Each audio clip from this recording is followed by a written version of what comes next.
Well, hello, good afternoon, everyone. Welcome along. Here we go, Players' Championship number 20. And after yesterday, there was plenty of shocks. Are we going to get the same today? What do we reckon? Welcome one and all in the chat room. I hope all is good, all is well. If we go like that, and then like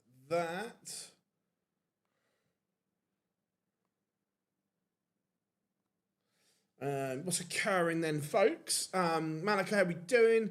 Jack, how we doing? Yeah, should be a good game. Some good stream games today. How we doing, Matthew? K, how we doing? Yeah, gonna know Gary, yep. Yeah, I agree, James. Hello, everyone. Yeah, it should be good. Morning, Christopher. Hope you're good, mate. Matthew, how do? Yes, AD, how we doing, mate? Yeah, it's wet here as well, mate. It's wet here as well. How we doing, Graham? Did he? Interesting.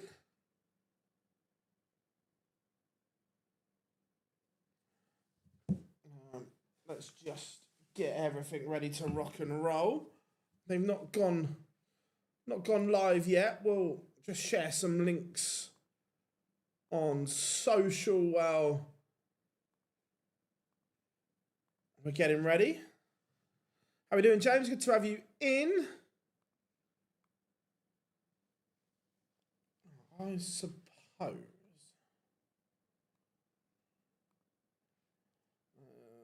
So I've got everything on little buttons, but I need to tidy them up. Find out with some breakfast. How we doing, Kieran? Yes, Adam. How we doing, mate? I suppose. Are you ready?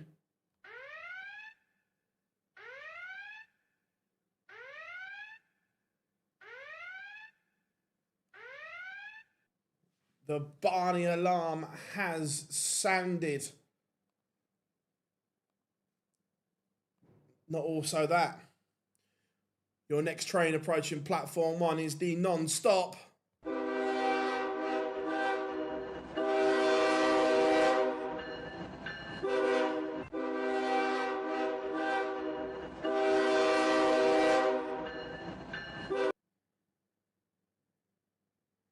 The Flying Scotsman, all aboard. Choo-choo. I'm good, mate. How are you? Yes, Anthony is in from the great state of Texas via the most incredible, the best, the only, the city that doesn't sleep, New York City. Yes, the World Cup. We have a derby. North America go head to head. Team America against Team Canada. Hold on to your horses.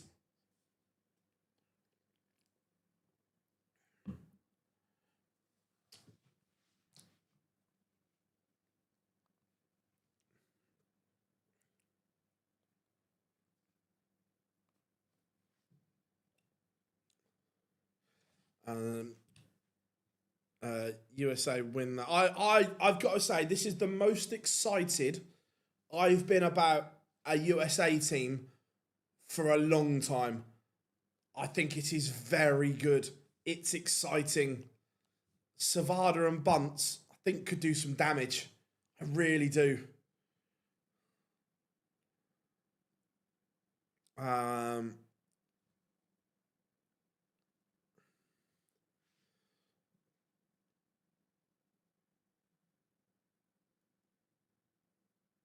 Dream Boy.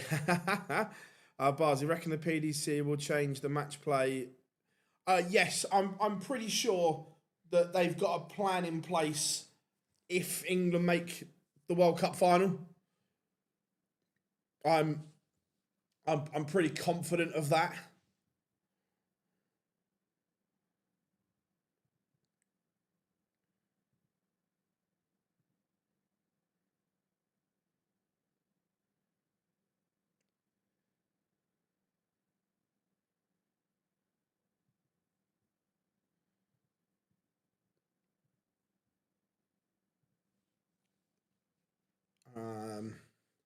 Yeah, we will put Gary first.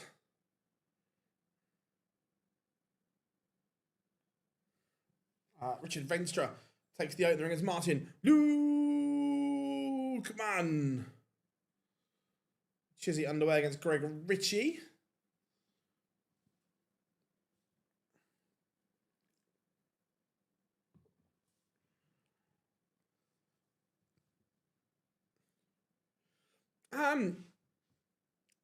I think the new Grand Slam format is interesting, Nick, because by the way, I'm not saying this is the answer, but I think doing it this way makes it more interesting because there won't be a dead game.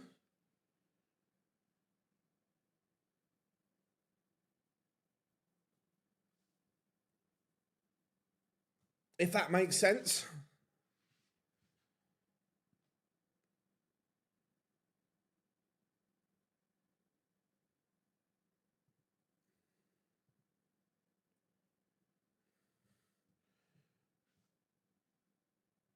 No, no, I'm with you. I can't see them getting to the final either, but they'll have a plan in place if it happens.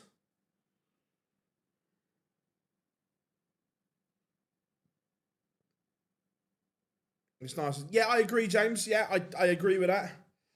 Like I said, I'm still not convinced that the slam is fixed, but we'll see.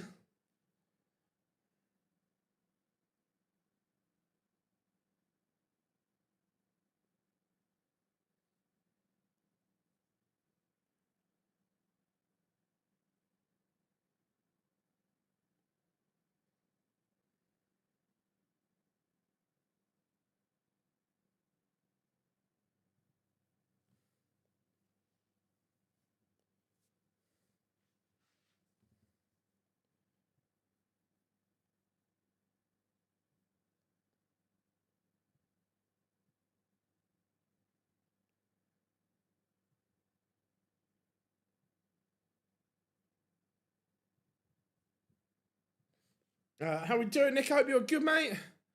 Obviously, the slam's gone from 32 to 48 players this year, and instead of groups of 4, we've got 16 groups of 3.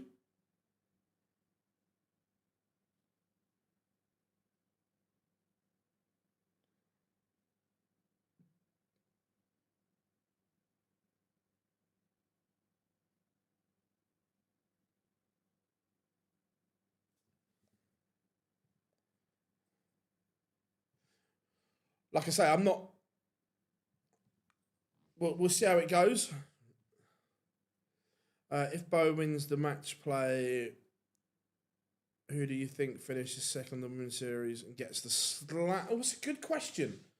Let me have a look at the um.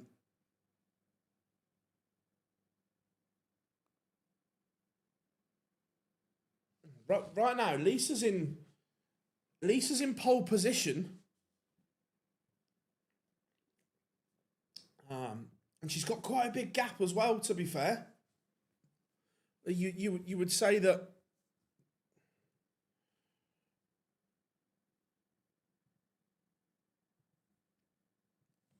Lisa is probably favourite.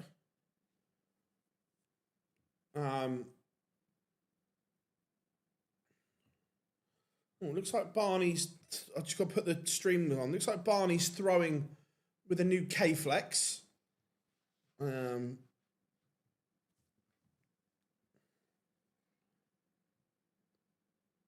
Which one's the group of death? Hold on. Hold up.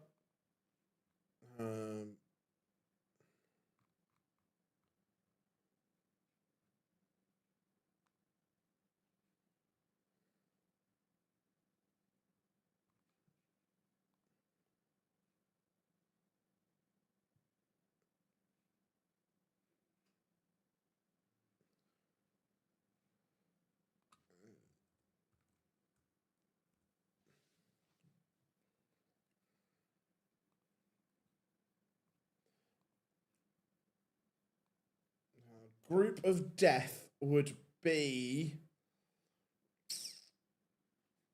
I think Group A is wide open.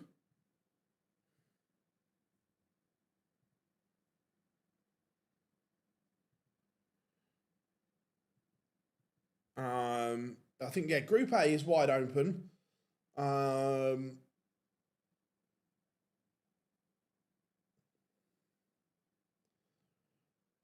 Ireland's okay. Poland's okay. I don't think Sweden are dead certs in Group F. I think they're favourite, but I don't think they're dead certs. I think Group G is brutal. Australia, a new look Australia. USA, the best USA team we've seen in a long time. And Canada is good as well. I think Group K is tough. For me, I think Group A.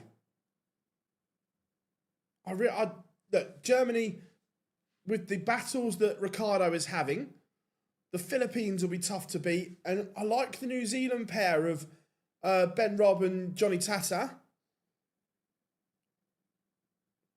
Group B, Hong Kong could cause an upset there. They really could.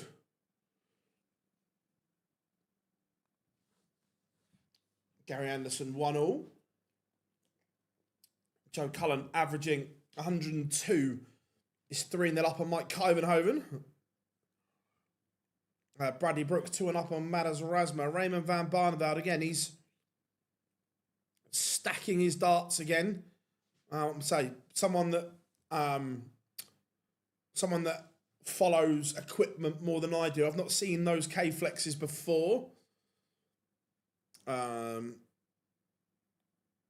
We are going to do a stream for the final session of the World Cup. We haven't got the resources to commit to everyone, but we will stream the final session of the World Cup. Get rid of the tour card holder qualifier for the slam. I think there should be a qualifier, but I don't think there should be 8 spots. For me personally, Ben. I think there should be a qualifier, but not 8. How are we doing, Rob? Good to have you in. The one with Spain in. Ooh.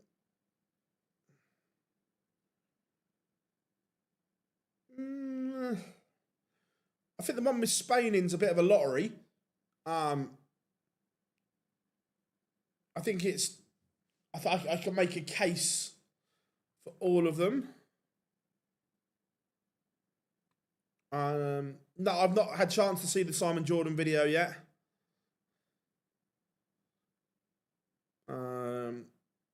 No, so it's a sugar-free cherry Lucozade still, which I got from Costco. And then I've got some pineapple juice and some water.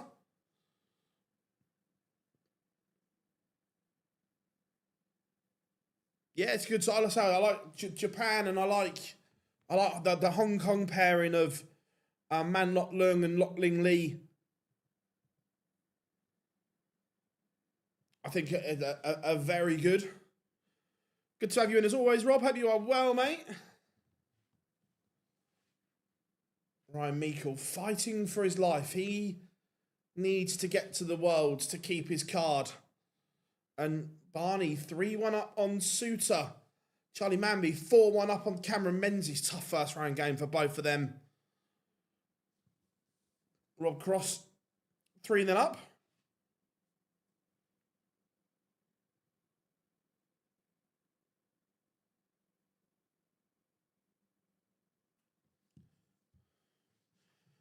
How are we doing, Teresa? No, literally, this is the first round of games.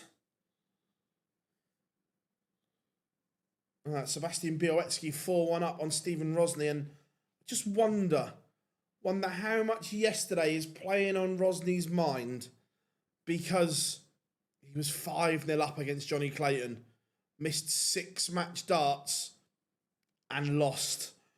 Yeah, Venstra flying against mine. Lou, come on, averaging 105.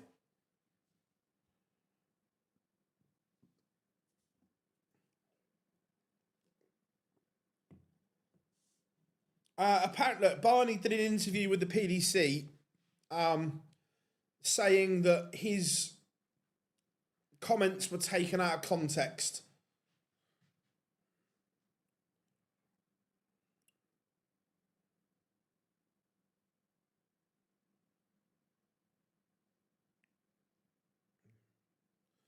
Singapore, Uganda, Ireland. Yeah. Hey, fishy, fishy, fishy. But chance here for Ryan Meikle to break and go 3-1 up on Gary Anderson. And again, Anderson's lack of board time may just be showing once more. Where's Fishy? Oh, they're both making a mess of this. Both making a mess. And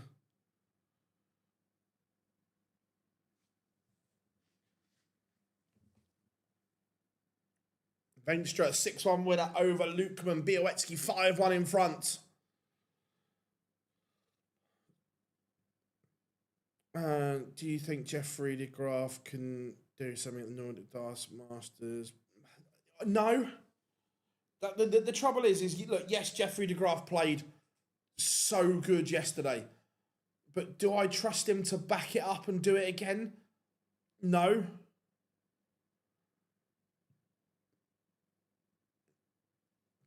Barney and Suter just going and missing a whole host of doubles.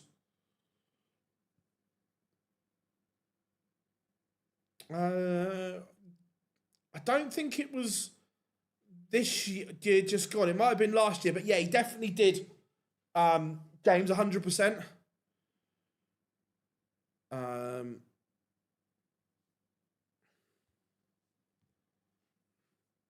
William O'Connor 3-3. Owen Bates 5-0 to the good.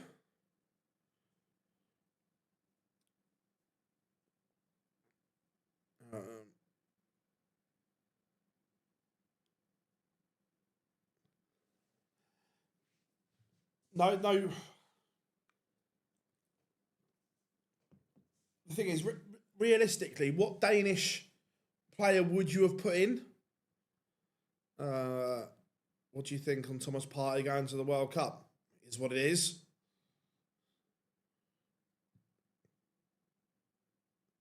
Yeah, look, Adam's steady, but the Białecki beats Rosny 6-1. The problem is with steady, you're always hanging on.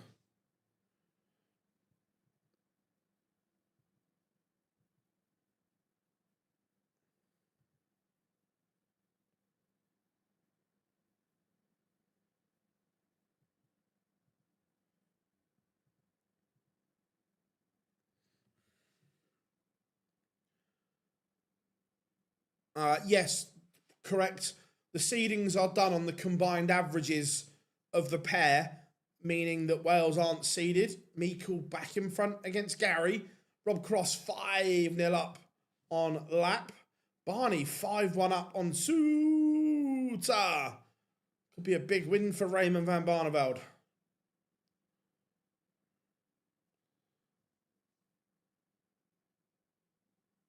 Would I take him more than Gibbs? Well, absolutely. Yeah.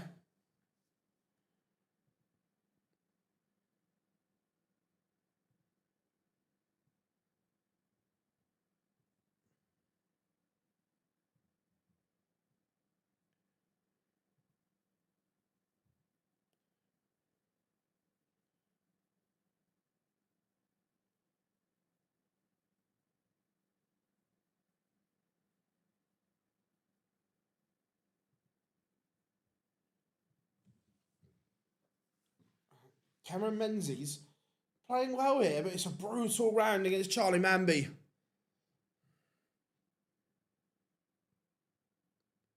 Yeah, agreed. It looks like he is going to Coral Island, Adam.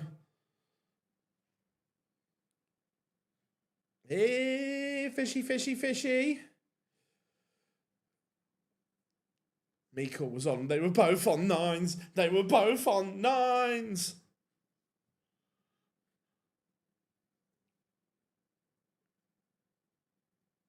Yeah, second dose of the alarm. All aboard.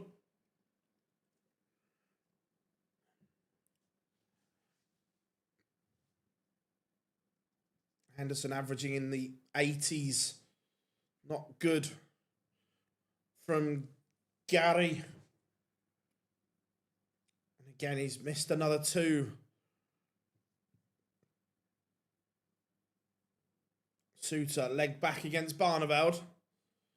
Mikkel, this is for 4-2 and daylight. Mensur, Sulovic. 5-1 up. And Mikkel has missed. Titus Kanik trails Jeffrey de Graaf 5-4. Can you call yourself an ex-pro? Well, apparently, Johnny, I'm no expert, but apparently, yes. Just saying. And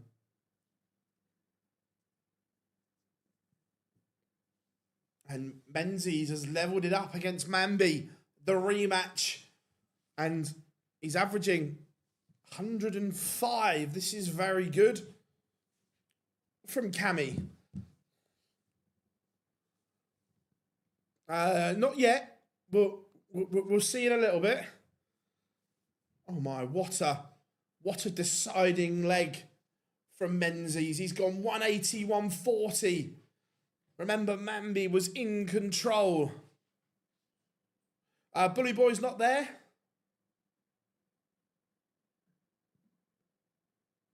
And Anderson having an absolute mare. Menzies 86, Mambi the big fish. Menzies gets first go, misses the ball. Mambi, fishy, fishy.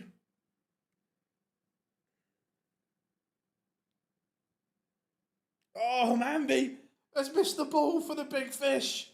They're both on 25 in the decider. Menzies misses. He's gone round the houses. Mambi to steal the deciding leg.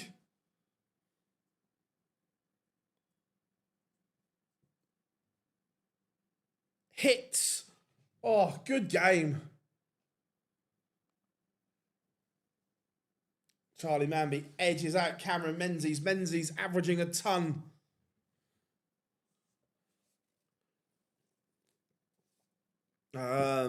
I won about 800 quid. What does that make you? What does that make you? I sod it, Joe. Sod it, Johnny. Ex-pro. William O'Connor beats Victor Tingstrom. How are we doing, Kelly? Hope you are good. Oh, Grand Slam tickets. Let me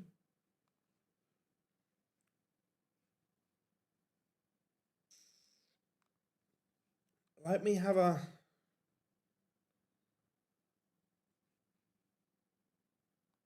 So... I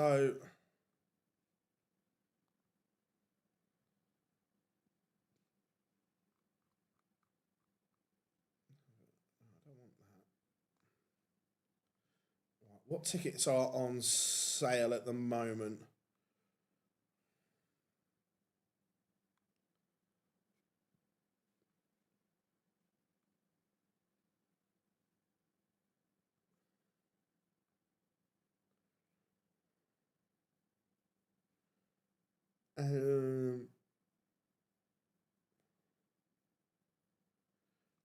So World Grand Prix are on sale.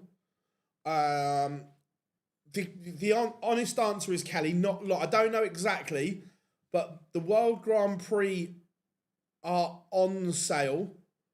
So, and the European Championships as well. So it won't be too long at all.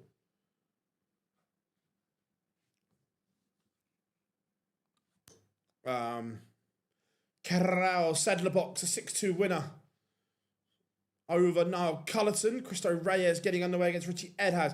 Jimmy Van Schie just getting underway.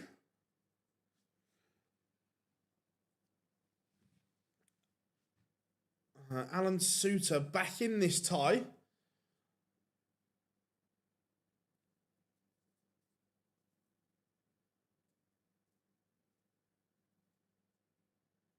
We got a nice, yeah.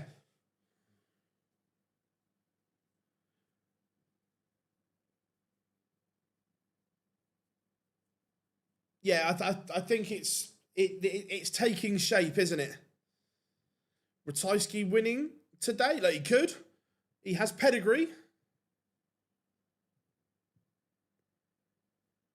He knows how to win.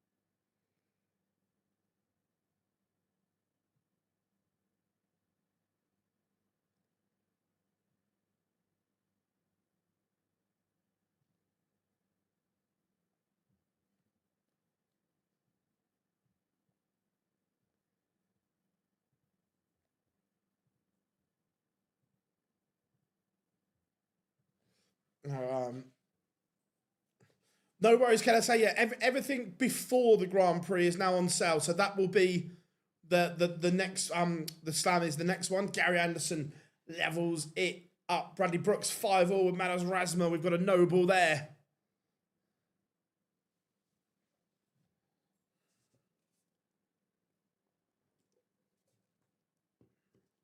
James Hurrell, the hillbilly, getting underway against Brendan Dolan. Cristo Reyes won that up on Richie Edhouse. Jimmy Vanschke takes the opener. Barney is only one in front now. Vanschke doubles his lead 2-0. Big games warming up as well.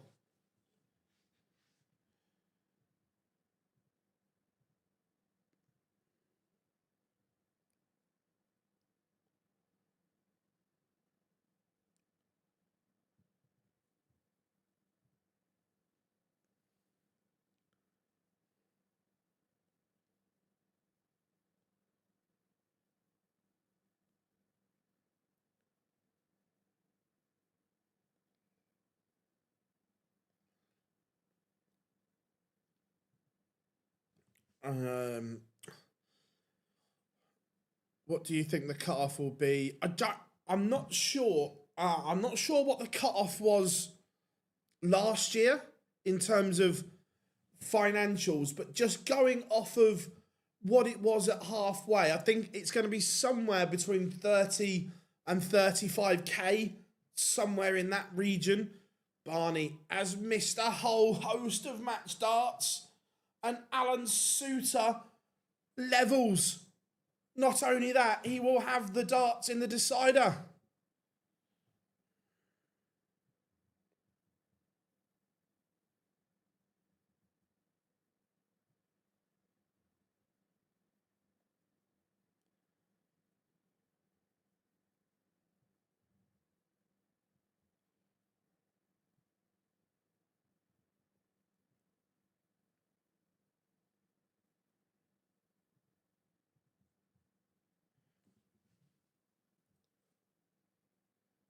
I don't know exactly, but a lot.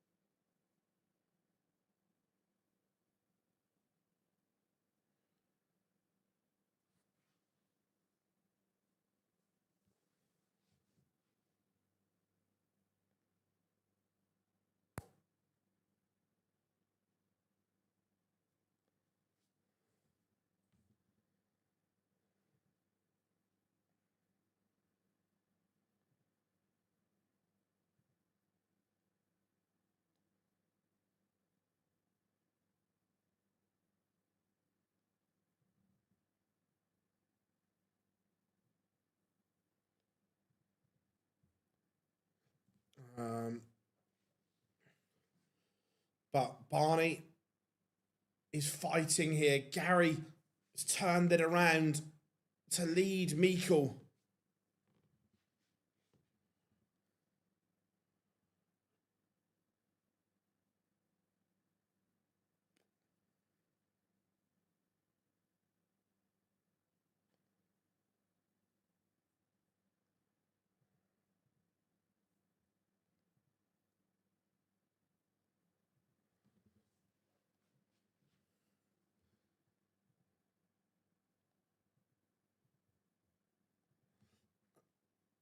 And Barney, is he going to get it done?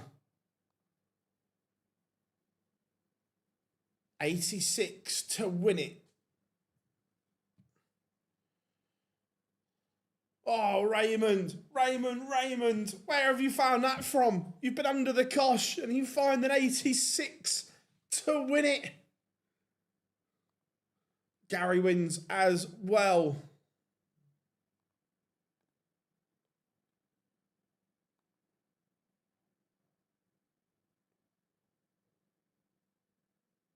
And I tell you what, the dart at the ball, you couldn't have put it any more in the middle.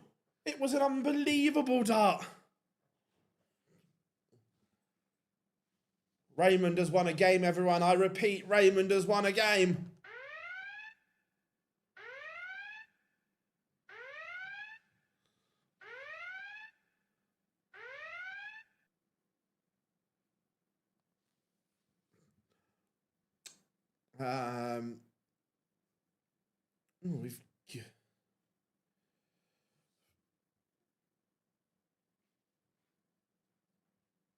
Let's go.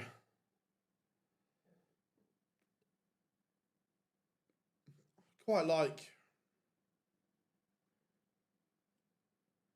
Let's go for a bit of Justin Hood.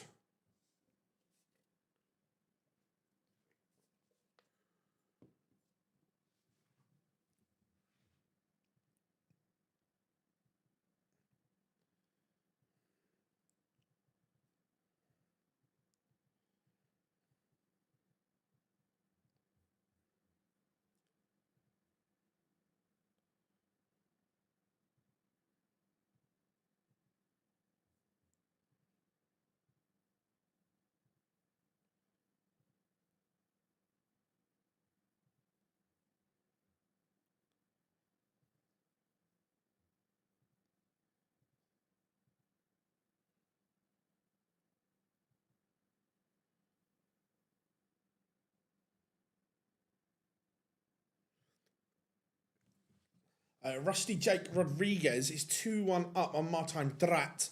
Dimitri van den Berg getting underway against Wesley Placia.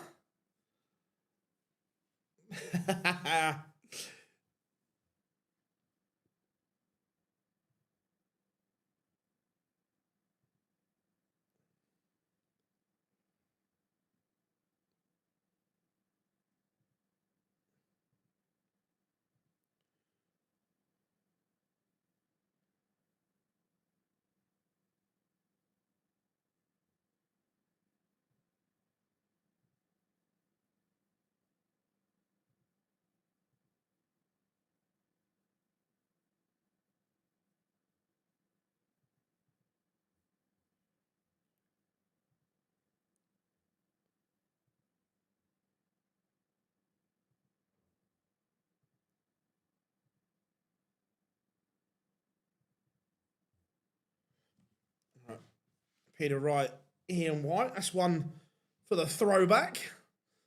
Where are we? Not that I've seen.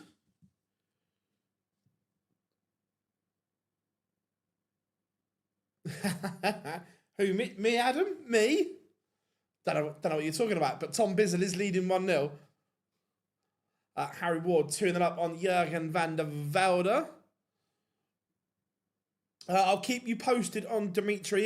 If this one finishes, we'll go to it after this one.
Bizzle 2-0 up. Justin Hood levels up with Nathan Potter. Andy Bolton 2-1 up on Ricky Evans.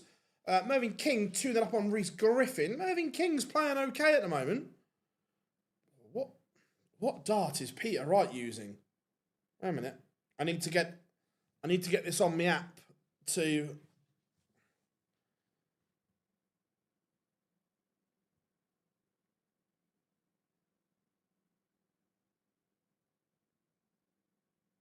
have a look here.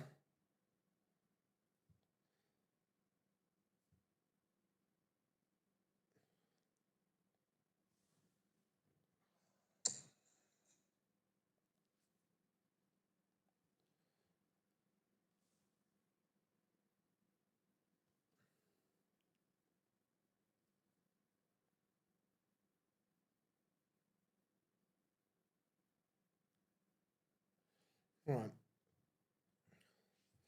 And I've just got a picture. These are definite. I've not seen Peter use those before. How are we doing, God? Good to have you in.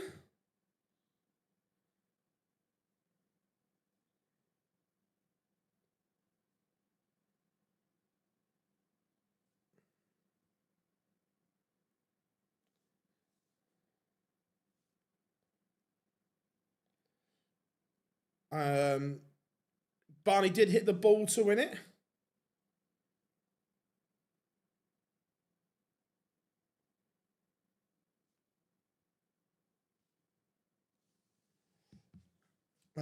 Nathan Potter 2-1 up on Justin Hood. Gryffindor winning.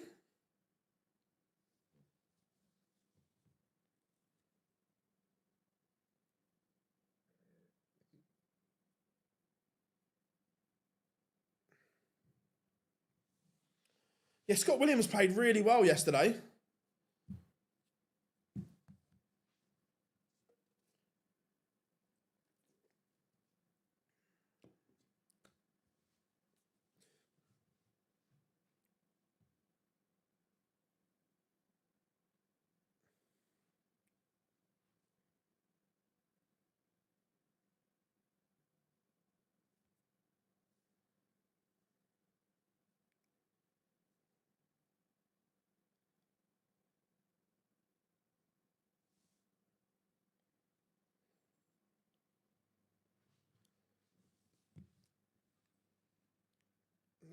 Let me have a look, Gob.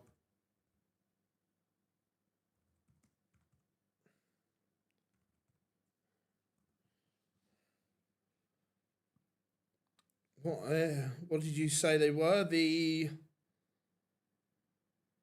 PL.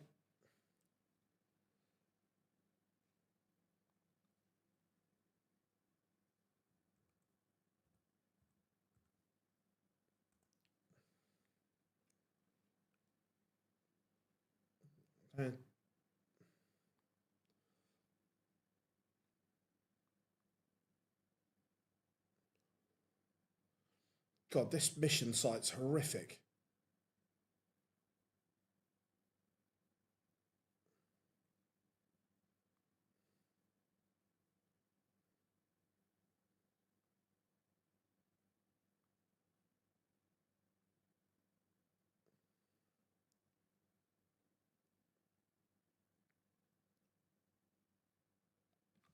I can't find them on the site. Let me Google search.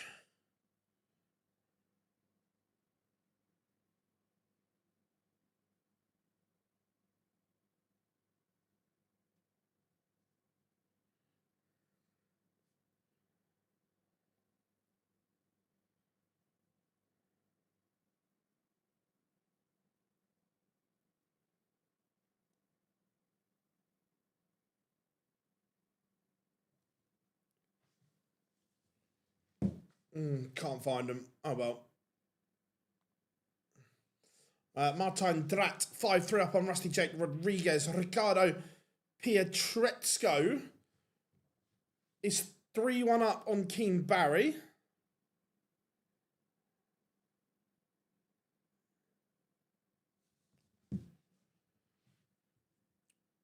Nathan Potter 3-1 up on Justin Hood.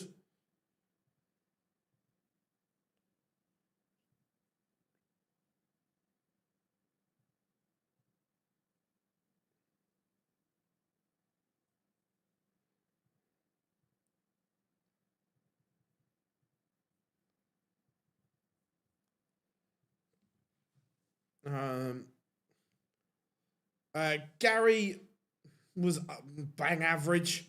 Again, a distinct lack of board time. He's only averaged 89, and that Meikle should have beat him.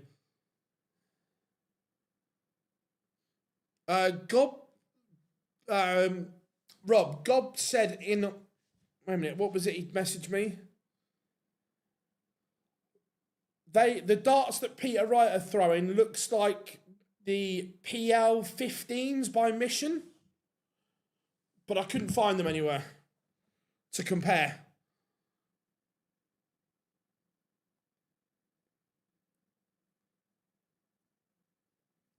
Besides the streaming boards, is the yes. So there is a marker from the PDPA on every other board.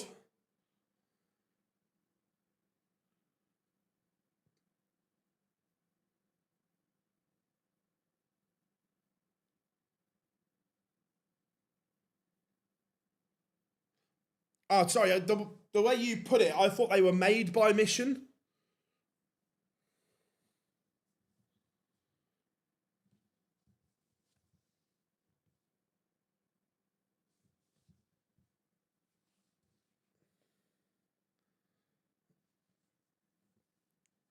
Andy Bolton 5-1 up on Ricky Evans, and Evans only averaging 79.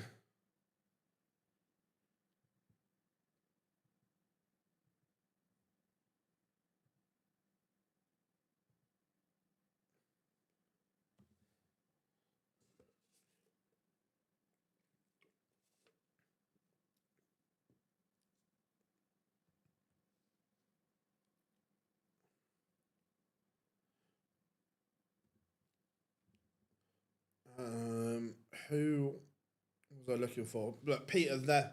Whatever he's throwing, they're not working. He's only averaging 81.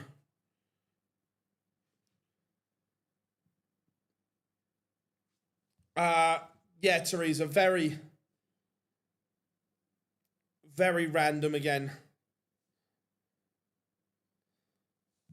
It's like he's just gone to the cupboard and gone, them.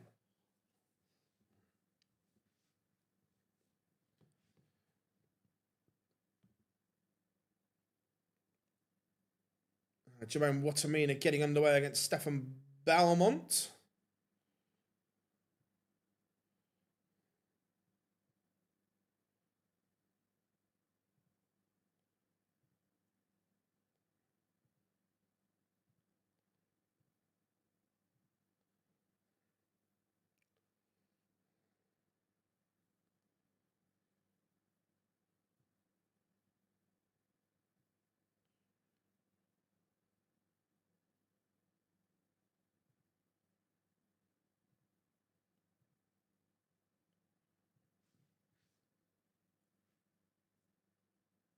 That wouldn't surprise me. He must have a lot of here.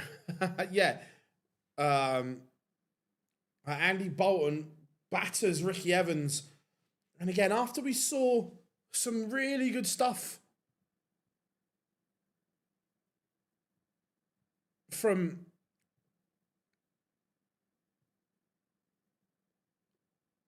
Ricky Evans, I was hopeful that he'd turn the corner, but not yet.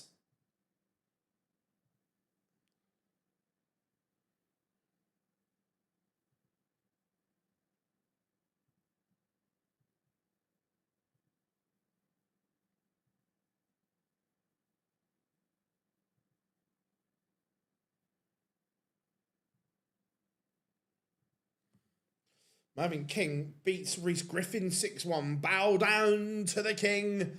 Justin Hood has a leg back, but again, Potter has the snitch.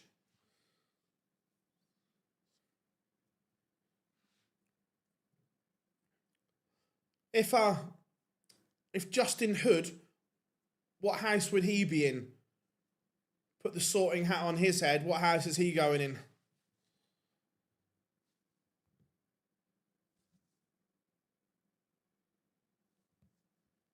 Adam Lipscomb beats Denny Alder Counter 6-4. Pietrezco 4-2 up on Keen Barry. Hufflepuff.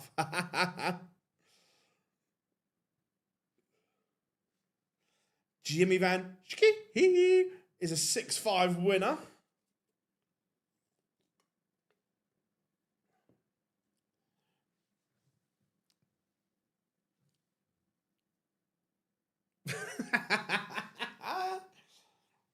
Gob, I'm not sure you were in yesterday, but you'll like this question. If there was a Hogwarts of darts, who would the 4 houses be named after? A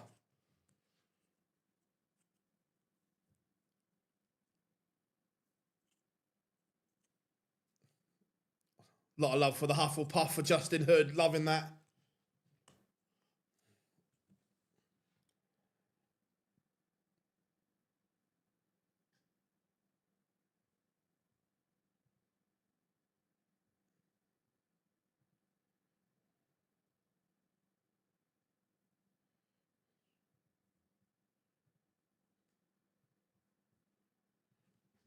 McGurk beats Marvin Kraft 6-4.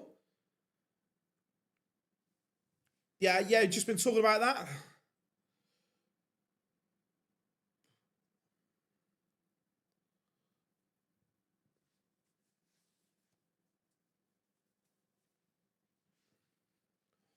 Justin Hood leg back against Potter.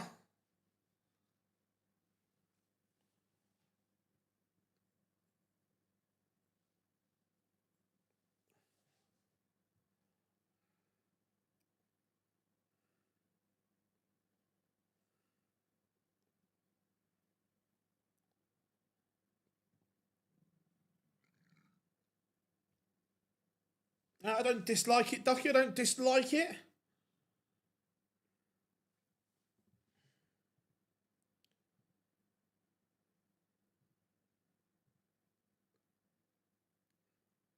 Dimitri's brother does not know.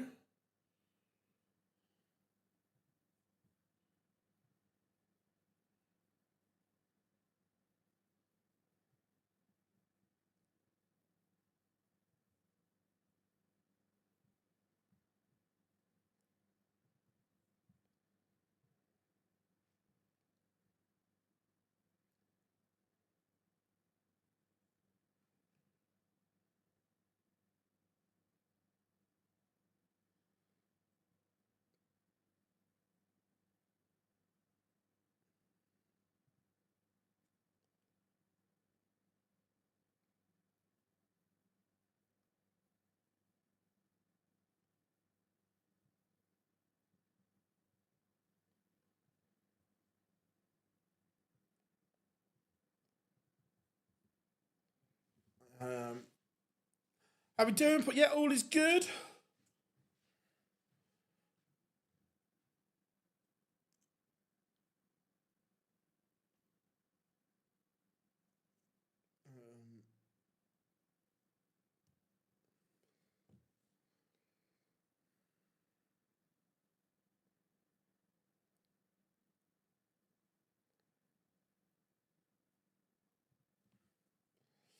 Tom Bizzle is a 6-4 winner. What's my chart? I haven't got a set order. It depends what mood I'm in. Yeah, I haven't got a religious, this is what I order all the time.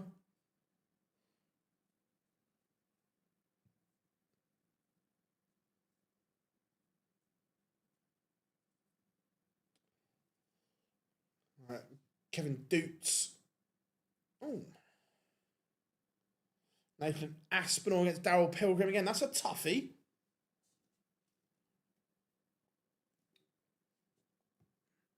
Gilding for the win.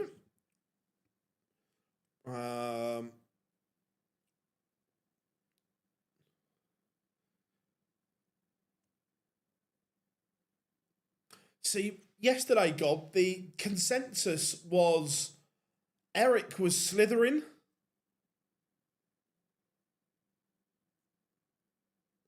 Yeah, we had Eric as Slytherin.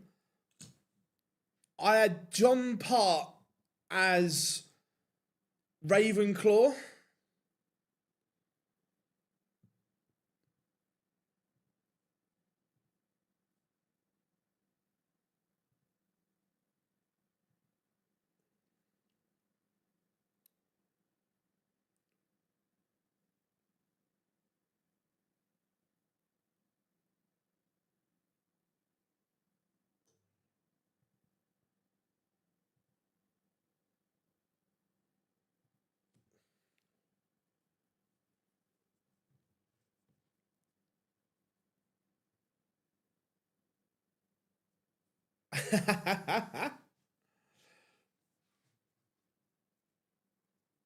Oh.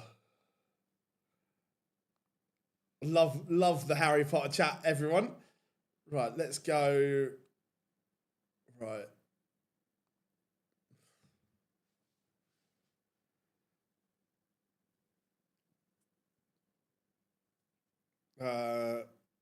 I'm good, mate. How are you? Really, I'm good, mate. I'm good.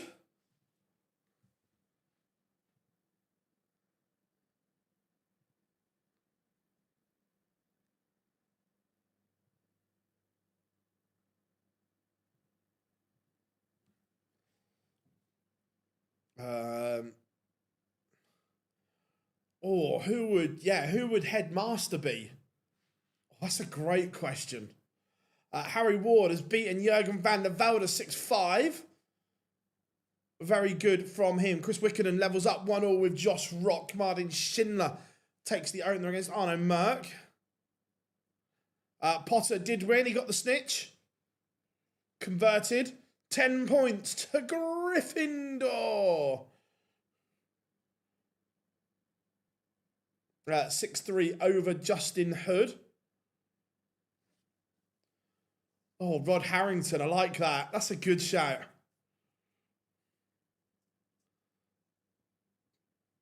Glad you're good, mate. Glad you're good.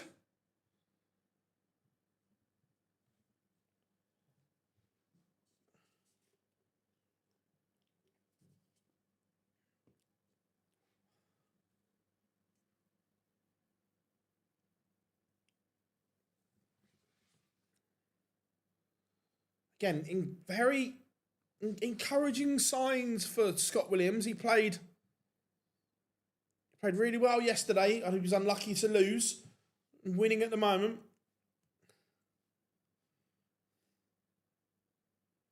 No, surely Peter Manley is the defense against the dark arts teacher.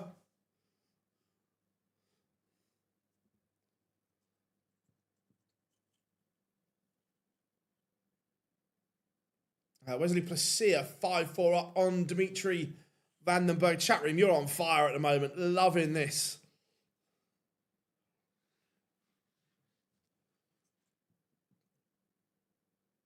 Baz is in charge of Gringotts.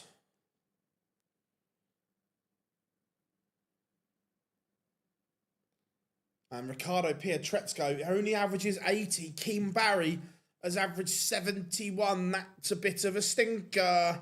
Ian White 4-3 up on Snakey.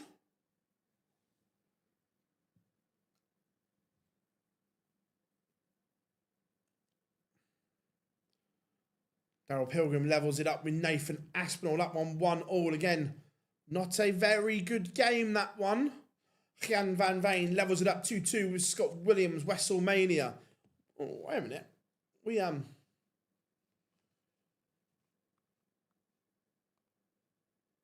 We better put some respect on the number 1 seed.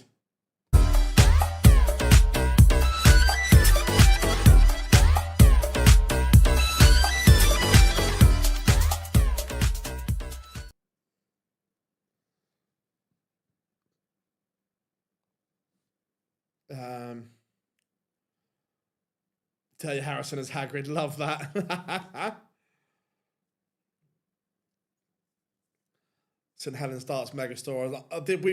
We've pictured this. We've got this all sorted. The wizarding world has come to darts.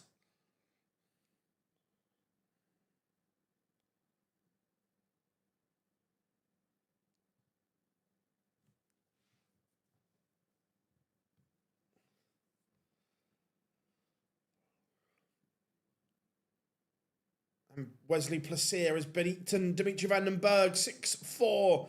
Big Wes averaging 94 and a bit. Very good. Dirk van Dijvenbode levels things up. He's averaging just shy of 102 at the moment. Work to do for Dirky Boy. Remember, if you are new here, drop us a like and subscribe on our quest to 50k by the match play. We've had great support on all social media platforms recently. So make sure you give us a follow, whether that be Facebook, Twitter, Instagram, TikTok, here on YouTube. Scott Williams back in front, 3-2 over Van Veen. That was JK Rowling. What dart player would make the Love Island sit? I can't answer that, Joe. Adam, I can't answer that question. Not without incriminating.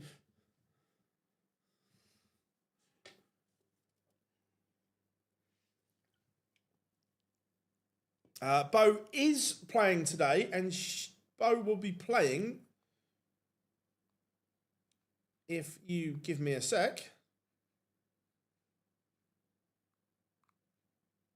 Where's me board calls? There they are. Bo will face Alexander Merckx on board 12.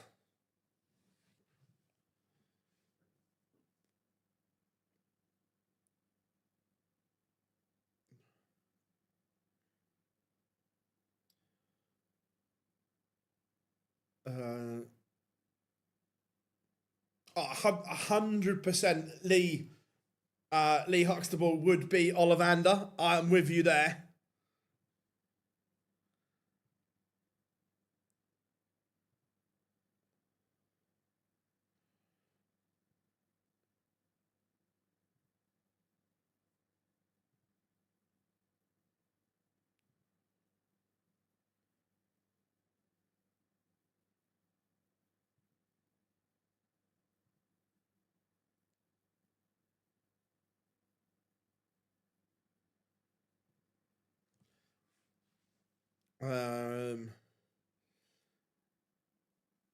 Who's the Half-Blood Prince? Oh.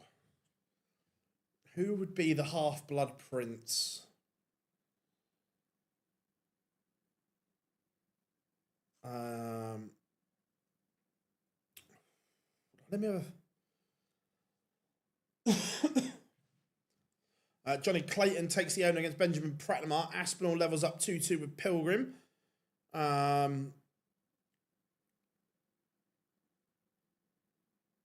Just put 2,000 on Pickadoo. Fairs. I am going to New York, yes.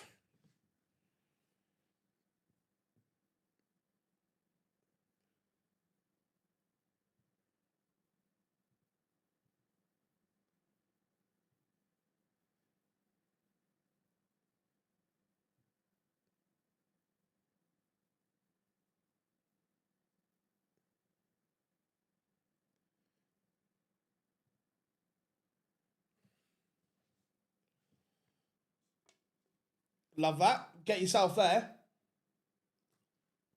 It is unbelievable.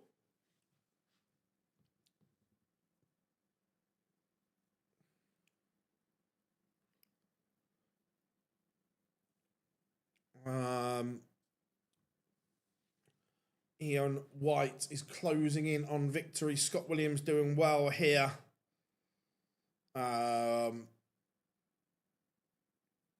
100% Secretary like that. Van Veen 103rd on the race for Minehead. Doesn't. That's interesting. James, I didn't realise that. That's a great spot, mate. Oh,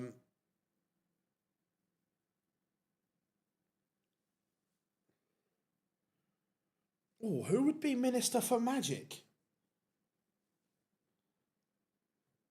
Surely MP would be Minister for Magic. Or Death Eaters.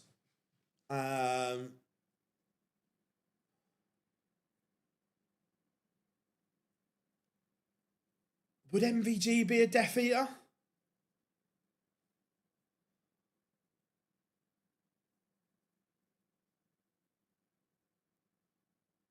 Scott Williams is definitely a Death Eater, I agree.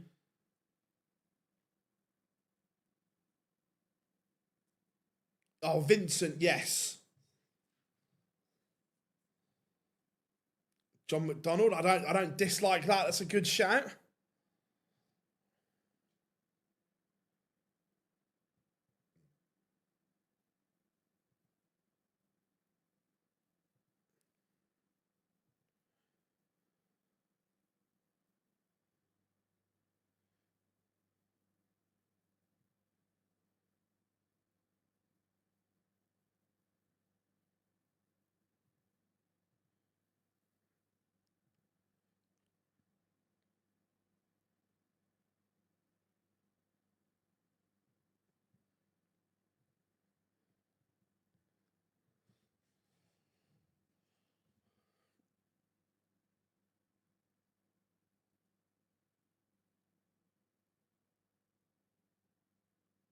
Yes, Anthony, I like that. The Golden Trio.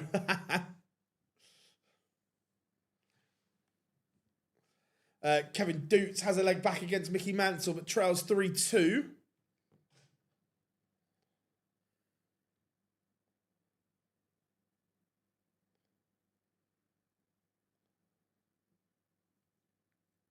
Scott Williams, he's playing okay here. There is good signs for Scott Williams.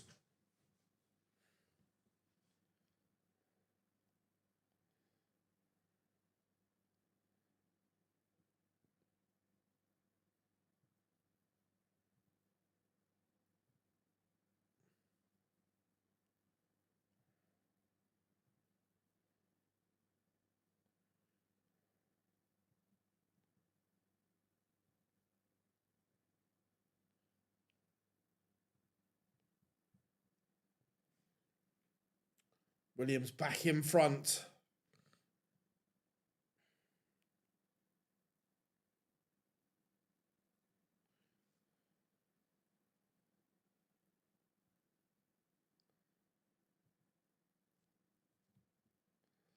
And Ian White does see off Snaky in the end.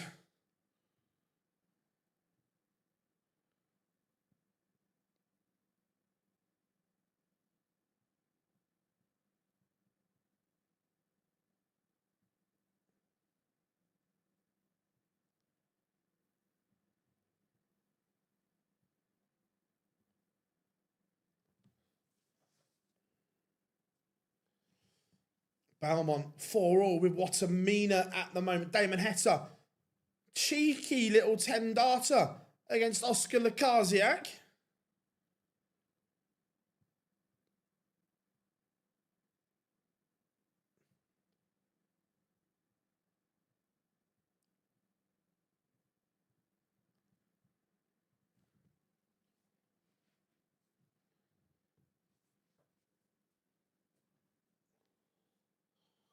Scott Williams has beaten Gian Van Veen.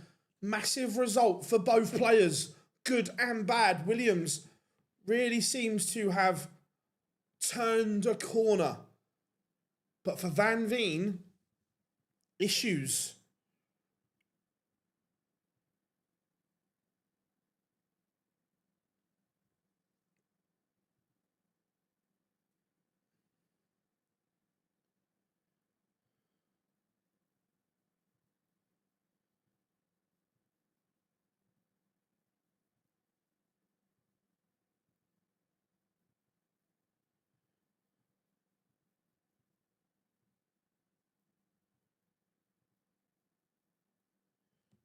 Real issues for Van Veen, as James said earlier in the chat. 103rd on the race for Minehead. Gonna have to get his groove on. Right, who have we got? WrestleMania's about to win, not playing particularly well. Johnny Clayton is 3-1 down to Benjamin Pratnamar. Van Veen did lose Chris, yeah?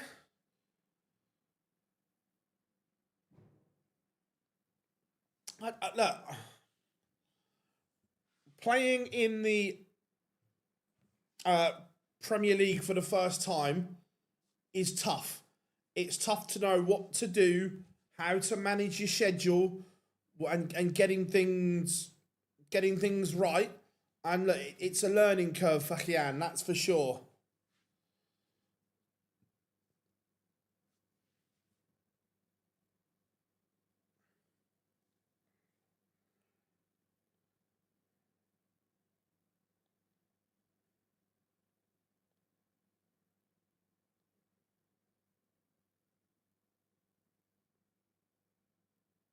Oh, I'll tell you what. Eddie's just put on his Instagram. It's not darts related, and we all know what it is. All he's put is it's time. Major announcement Friday, 2 p.m. Crow Park. If they've managed to get Katie Taylor the send off at Crow Park, then fair play, because boy does she deserve that.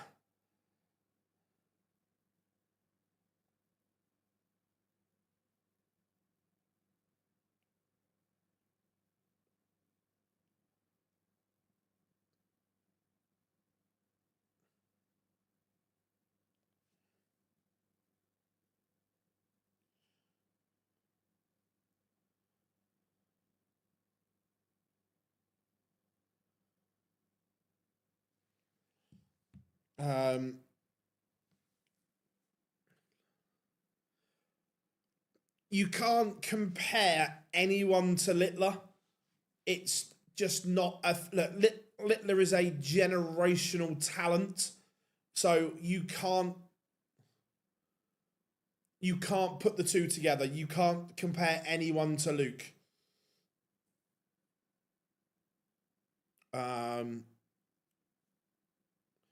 UFC tried and failed to get McGregor there too. Yeah, 100%. Look, fair play to get Katie the send off is incredible. Danny Noppert 4-1 up on Cam Crabtree. Chris Dobie takes the opener against Nick Kenny. Look, let's now the Premier League's done. Van Veen can get back to the practice board and go back to what got him there in the first place. So look, is the form concerning? Yeah, a little, but let's go and see. Rids or Dejuan. I wouldn't trust either. Both have superb A games, but no B game. Just based on yesterday, I'd go Rids, but I don't say that with any conviction. What made them fail? Are you talking about the Crow Park situation, Rob?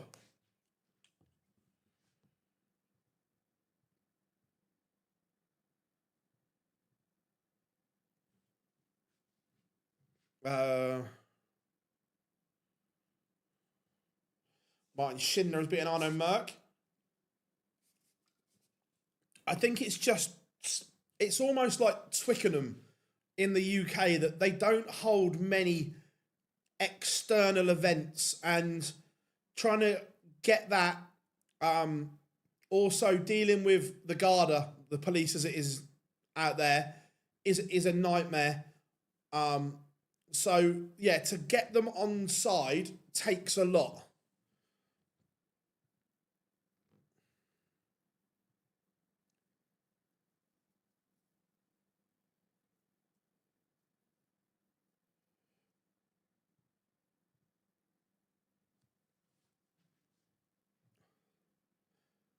Yeah, it's the cost as well is astronomical. Yeah.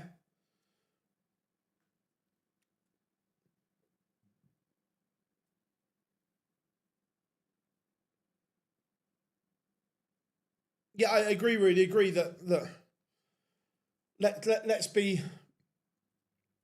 let's be honest that Kian rushed back from quite serious surgery. He only missed a week in the Premier League. Now, in an ideal world, he probably should have had 4 or 5 weeks off. So, again, not healed correctly either.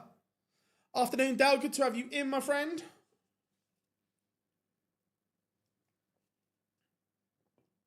Hope you're good. Andrew Gilding.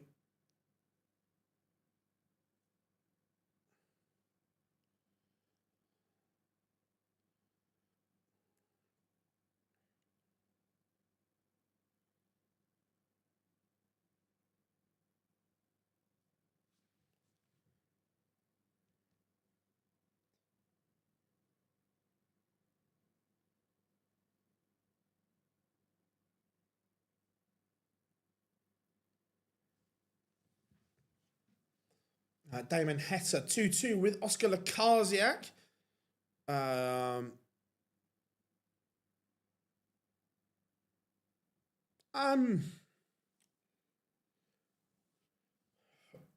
It's a tough one, Stephen, because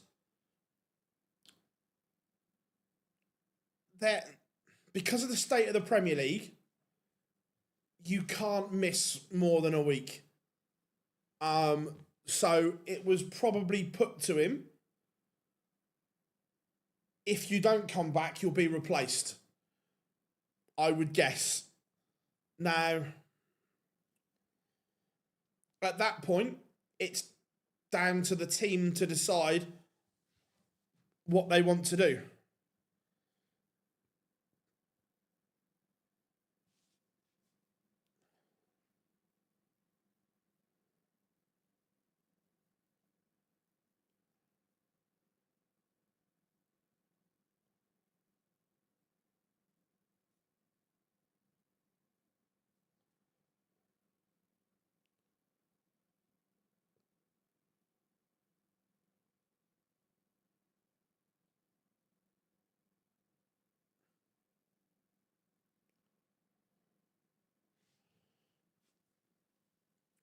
Yeah, again, Kevin Doots not playing particularly well these last couple of days. Again, there's been a lot of travelling, a lot of competition in a short space of time.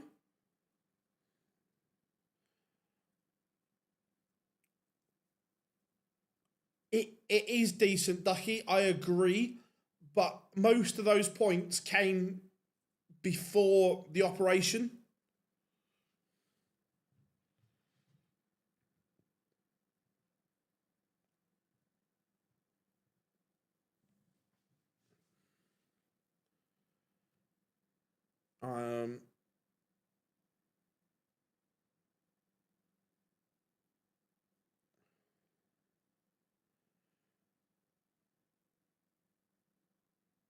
Did you know you were in? Was that me with my Christmas jumper on?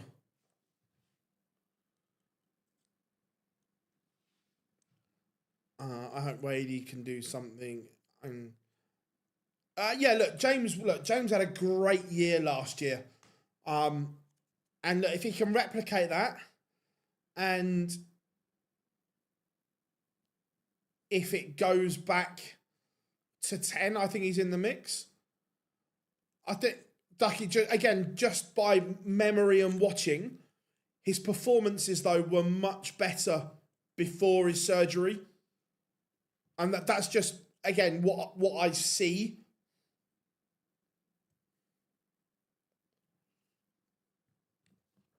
Did Vincent like it?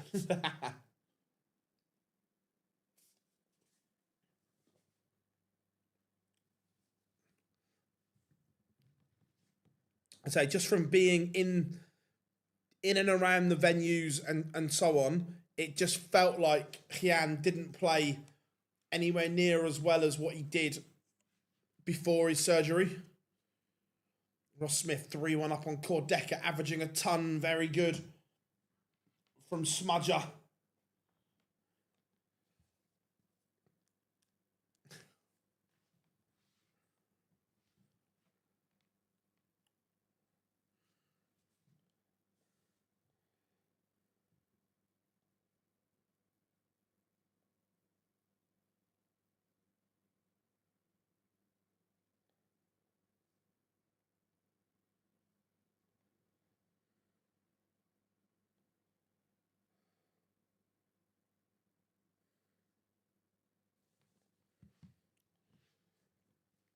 Oscar Lakaziak just digging in there against Damon Hetty. 3-3. Mike DeDecker takes the opener against David Sharp. Connor Scott, Adam Gavlas, Adam Leake, Stephen Burton both just getting underway, as is Thibaut Tricol, Jack Tweddle warming up. Some couple of good games warming up, and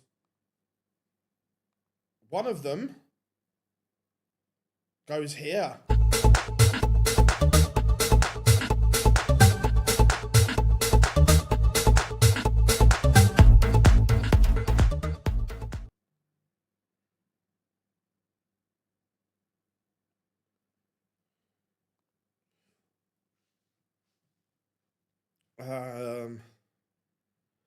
That's what I said. They've both got good A games, but no B games. It wasn't one that I'd have gone near. Dimensions are the same, Dan, but I think the grip is very different.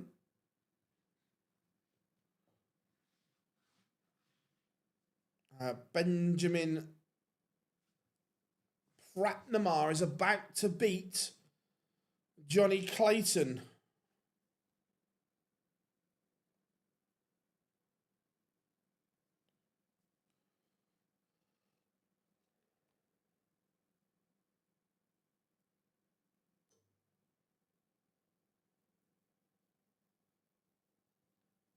Misses Clayton to save himself.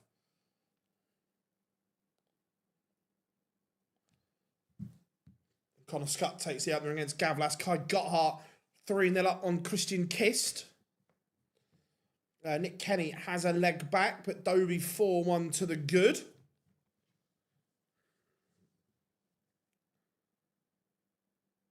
Johnny keeping himself alive.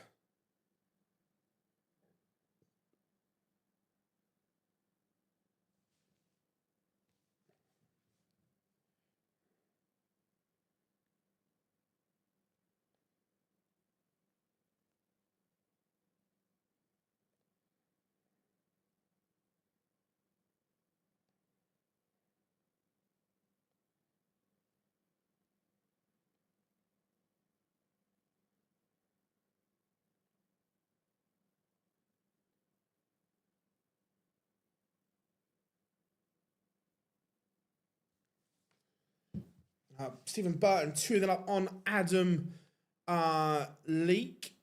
Callum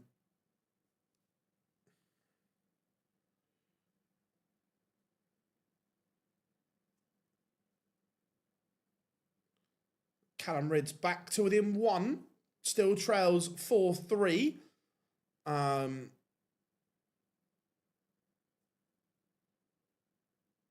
I still like the Euro Tours, but I have to agree there are way too many. Yeah, look, players have to box tactically.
Jack Tweddle 2-0 up on Thibaut Tricol. Gavlas levels up against Scott.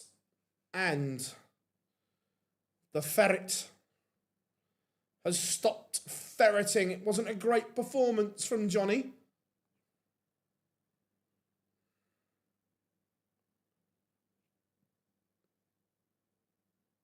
I hate to say it, but I've not been... He's been okay in spells. But only spells. Let's go and check in on Bo. Hey, fishy, fishy, fishy.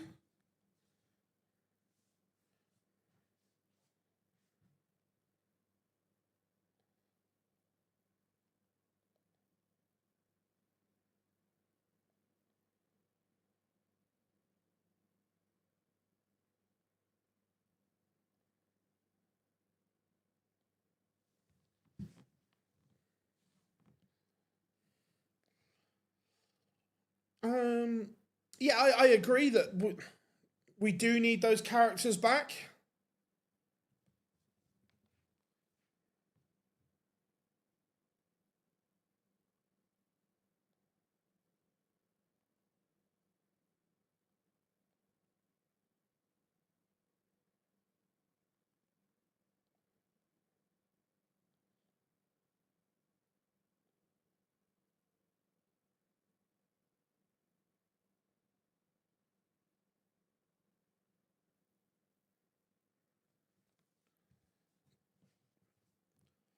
Jack Tweddle doing a number on Tricol here. Tom Sykes takes the opener against Derek Coulson.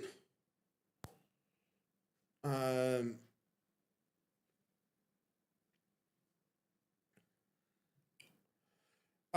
not a gamer, no.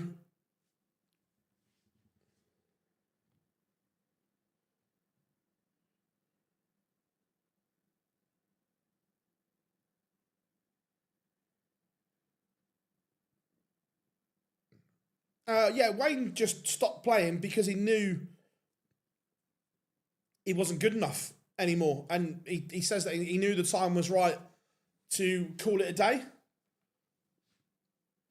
How we doing, Chili? Hope you are good.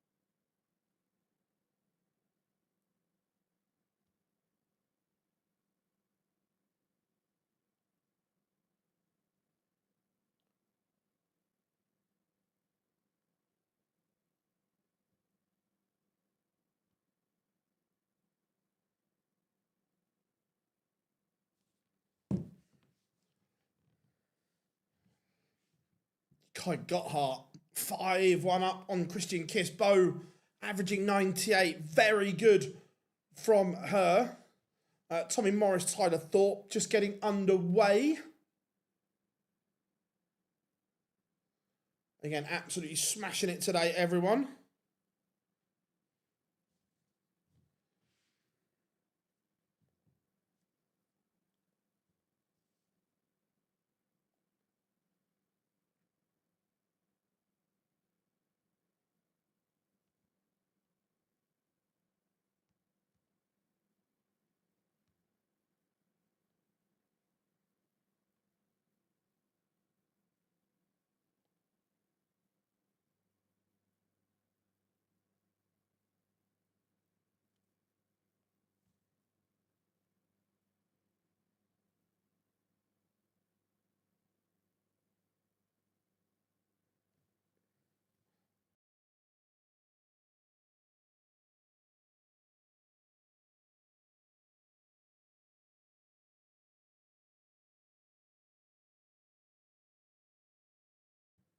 Sorry, everyone. Just back in the game.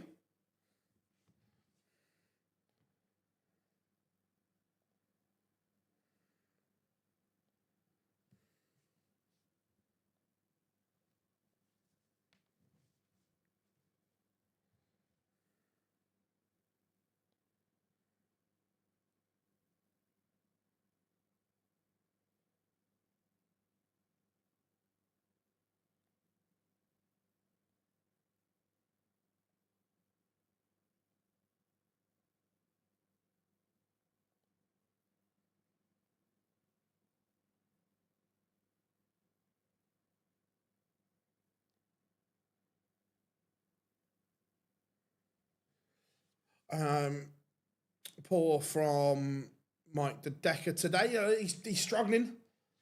I'm sorry, better. Yes, I'd say he's better today, but he has been struggling. What a comeback from Rids. And look, Callan is a top talent, but he is unpredictable. How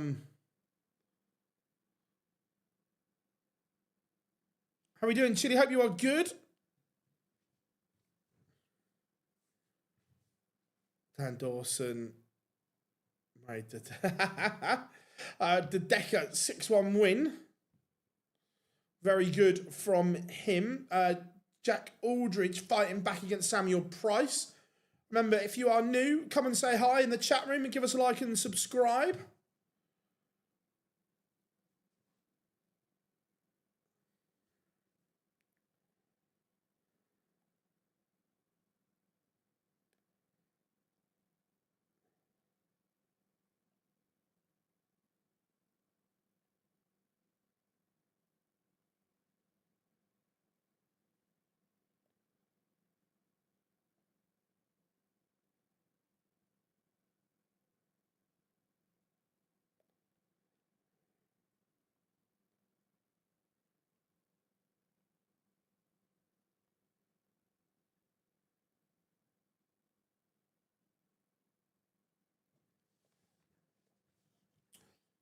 Leon Weber is putting in a decent show here against Thomas Lovely. Tyler Thorpe 3-0 up on Tommy Morris. Henry Coates Labanauskas getting underway.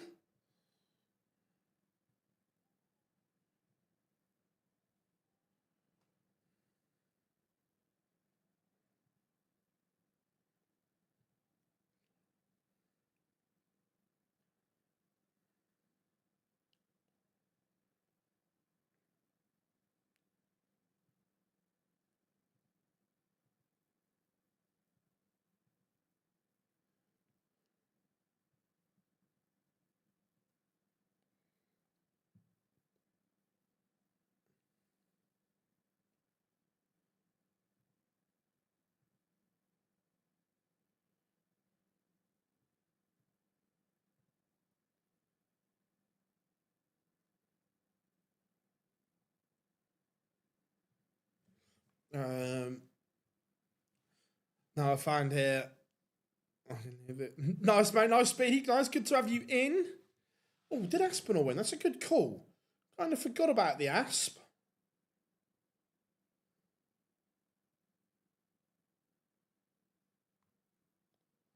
Ross Smith has just won. Aspinall won 6-5 in a noble against Daryl Pilgrim. Good game as well. Bo now throwing for the match.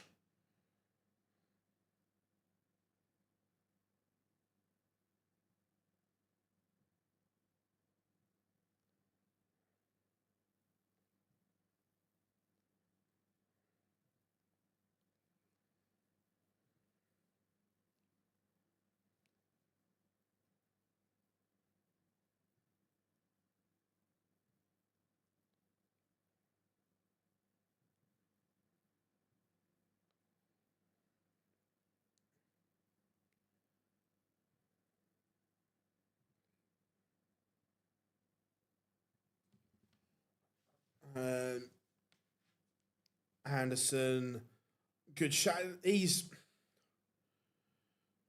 How are we doing, Sean? Hope you are good.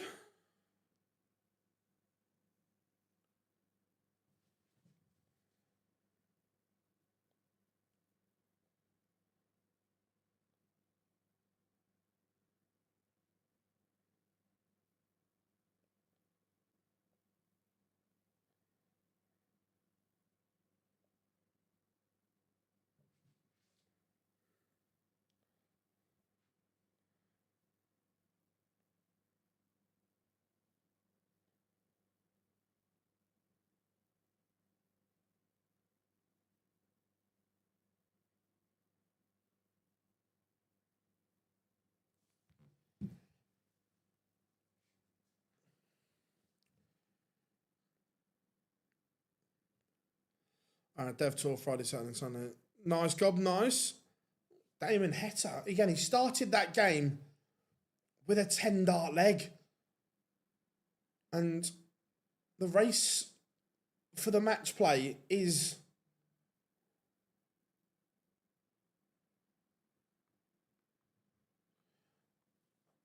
getting there.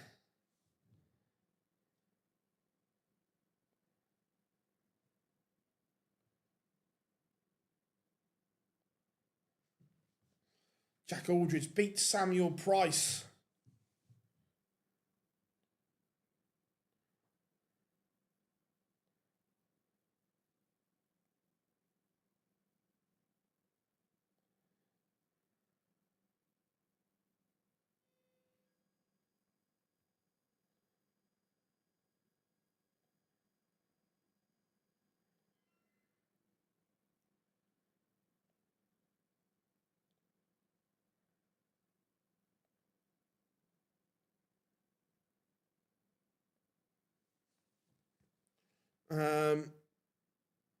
Yeah, I can give you the ranking list. 2 seconds.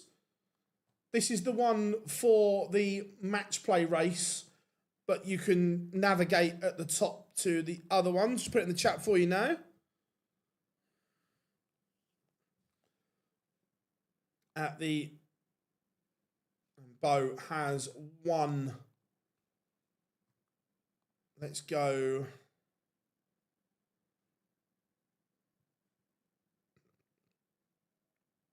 Let's go Tom Sykes, Derek Coulson. Again, Rob Cross doing wonders for himself. Białecki is making up ground, but again, I fear that he may have too much to do.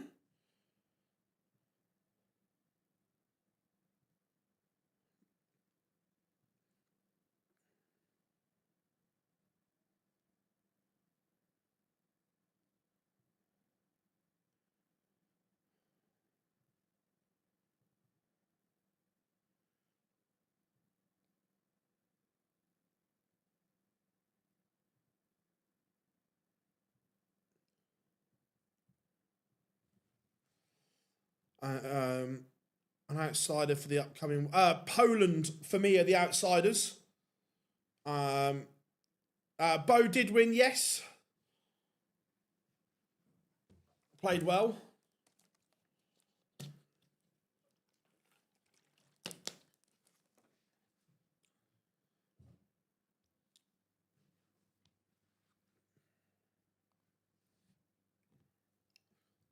Martijn Drat levels things up with Rob Cross.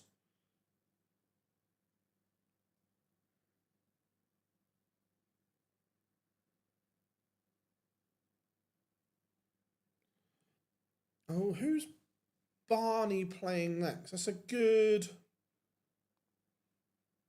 call. Barney will play Ian White next.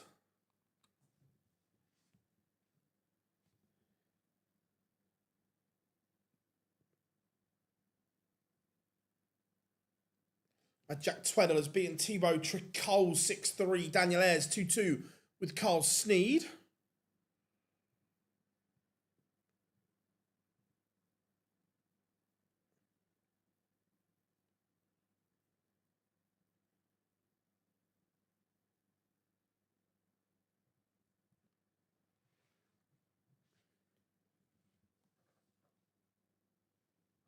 Man, everyone loves a 9.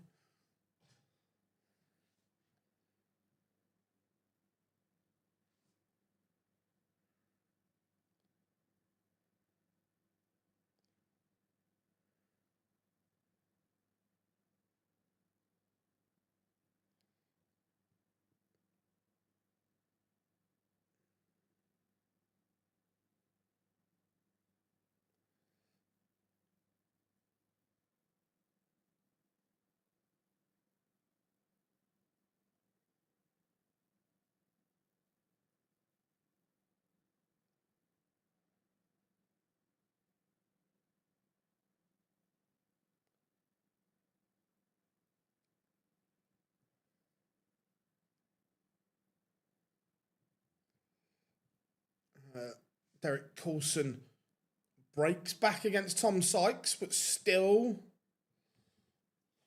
will have to find another break. Remember, Sykes winning the ball. Tyler Thorpe 5-2 up on Tommy Morris. Why do they not allow? No, different regulations. I'm not 100%. Or you could get a VPN.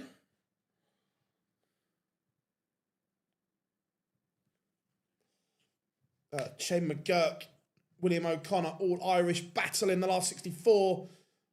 McGurk trails O'Connor 2-1. Joe Hunt 1-0 up on Adam Lipscomb. Christo Reyes 2-1 up on Owen Bates.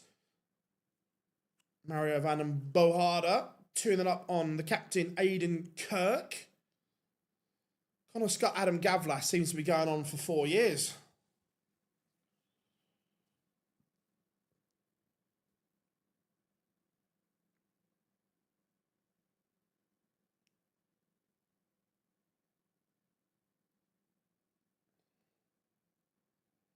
Mentor Sulovic, Mervyn King warming up.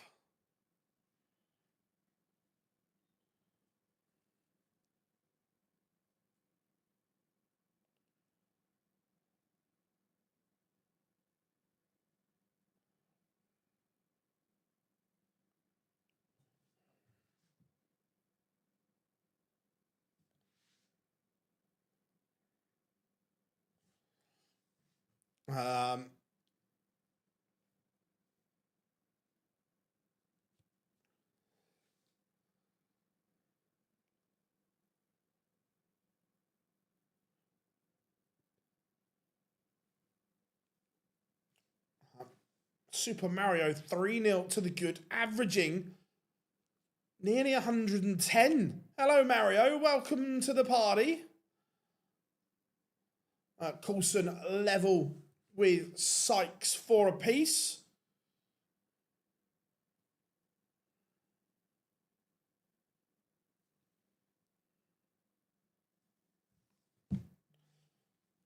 William O'Connor 3-1 up on Shane McGurk.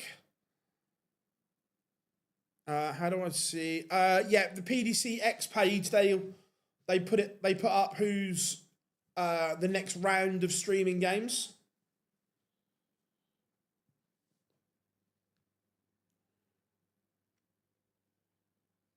Rob Cross 2-2 with Martin Drat in the last 64.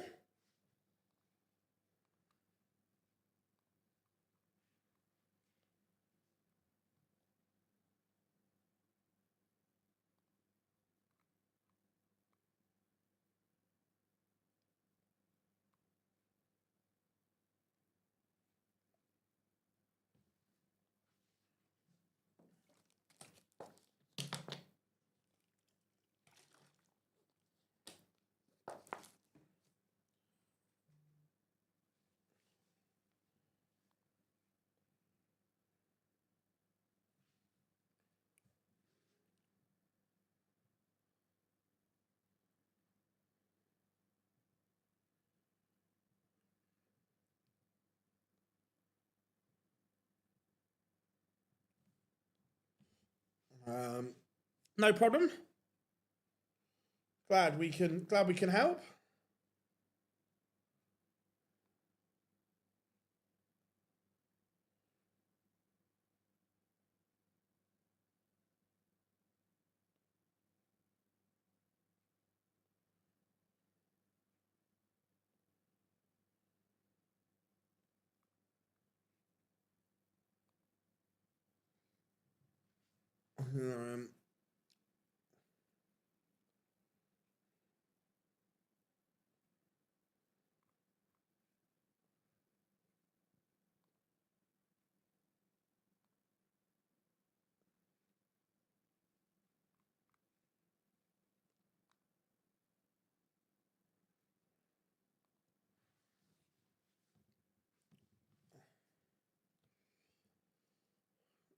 DC, as he timed it to perfection. Remember, he was 4-2 behind.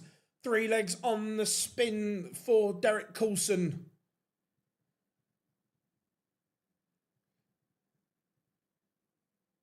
exceptional from him.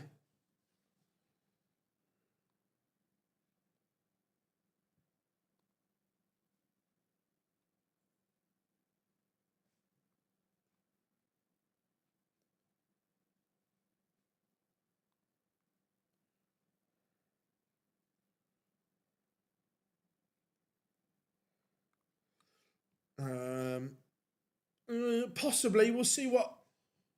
If I'm being honest, it's not a game that they're both good players, but there might be better.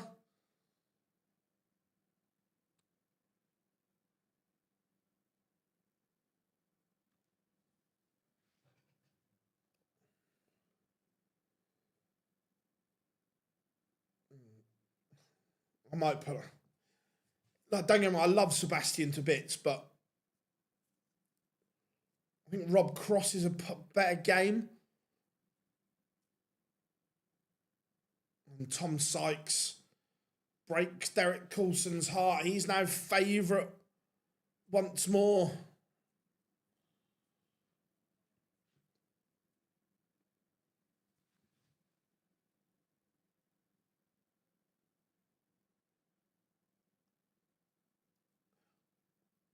To be fair, did you not like it? I thought it worked. The thing is, right, if you are England for the World Cup, right, you have to pick something quite patriotic and something fundamentally English. What do you pick? I thought Vindaloo worked brilliant.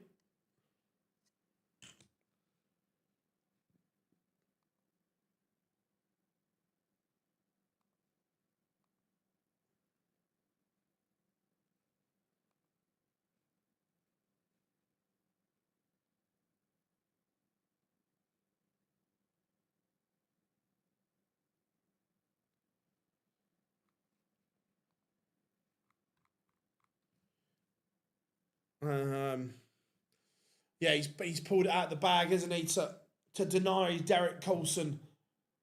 And we all know that high level that Sykes has, and he does have it.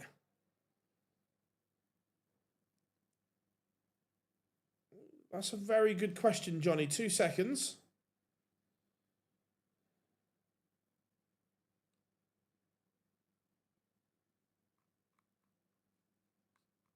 That's Josh Rock 162. Both only averaged 84.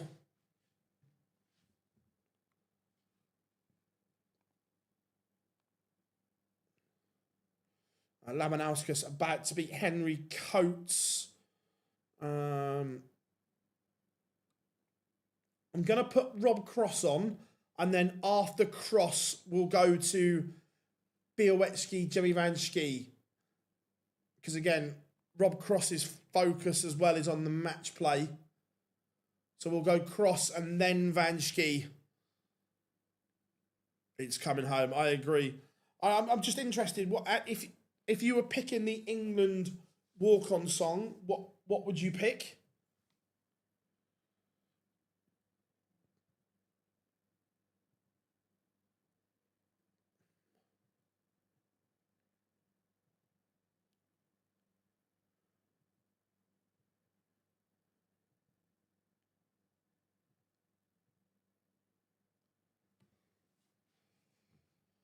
Mr. Brightside. Afternoon half. Very sorry. Johnny lost. Didn't play particularly well. So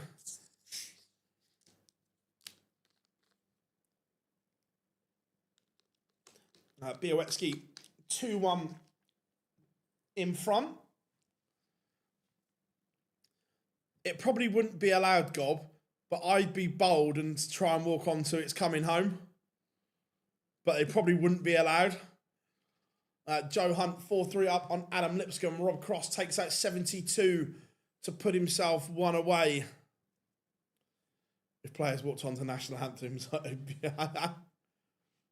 To be fair, there are a couple of bangers of national anthems, but there are also some pretty awful ones as well. I agree. How we doing, Scott? Good to have you in, buddy.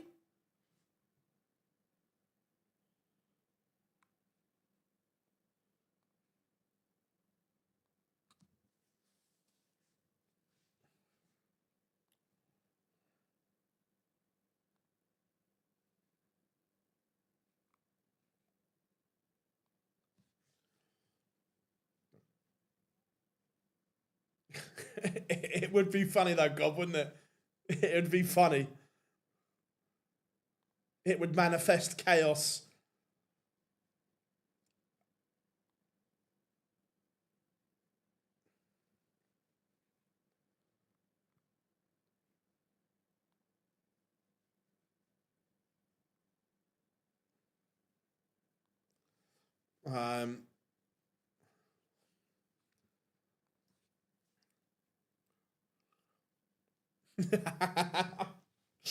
uh, what else have we got? We'd like to see Sedlacek in a match, but yeah, look, Sedlacek's been decent. It's still quite up here like that. I'm Scottish and World in Motion. I hate it. World in Motion's class.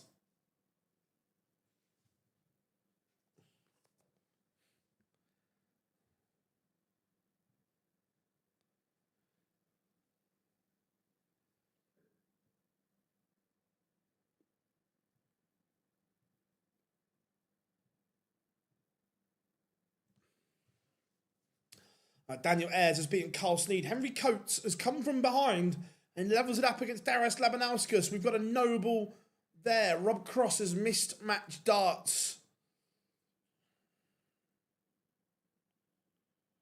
Sedlacek 2-1 up on Andy Bolton. Drat does hold. Cross will have the darts in the next one. Białecki 3-1 up on Jimmy Vanchki. Mervyn King against Mensur Sulovic. Terrible first leg from both. But it is the King who takes it. Shin Diggity against the Decker.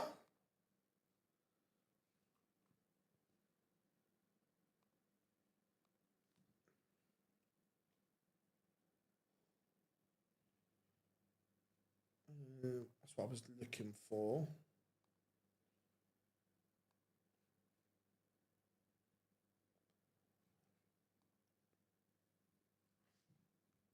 How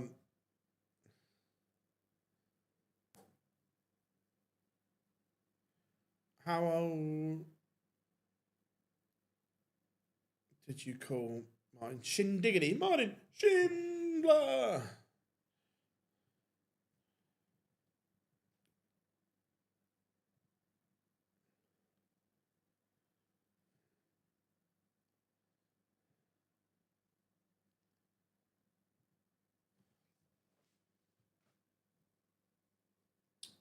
Nathan Potter. 2-2 with Daryl Gurney. 10 points for Gryffindor. 118 for Roberto Cross. And again, his hopes of the match play going up and up. A win here would put him on the brink. Daryl Gurney has passed the magical 80k barrier.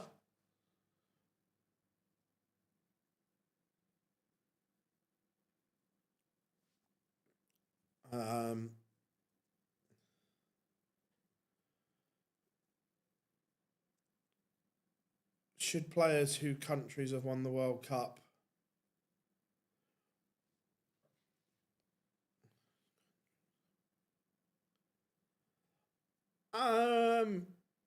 I might be wrong, Johnny. I'm pretty sure the England shirt last year had 5 stars on it. I might be wrong with that, but I think it did. Roberto gets the job done. Right, I did promise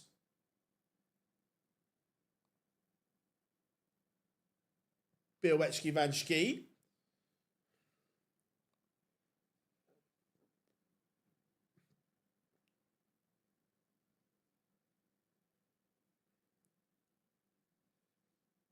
Yeah,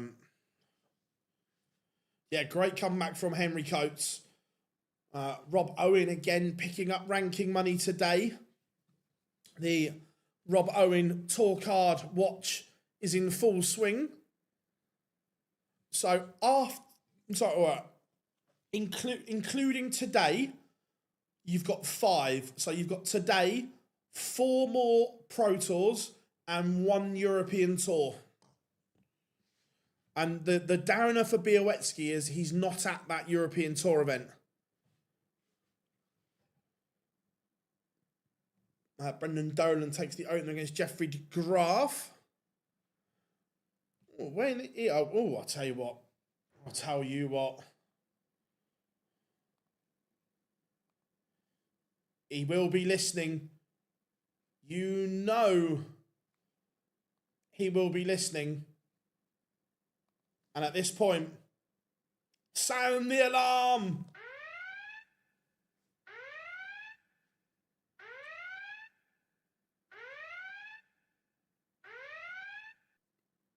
The alarm has sounded. RVB warming up.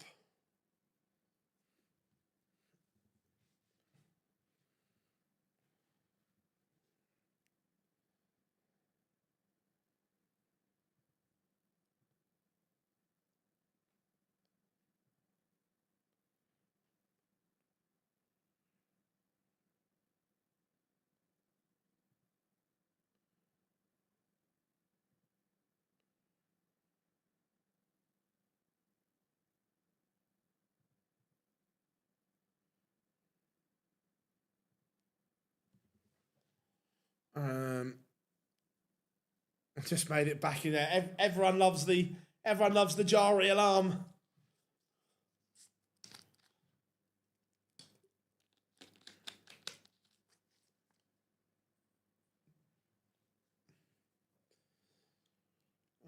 Shindiggity 2-0 up on Mike Dedeker again. Dedeker played well in round 1, only averaging 77 here. Gurney leads Potter 4-2. The Quidditch game. Gurney's definitely a Slytherin.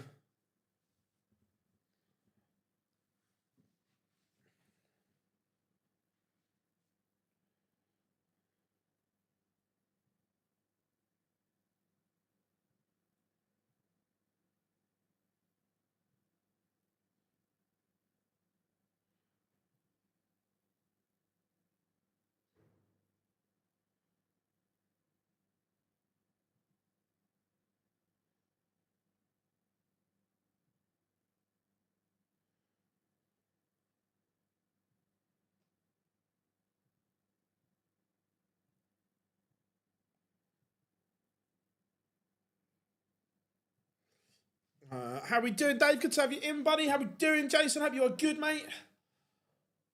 Hope you are well. Dominic Grulish has a leg back against Adam Paxton. That is the last game in the 1-2-8, and it's a bit of a smelly one. Marvin van Velzen leaves Richard Venstra 4-3. Board 9 is the hold-up board today. Hold up. Ooh, yeah. Białecki Van Schie. Our feature game is Białecki about to go 4-3 in front. Van Schie is poised if Bolt misses. But Bolt hits 4-3. Harry Ward 3-2 up on David Chisnell. I thought Barney was on a break. No, apparently, he did an interview. He did a good sit down with the PDC, and apparently it got blown out of all proportion. That what he meant was he wasn't doing the Euro Tour qualifiers anyway because he'd already booked to go away. Then he was missing something because he was moving, and then he wasn't in anything major until after the match play anyway. So I think it got spun a little bit. And we'll see. Possibly. I do like Williams Rids as well. 2 unpredictable characters, to say the least.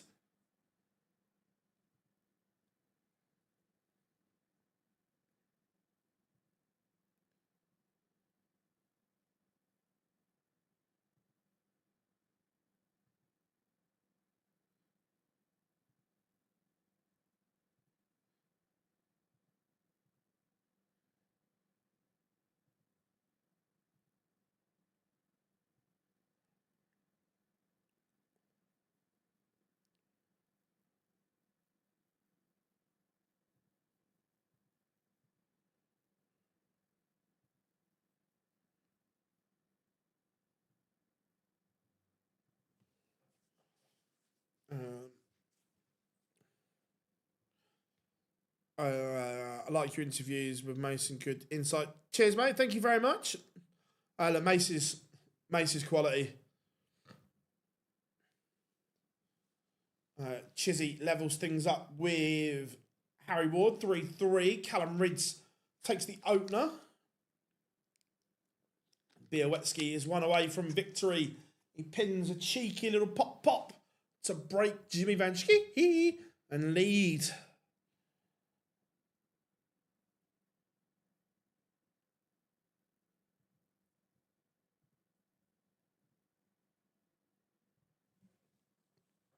Jeffrey de Graaf levels up with Dolan 2-2.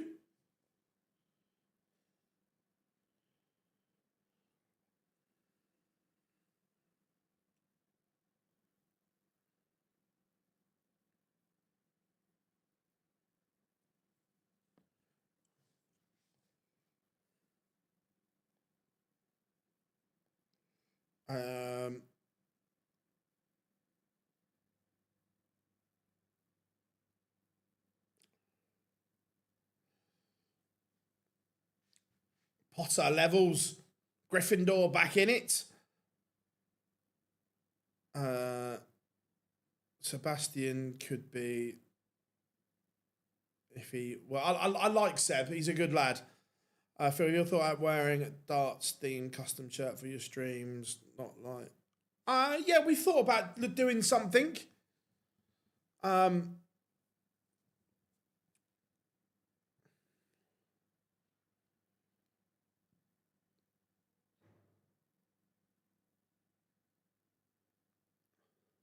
We will be. We always do the final live lounge live of the year from Mace's and Charlotte's wonderful pub in Ilkeston, the Prince of Wales.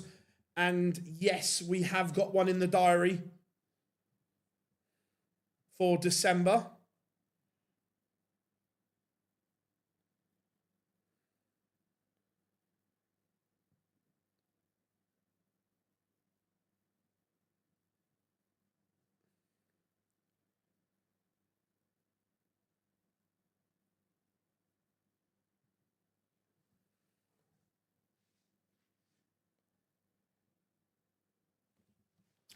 Mervyn King 4-1 up on Mental Sulovic. And Sebastian Białecki has beaten Jimmy Vanski. Right, well, I know there's a lot of people want different games.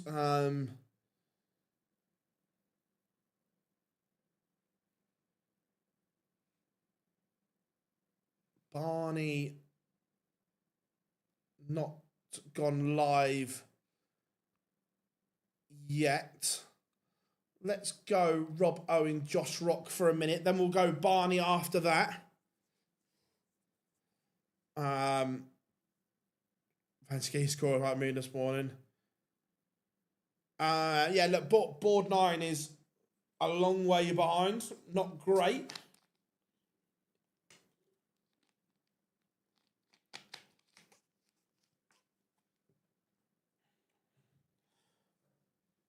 Again, Dominic Grealish struggling with the dreaded ips, and I like Adam Paxton, but when he got his card, I wasn't sure he was ready and not quite hit the heights we wanted.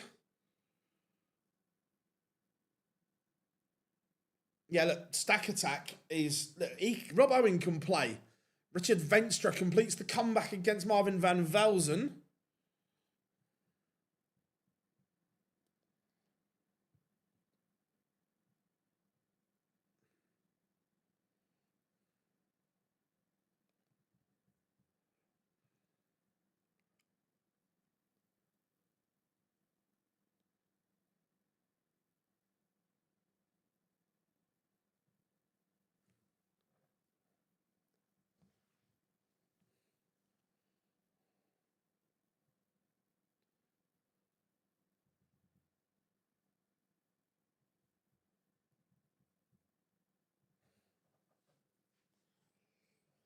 Rob Owen 4-1 up now on Josh Rock.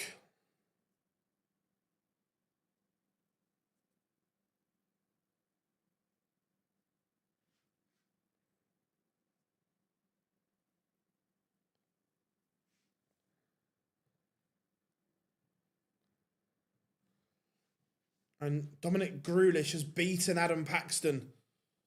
And again, probably Paxton heading back to Q School.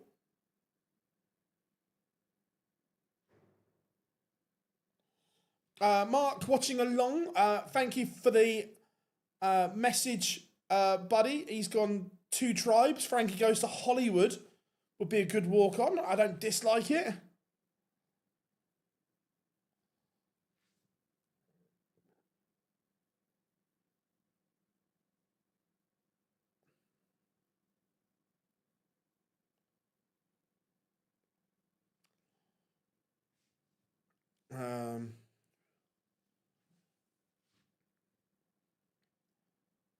Barney, Ian White underway. We'll go to that once this one's done.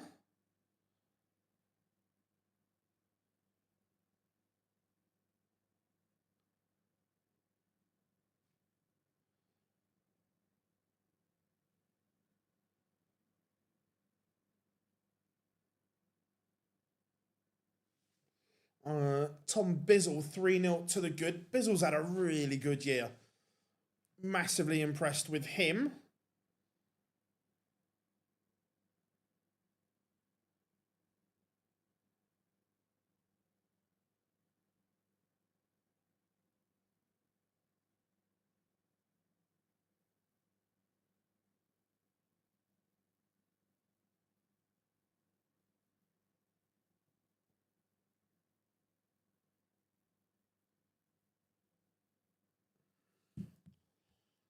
Sedler box choked as well. What's happening here?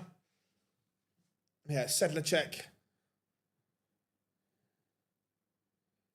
Work to do.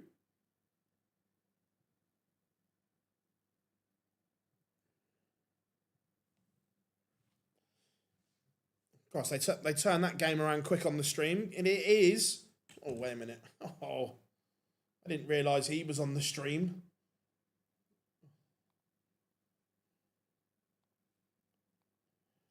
The next train approaching platform 1 is your non-stop.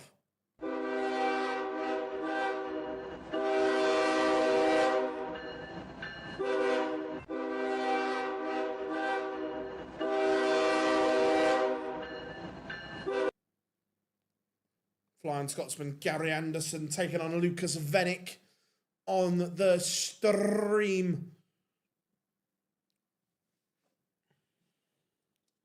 Marvin King has absolutely battered Mensur Sulovic 6-1.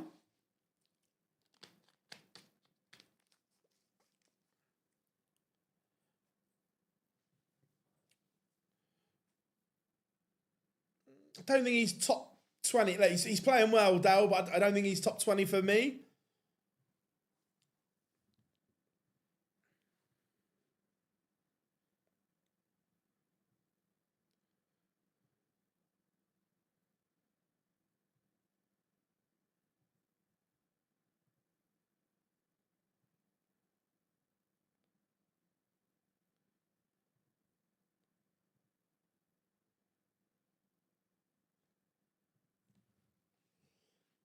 And Kai Gotthard, Bagels, Dirk van Duivenbode, the Uber genius, has been battered.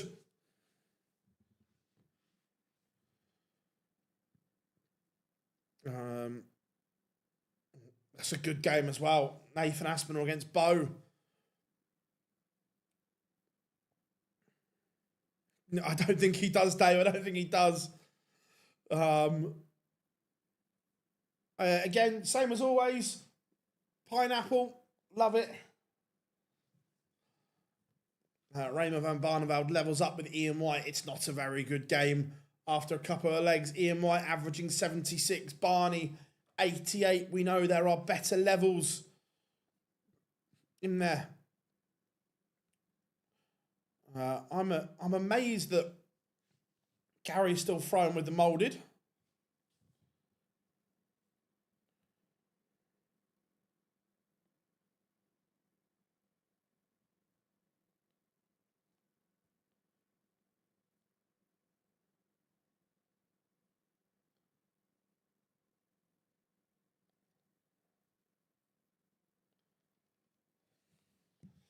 Lucas Venick again takes the opener against Gary Anderson.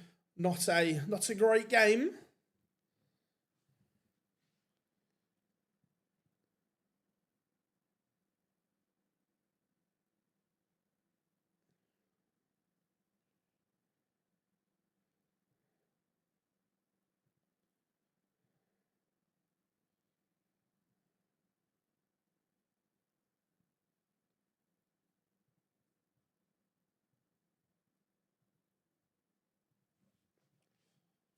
Scott Williams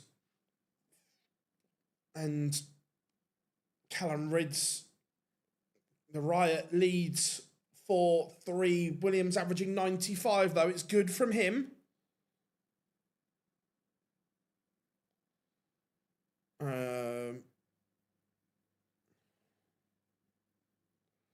Rob Owen has beaten Josh Rock. His hunt for the tour cut continues. I'm going to, just because this is a good game, I'm going to cut to this one for a bit.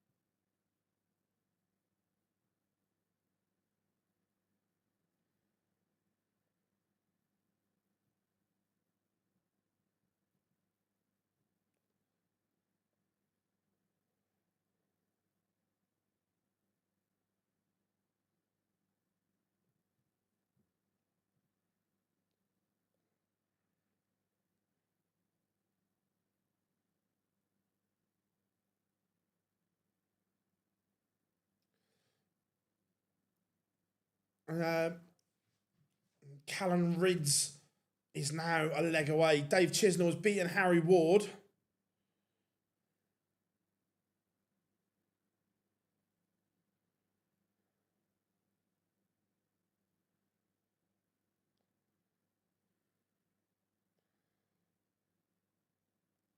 How are we doing, Chris? Good to have you in. Venick 2-0 up on Anderson. Gary only averaging 77 at the moment. It's not a great display from the Flying Scotsman at the moment.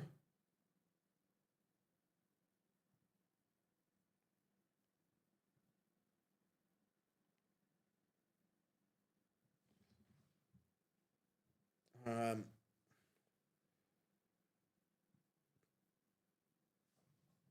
again, Williams is now under pressure. Callum's playing okay here.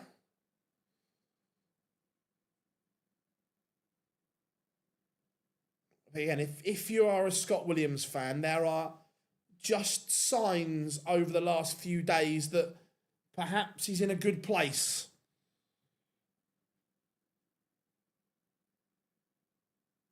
Yeah, 100%. Gary has not played enough darts, and that is showing. There is a lot of ring rust, a lot. But only he can put that right.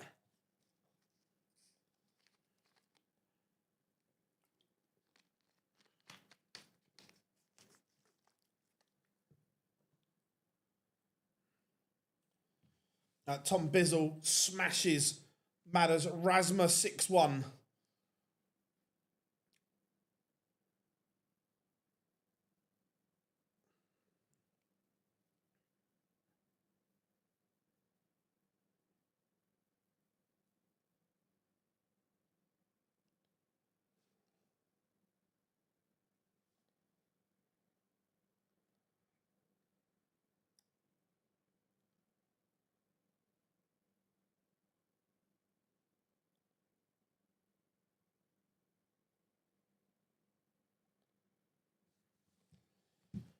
Pietreczko 4-1 up on Charlie Manby, despite nearly 10-point difference in the averages.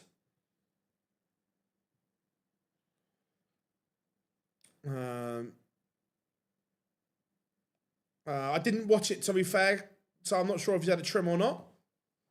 Again, Aspinall knows he will have to be at his brilliant best here.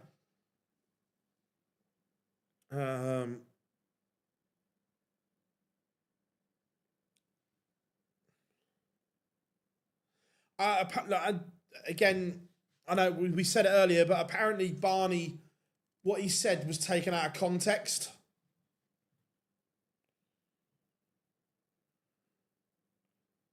Gary spraying way too many darts around. He's in Milton Keynes already. Been there 3 or 4 weeks.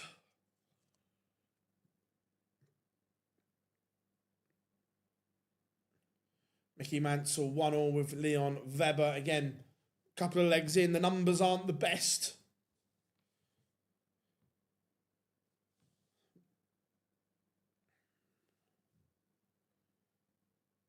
Cancer.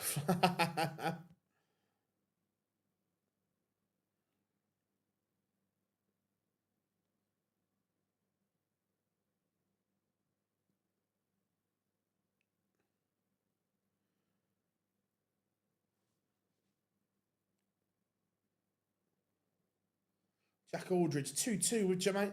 There's a lot of big players at the moment that aren't performing in terms of numbers. There's a lot of big players going out with a whimper.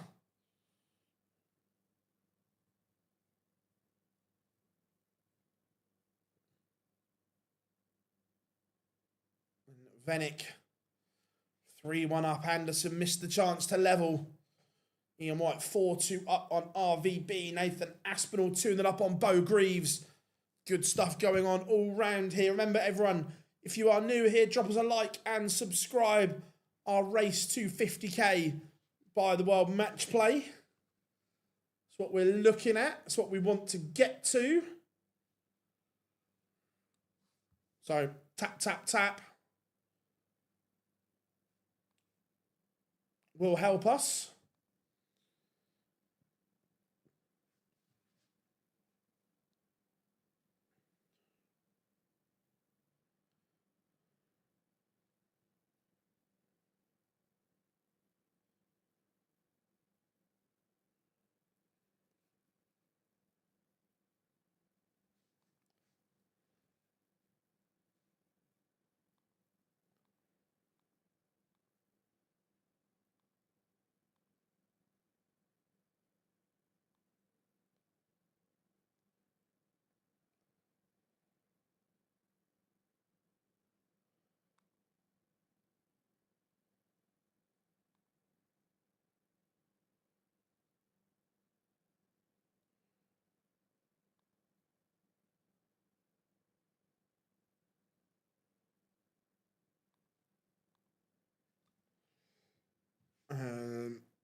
And it's a fabulous 120 from Bo Greaves to hold and get herself on the board.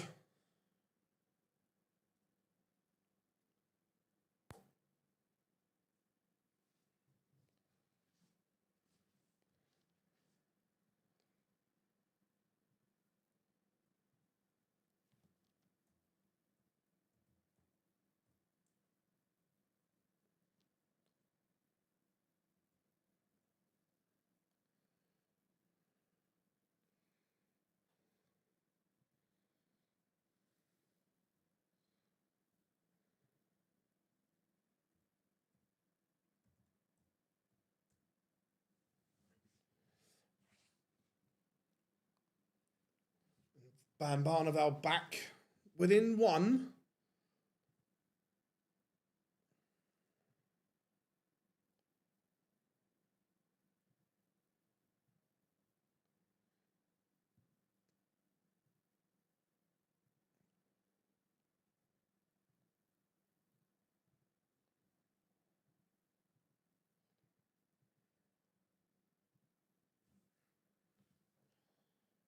Gary Anderson gets back within 1, but again, the Flying Scotsman only averaging 82. The positive thing for him is Venick is only averaging 74. Lot of low averages today, all around. You can see the frustration in Gary's face. How many monitors? I've got 2 connected to my PC, an iPad, and my laptop.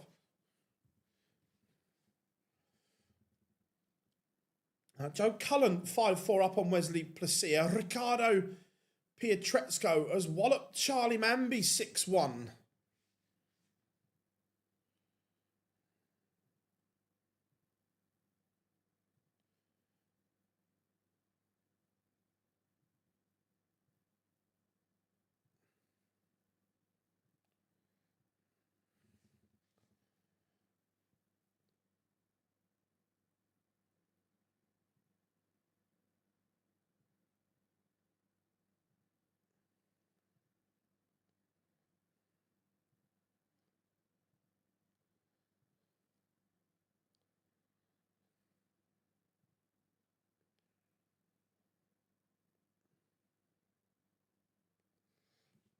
Raymond, back-to-back leg, levels it up with Ian White. Very good from Barney to get himself back in. Venick has got the 138. It would have been the greatest 138 the world has ever seen. But it misses. Gary, 1-2-1 to level up. Bullseye for Ando. Hits the 25. Tom Sykes 2-1 up on Danny Noppert. Tyler Thorpe 1-0 up on Benjamin Pratnamar. WrestleMania, the number 1 seed, getting underway against Connor Scott and Lucas Venick. Last start in hand. Oh, it's not even that. He misses. Anderson comes back and misses.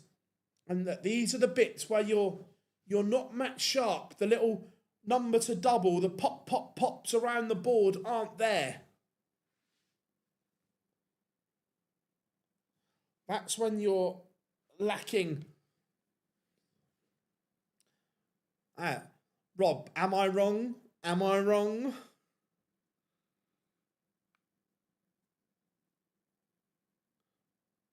This 68 has to go for Bo here. Trails Nathan Aspinall. 3-2.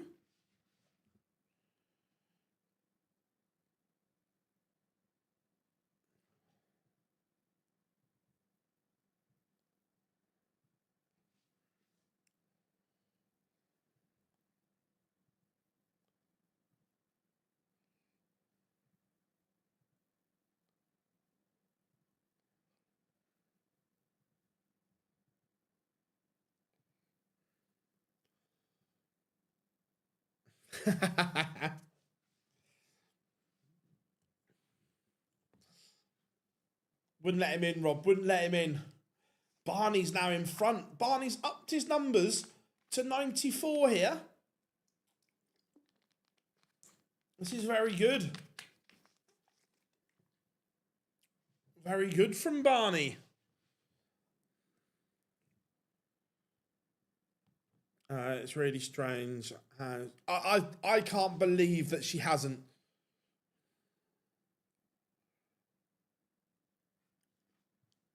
Yeah, I'm staggered.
Um,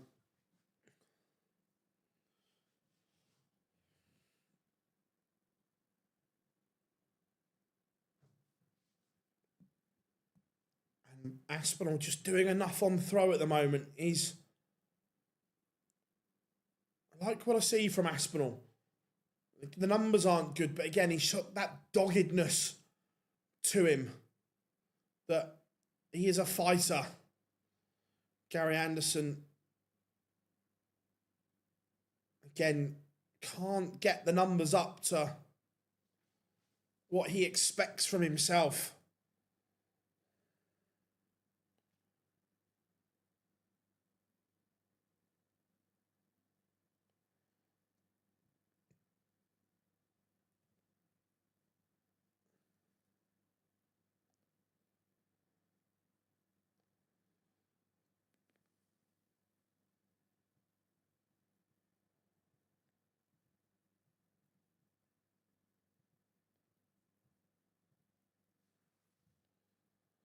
And Venick is one away.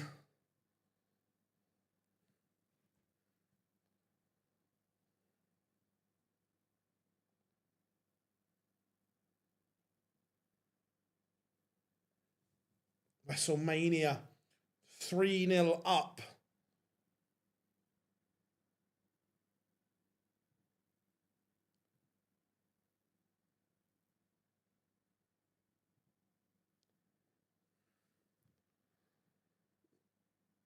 And Ian White levels. We've got a noble between him and Barney. Bo, this has to go.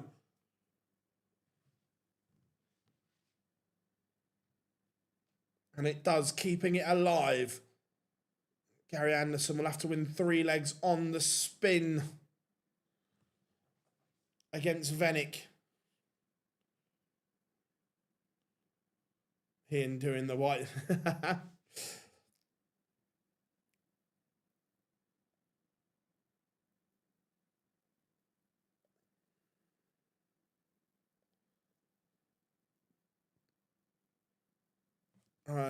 Who has it? Let me have a look. Ian White has the darts and kicks off 180.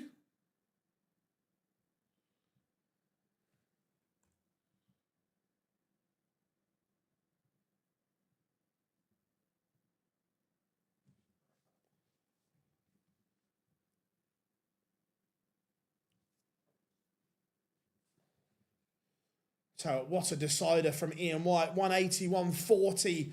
Barney ton. Only a 180 gets Barney back in this game. And Gary Anderson missing more doubles. You can see the frustration within Anderson. Time to get back on the board, Gary. Time to get back on the board.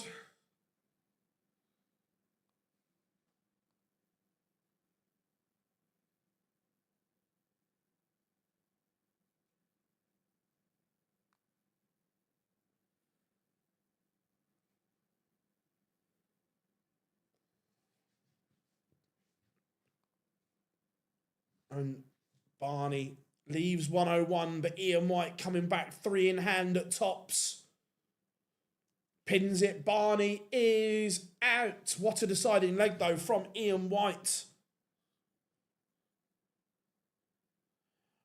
Nathan, the simple answer is Gary hasn't played enough darts. He is lacking match practice all over the place.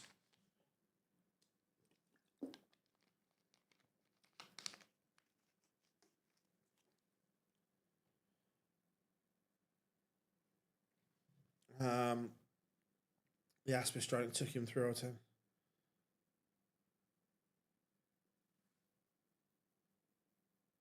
Again, Nathan hasn't played much. That rhythm, that routine that he needs.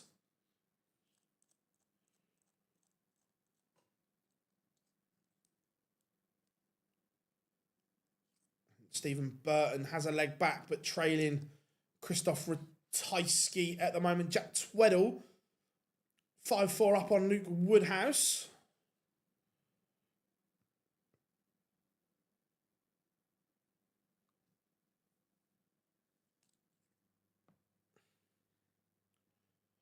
Yeah, but Dal, that comes because he's not playing. That Nathan got himself into a great position working with the specialist, but he was playing all the time. When you stop and have it, you think he hasn't played competitive darts for near 2 months, so you're not doing what you're training your brain to do. And he got himself into routines and so on, working with, I think it was Chris O'Connor he's working with, got himself into routines. But when you stop training your brain, it slips into old habits. And I think that's what he's done, that his brain has slipped into the old routine. So now he needs to reprogram and retrain himself how to do that.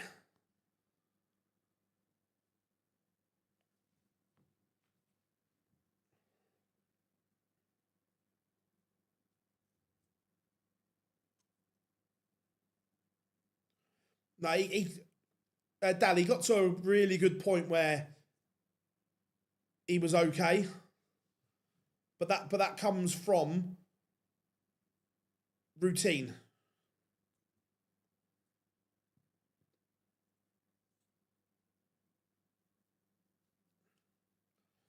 It's a mental thing. I'm not sure. Apart from retraining your brain to switch off, Daniel Ayres, Chris Dobie getting underway. Christoph Ratajski has seen off. Can't remember who he saw off, but he's 164. It just disappeared off my screen.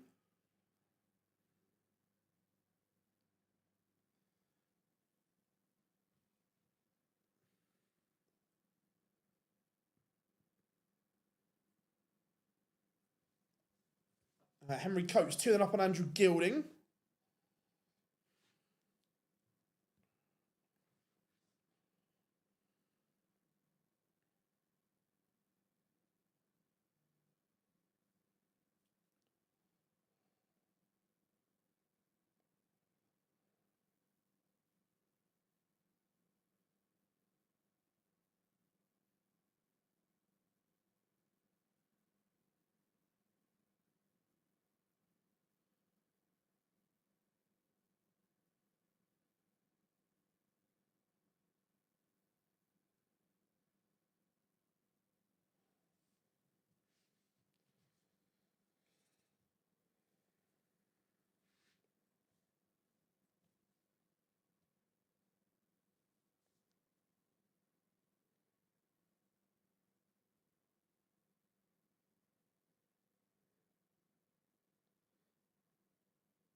And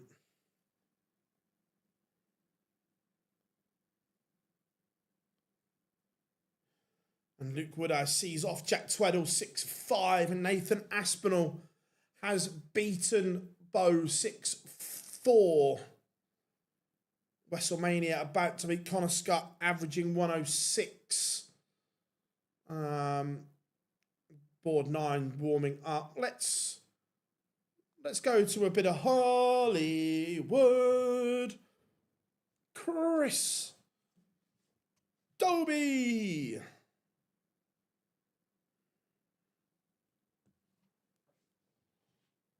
WrestleMania is a 6-2 winner.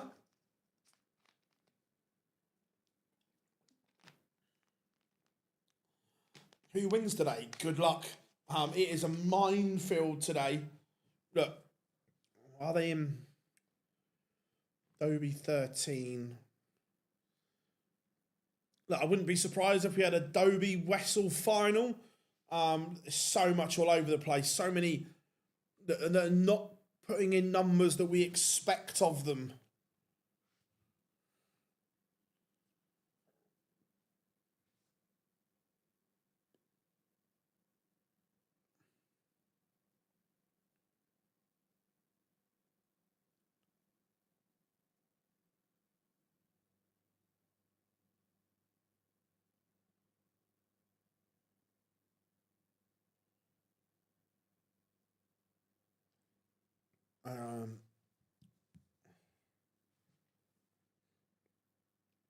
Yeah, we love having Dave in the chat room.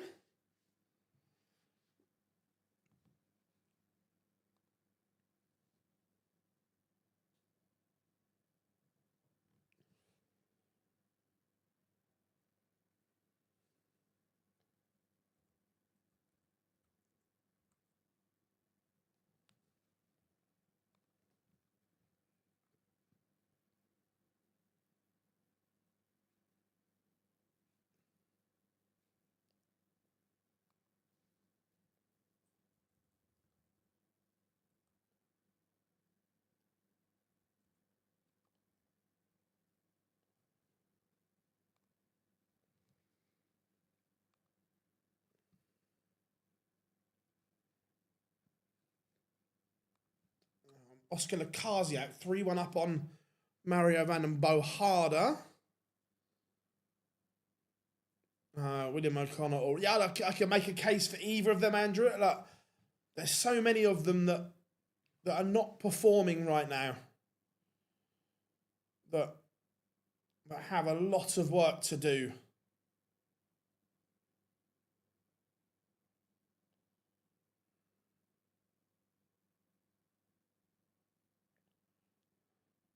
Henry Coates, 4-0 up on Andrew Gilding.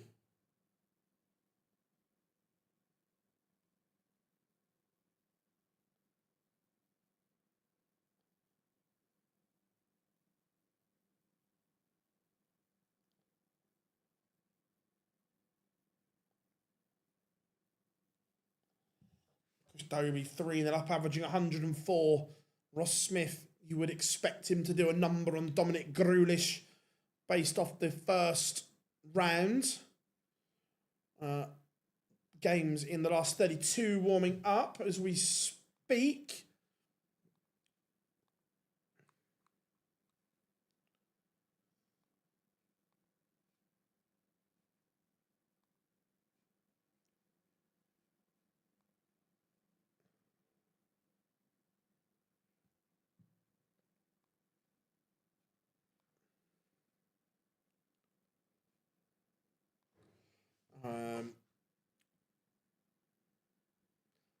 Suddenly Sweden look like they're finding...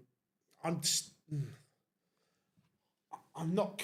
I know he's playing all right here, but the Lukasiak throw worries the shit out of me.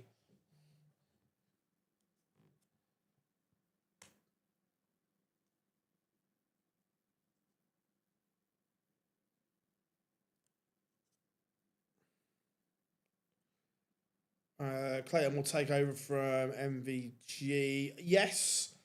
What's the gap at the moment? Of course, that's unless MVG does something which is unlikely.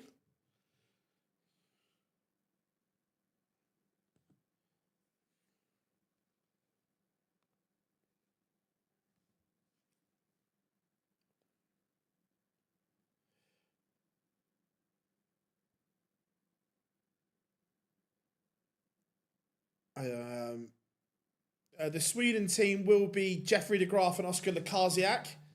The Lukasiak throw is just...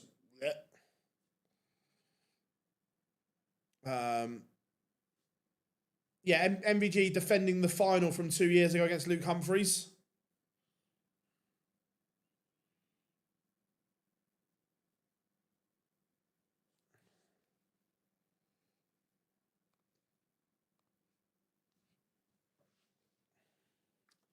Dobie 4-0 up. Just cruising along.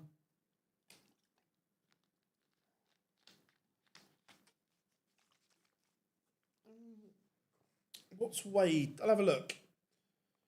What's James Wade defending at the match play? He's defending 50k at the match play.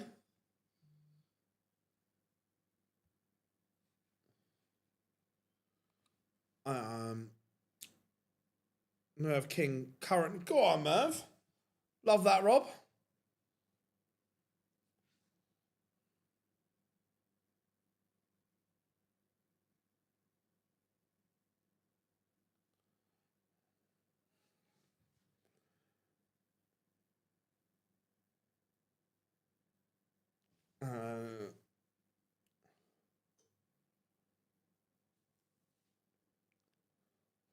Yeah, he's got a big back end to the year.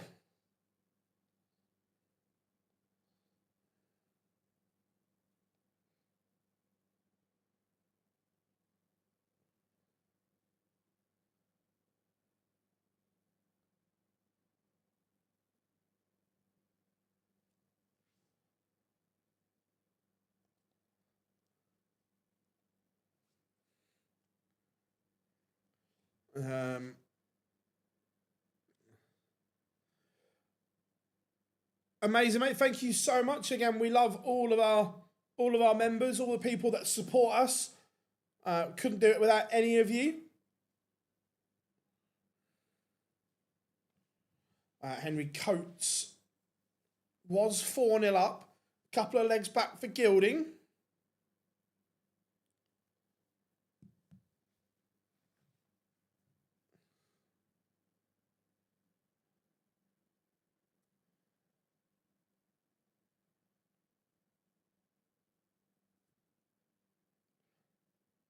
Mario Van and Bo Harder has levelled it up 3-3 with Oscar Lukasiak.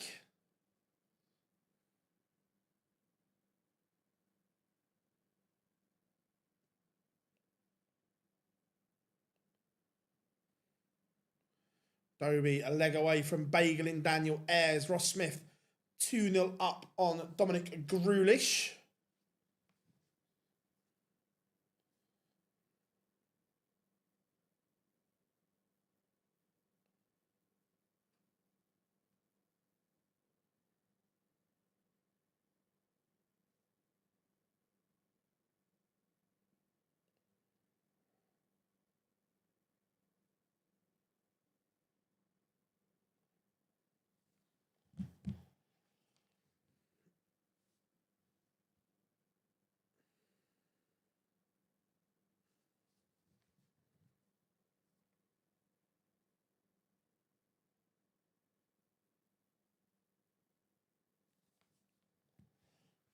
Ross Smith 3 up. My favourite match play final of all time. Oh, Christ. Let's try and think.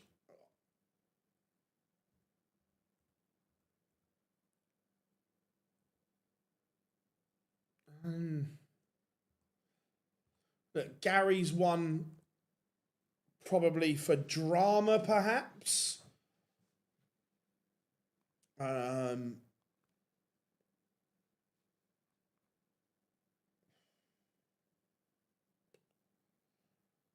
looking back through, to be fair, Peter Wright's whole match play in 2021 was unbelievable. Yeah, Gezi MVG was good. If I'm being honest, the Phil Taylor ones all kind of just blend into one because he was so dominant there.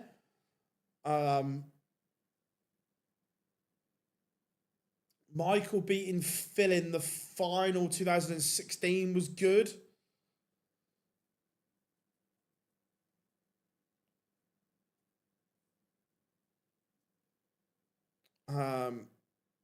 Yeah, Harrington's back in the day.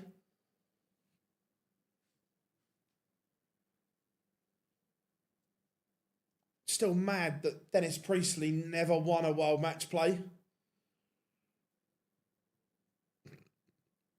Yeah, Daniel Ayres back-to-back legs against Dobie.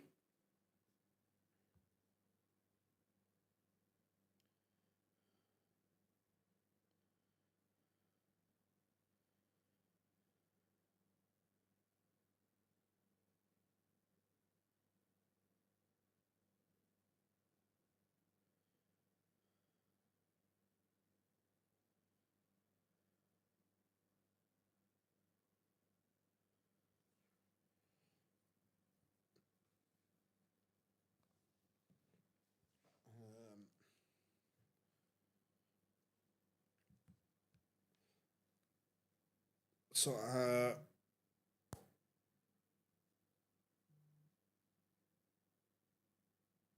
who would you have? as the best player never to win a match play. Priestley has to be there.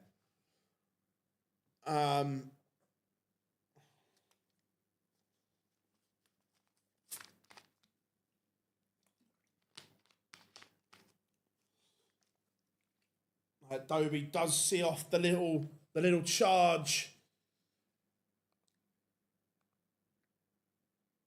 I'll have a look at the roll of in a second. Let's go.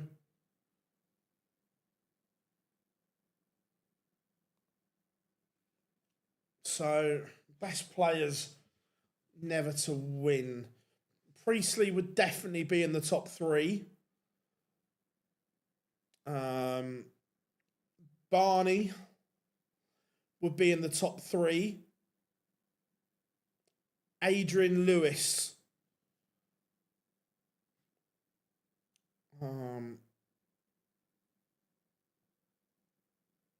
Yeah, I think Barney, Priestley, and Lewis. Price possibly. Is he better than the other 3 when 2 of them don't play anymore? The other one's past his peak. Price still has time.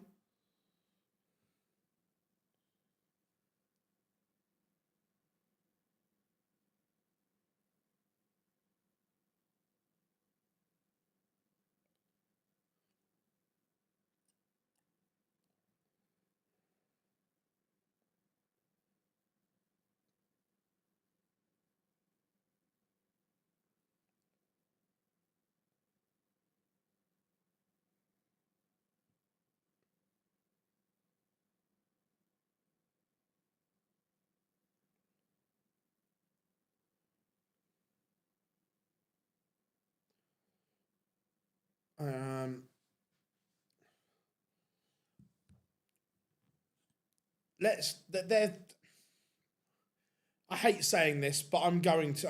I'm interested to see if you guys agree with this. Anyone that won a title behind closed doors in that bonkers time we went through, is there an asterisk next to it? Chat room, I'm interested to see your opinion that those people that won the big majors with no fans in the arena, is there an asterisk next to them?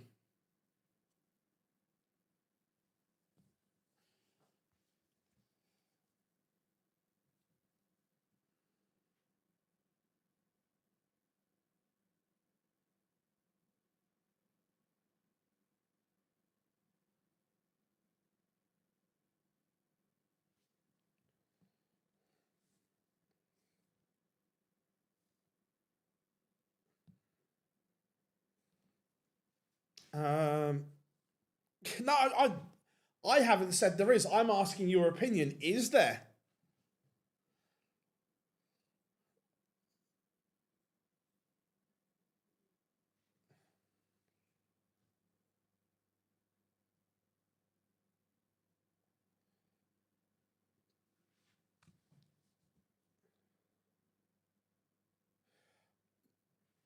Look, you'll never take it away from them, but my opinion is there are a couple that won titles that I don't think would have if they were under normal circumstances. Now, I fully agree that they've won it in the environment that's put in front of them, so that's not their fault. But I believe that there are a few that won that wouldn't have if it was played normally.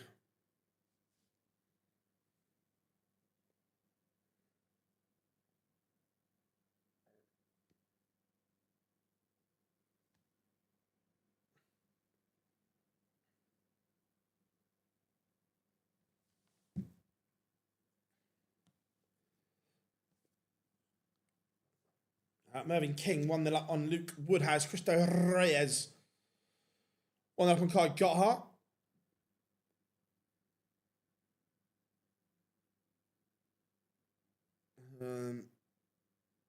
Not for me. It's for me. There is not. It's the same. Yeah, I think so. Phil. Watson just won the cup. COVID darts was peak. Dan Dawson.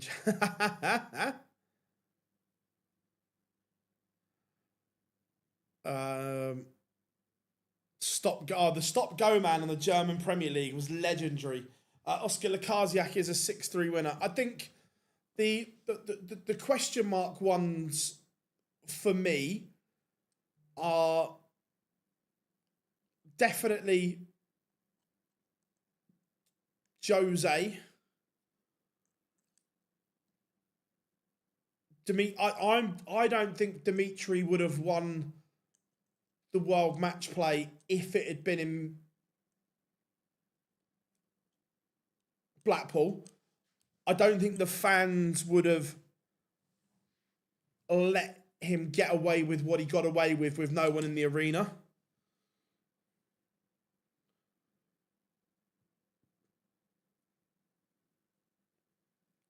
I think the fans would have got on his back very quickly.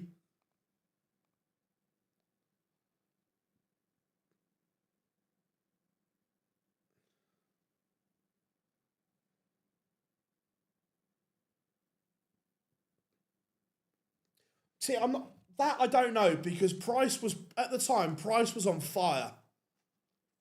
So but Price talks about this quite a lot. That I think in his mind there is an asterisk. I think Price.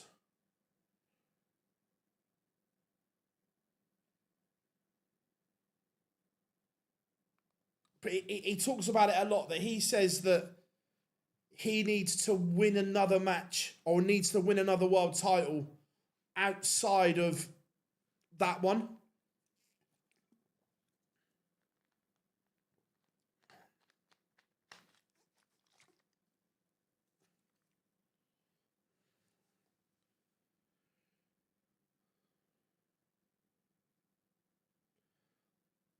Yeah, I think there should be some sort of incentive, like they used to be in the Premier League, where they used to care about finishing top because there was a 25k bonus.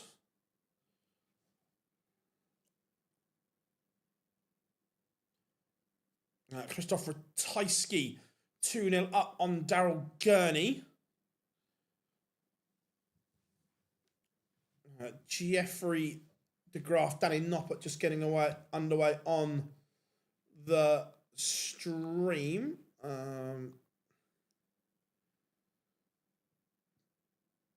The World Match Play race. If Rob Cross wins this next game, he will jump the 80k threshold.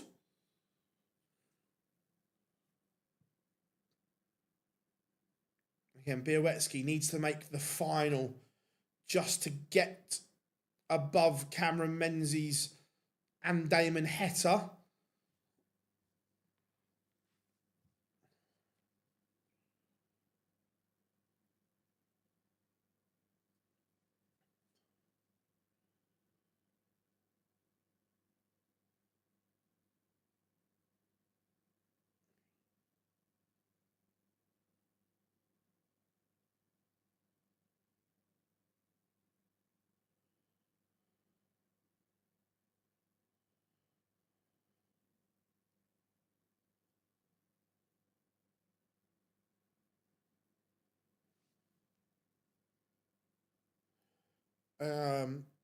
Yeah, if you haven't yet, make sure you drop us a like and subscribe.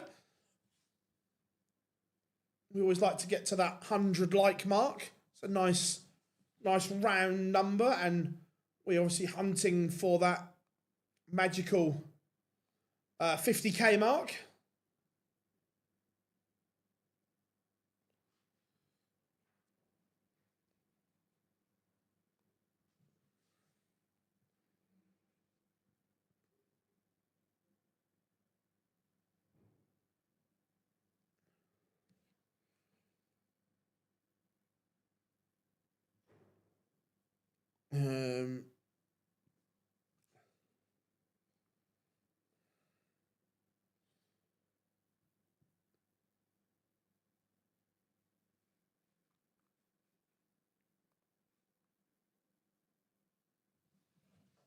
So, has it ever happened a table topper not winning a Pro Tour during the season? Oh.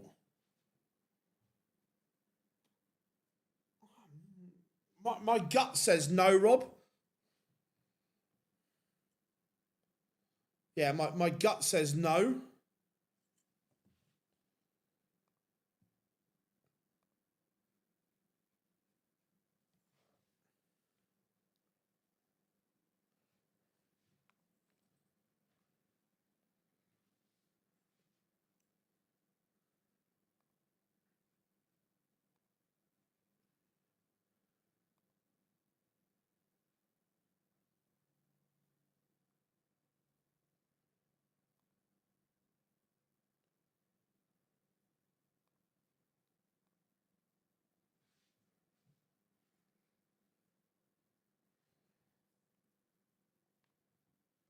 Um,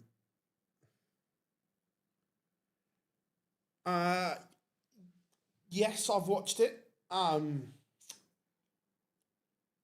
it have been worded better? Yes, 100%. Look, is he entitled to his opinion? Yes. Does he have a point? People can judge for their self. But it could have been worded a lot better.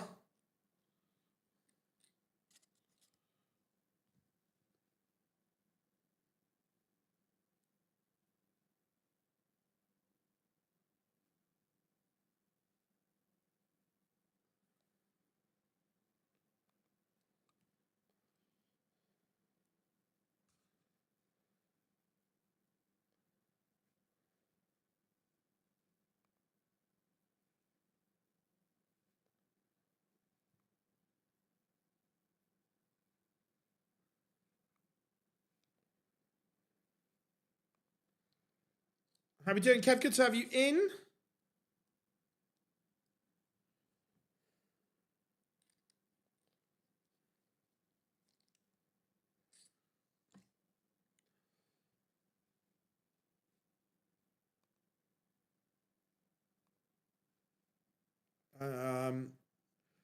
Been looking for a darts channel. Finally, nice, mate. Glad you found us, John.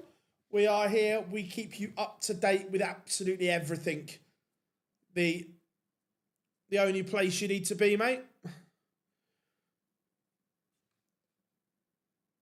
We cover just about everything you need.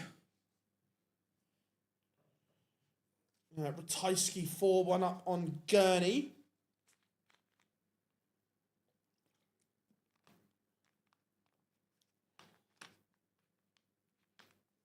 But who is Simon Jordan to tell? It's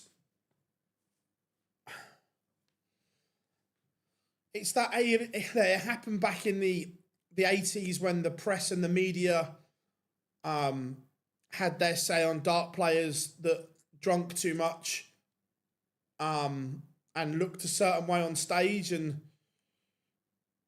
it's happened since the beginning of time.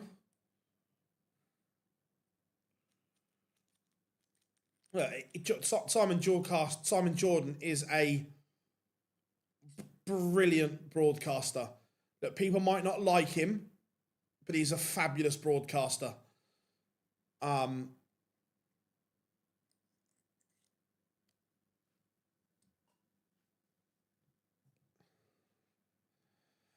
long do you think it will take until a world champion is crowned surviving match darts during the tournament again? Oh, good question.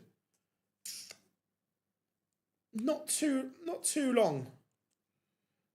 As someone who is relatively new to darts, I watched the World Championship for a few years, but other than that, I've only just started watching it weekly since I started playing back in March. Nicely. Whereabouts are you from, and what level are you kind of playing to? Good that you found us. How are we doing, Simon? I just turned in to see that the World Cup draw. Yeah, unbelievable group. what a past few years. Oh, the past few years, the sport has been superbly, absolutely mint. Cheers, mate. We day off work, so watching players chat. Nice. I say good that you found us. I say we not only do the lives, we do the interviews. We've got some other nice little content planned coming up as well.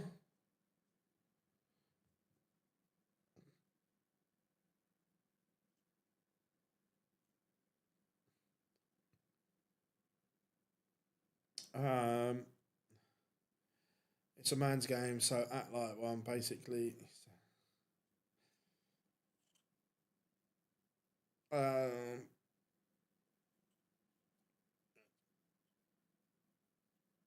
are we doing, Max? The OG. Actually, thoughts on Simon Jordan. Yeah, no, I say people. Well, just notice that Danny Noppert has stuck with the gold darts. Interestingly, people won't like Simon Jordan because he's opinionated, and he says whatever he wants. Rob Owen is into the last 16 again. This is superb from Stack Attack. People won't like him because he says what he wants, how he feels, and there's no filter, but he is a fabulous broadcaster. Do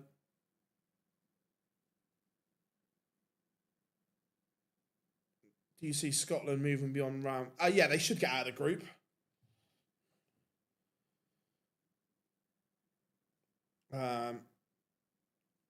Amazing, John. Amazing. As I say, welcome to all of our new subscribers, all of our subscribers that have been here for a while, and all of our OGs as well that have been here since the beginning. You guys absolutely rocking it.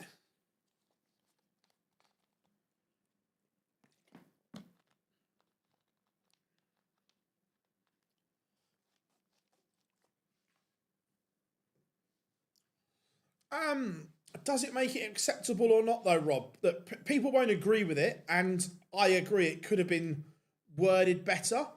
But I think in the world we now live in, I think honesty is a massive thing, because you see, for me, I see too many broadcasters not saying what they actually think and saying what they think people want to hear.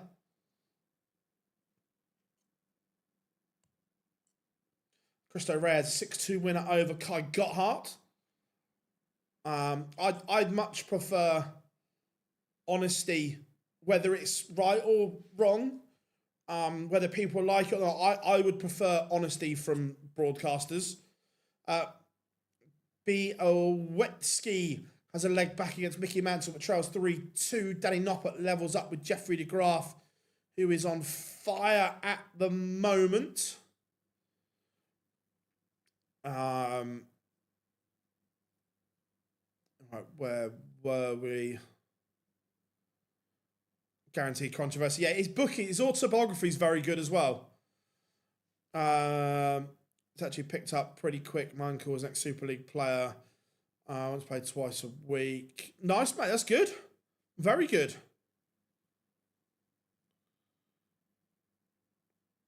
Piers Morgan. Yeah, and again, I like Piers Morgan as a broadcaster as well. I think Piers is an exceptional broadcaster. Again, when he took on Alistair Cook back in the day, did he go too far? Probably. But he was telling it exactly how he felt. Wessel Nyman is a 6-3 winner over Tom Bizzle, 106 average for WrestleMania. Very good from him. Let's go to Rids and Cross at 3-all.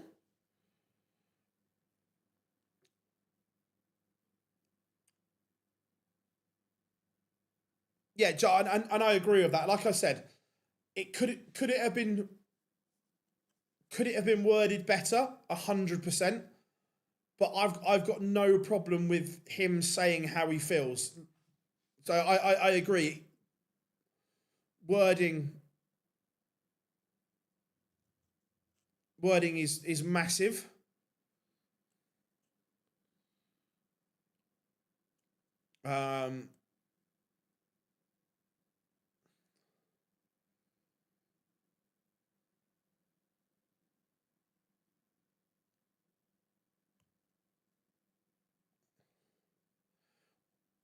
White v right, confusing. Yeah, just a little. Piers Morgan interviews. But I really enjoyed, they were good. I enjoyed the Piers Morgan life story interviews that he used to do on ITV as well. I thought they were exceptional. I actually thought he was really good on the Stick to Cricket podcast back in the winter as well. If we had to give Wessel, we've already given Wessel a nickname on this show. Wessel's nickname is Wesselmania.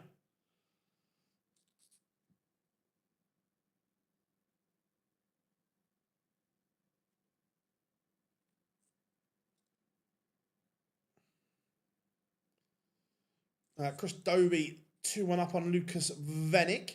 Oscar Lukasiak 1-0 up on Joe Cullen. Just going under the radar, some of these games at the moment. In terms of standard and the eye-catchy performances, we haven't had them consistently yet. Still work to do from players.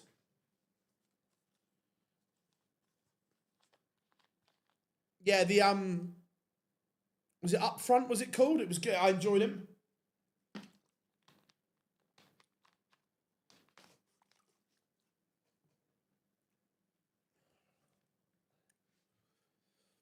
Yeah, has White and Wright happened?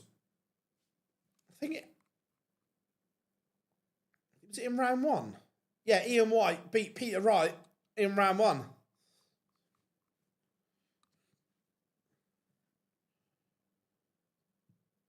Christopher Tysky has beaten Daryl Gurney.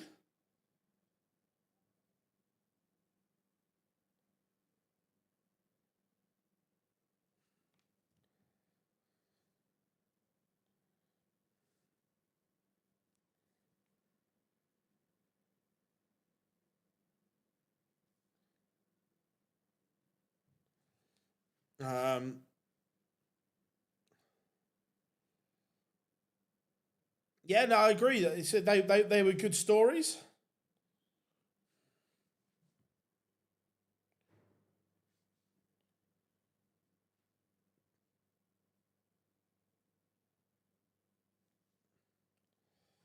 Must admit, my viewing tonight will be the Stick to Cricket podcast with Liam Livingston. Looking forward to listening to that.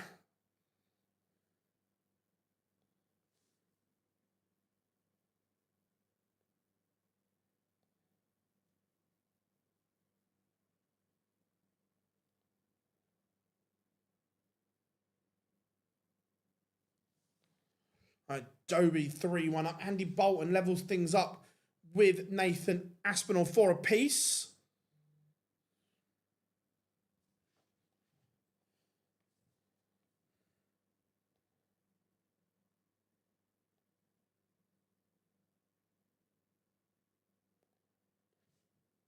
Callum Ridds has beaten Rob Cross from 3-all. It is 3 unanswered legs for the Riot.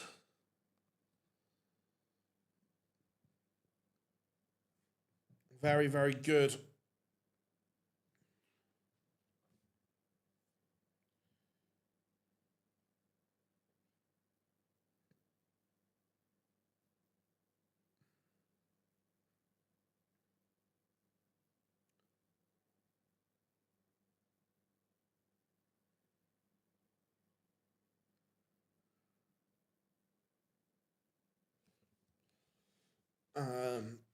Where were we? Anyone else who's into tennis?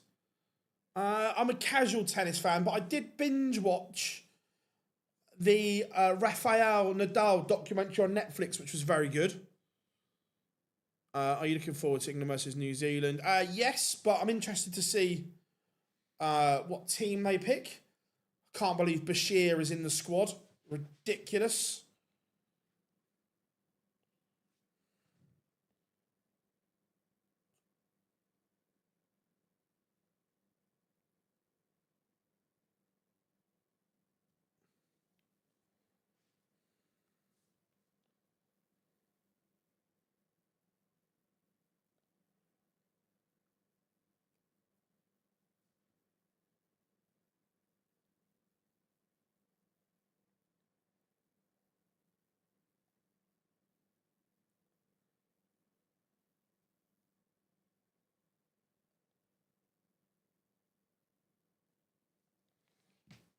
Vane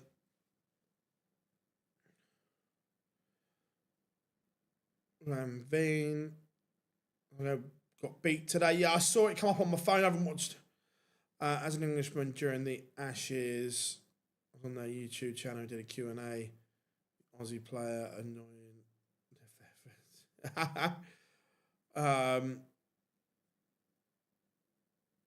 Yeah, I'm interested to see how Emiliano Gay does.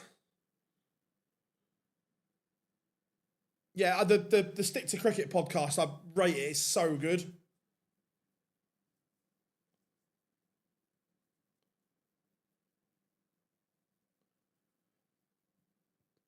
Not really. I'm not a massive Formula One fan.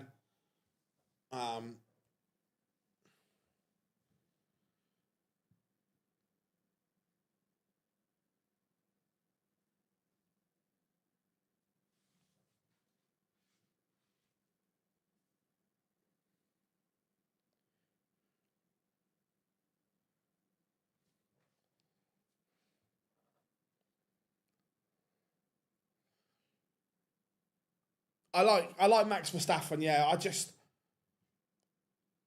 I tried to get into it a little bit because other people were like getting me to watch it, but I kind of lost all enthusiasm and all interest when all they said on the comms was he can't overtake because his battery's not recharged. I'm like, what the fuck? Sorry, I haven't got to put a feature game up. I was ranting. Let's go and see if Aspinall can get back in against Bolton.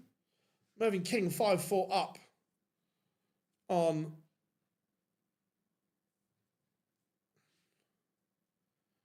never watched touring cars.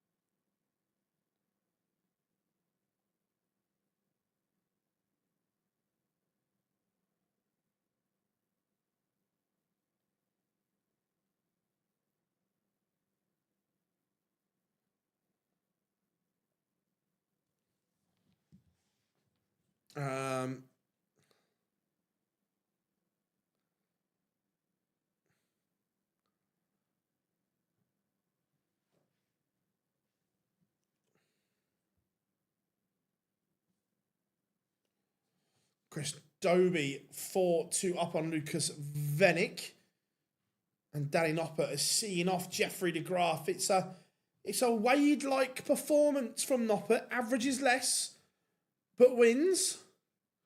And Andy Bolton sees off Nathan Aspinall. Dave Chisnell sees off Tyler Thorpe 6-3. Mervyn King sees off Luke Woodhouse. All the results charging in at once. Henry Coates 3-0 up on Riccardo Pietrezco. Let's go Cullen.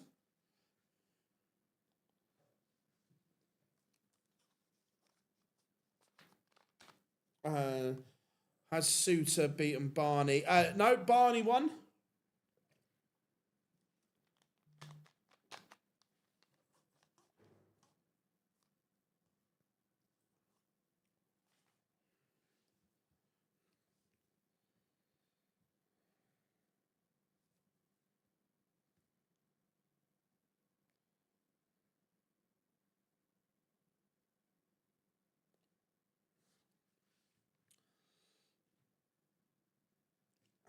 Cullen just finding a little bit of rhythm again.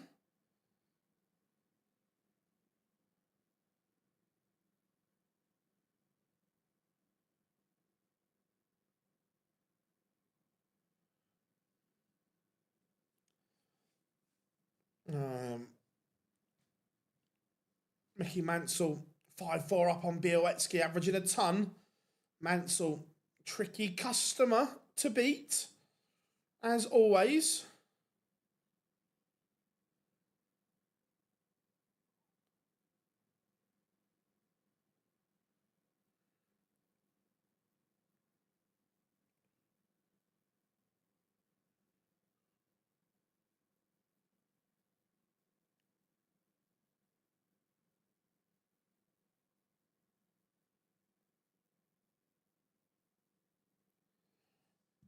Dobie, one away from beating Venick and booking his place in the last 16.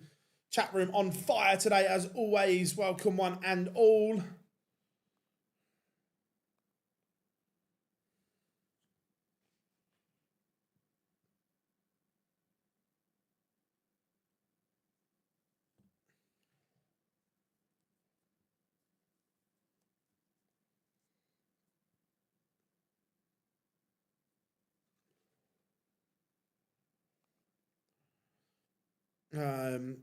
Reyes. Yeah, Reyes is just a good player. Just a good player.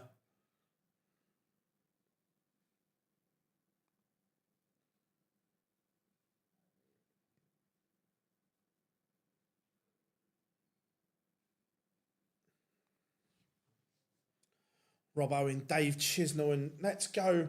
Let's have a look at that all-important Rob Owen Tour card. What's the gap to now? Wow.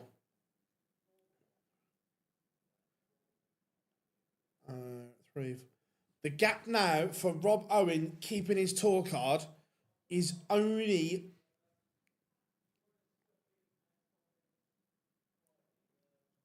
4,250 pounds.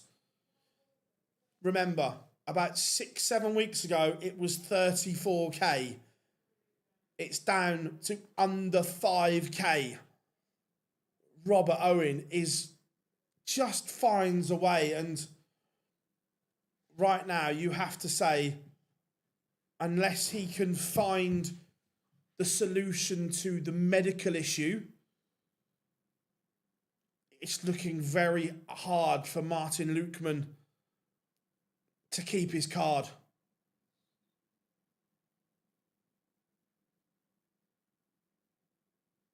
But Robert Owen, take a bow.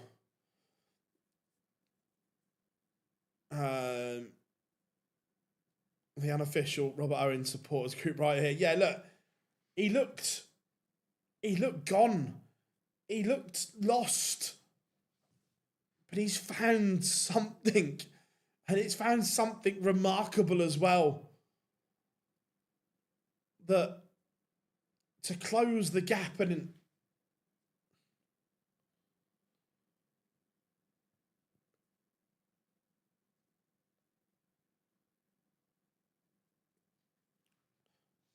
well, yeah, you look, Tricole as well has got 15k for the World Championship on that ranking. I know Rob has as well. Henry Coates, is he about to bagel Riccardo Pietrezco? 5-0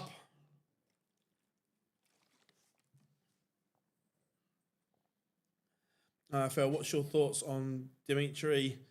Found him hard light during his peak. Look, as a person, Dimitri is a lovely guy. Did I enjoy watching him play when he was slowing everything down? No, I didn't. But I'm also impressed with his mental strength because he looked done. He looked like he was heading off tour. But fair play to him, the way he has battled, got a lot of time for.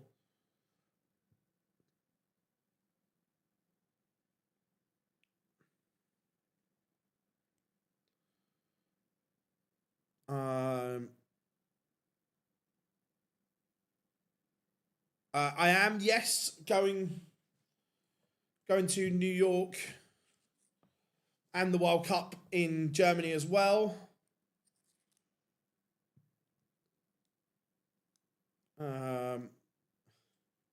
Yeah, a lot of people sent it to me. Filming the walk-on for socials. That's what we do. Managed to get a good little slot. Cullen holds and is one away from a place in the last 16. 5-3 up on Oscar Lukasiak.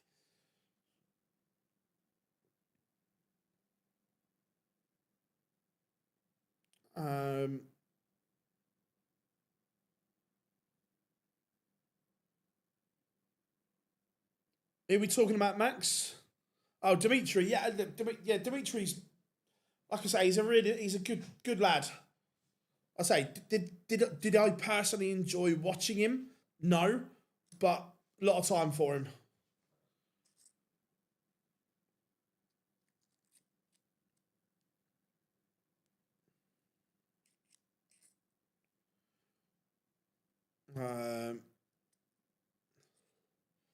If a prime Phil Taylor was competing,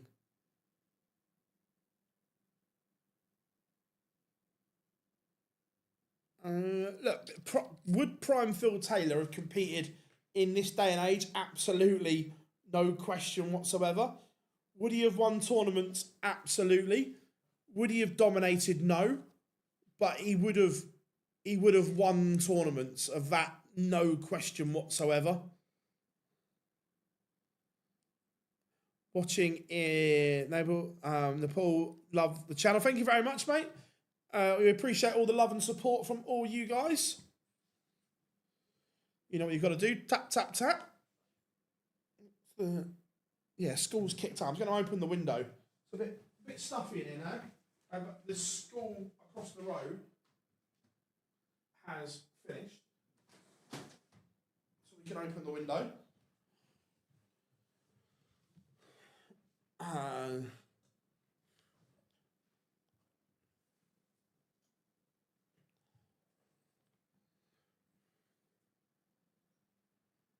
I don't look. Would he be world number one? I don't know, but he would certainly be competing at the very end and the very top end of the sport.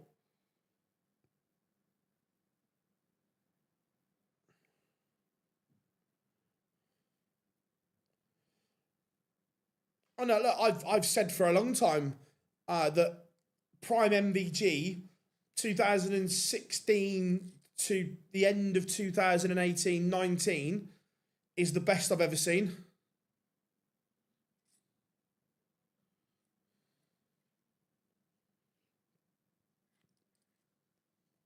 Cullen seals a 6-3 victory, and Dobie was cruising along against Venick. Wrong one. But now all of a sudden, is he embroiled in an oval?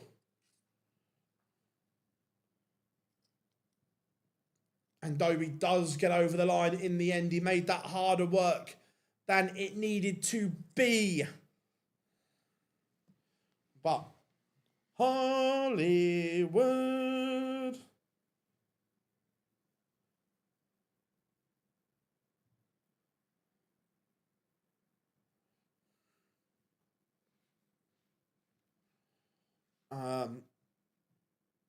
Is it fair though that many talent? Look, you can only beat what's in front of you. It's the same now. You can only beat what's in front of you.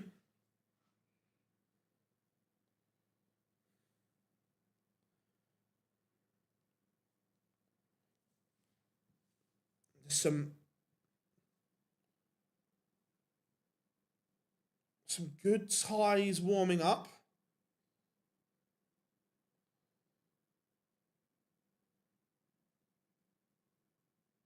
As we move into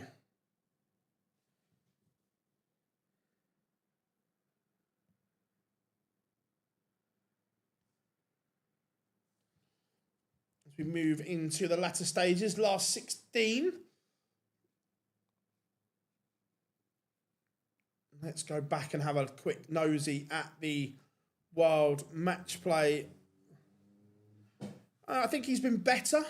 I still don't trust him. I still don't trust the throw. How are we doing, Brock? Hope you are good, buddy. So Joe Cullen has now gone over the 90k mark on the race for the match play.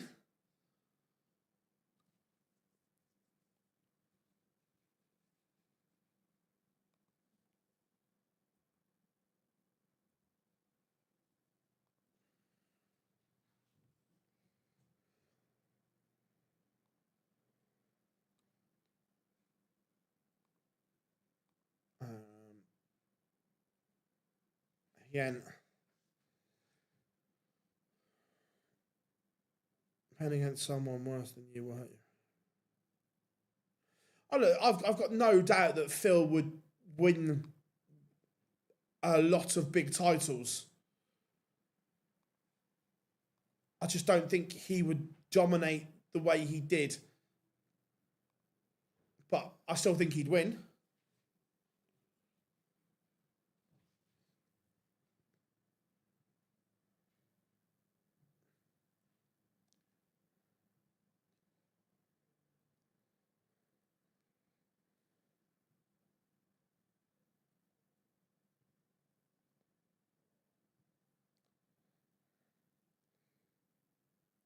Don't need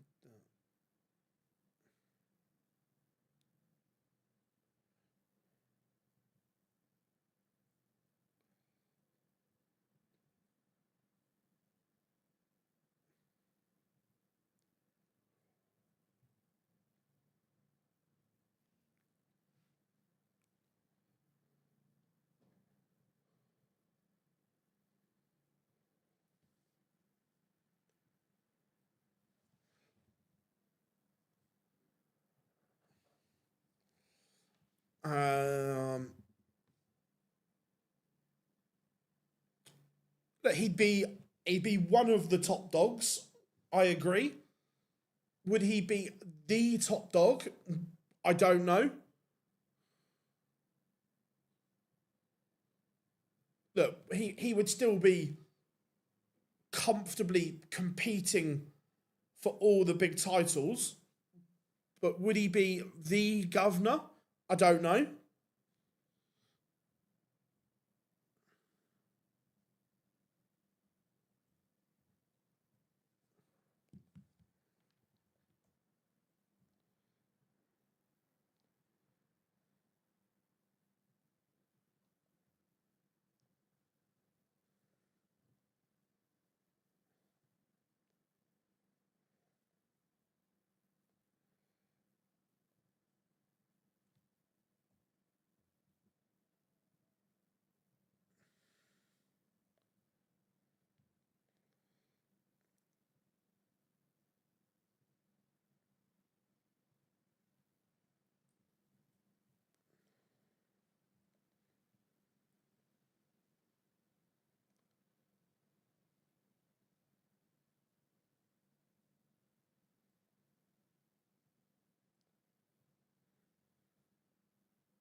Sorry, man, just forwarding something on. Right, where were we? Please, Willie's found a bit. Yeah, he went through. Willie went through a bit of a phase where he was just out of touch a little bit. So Merv King versus Christoph Ratajski for a place in the quarterfinals. WrestleMania, William O'Connor.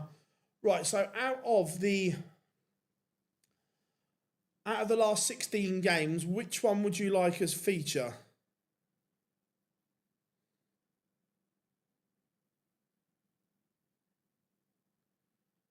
Of course, he would still win in a career. I'm pretty sure that others would get close to it. Ben, and like I say, would he win titles? Yes. Would he win them all? In my opinion, no. Because the standard is high that they can pop in those averages as well. I think either the two games that intrigue me are either Wessel and William O'Connor or Robbo and Dave Chisnell. They're the two for me. What do you think?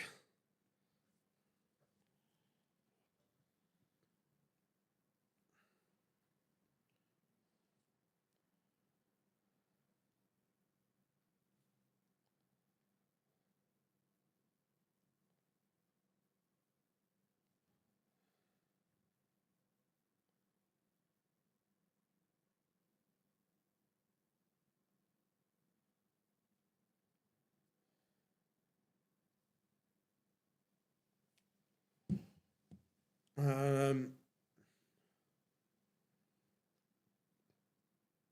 I agree, mate, 100%. He would be. Yeah, I agree. Would be in amongst it. Look, I'd love to see those battles: Prime Taylor, Prime MVG, Prime Littler, Prime Price, Prime Humphreys. They'd be great. Mansell Bolton for me. That'll still be going. Phil, when it starts summer off season,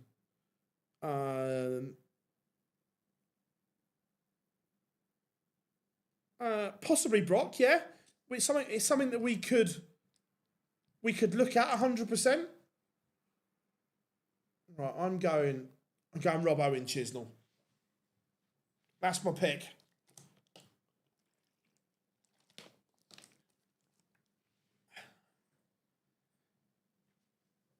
Right, we are underway.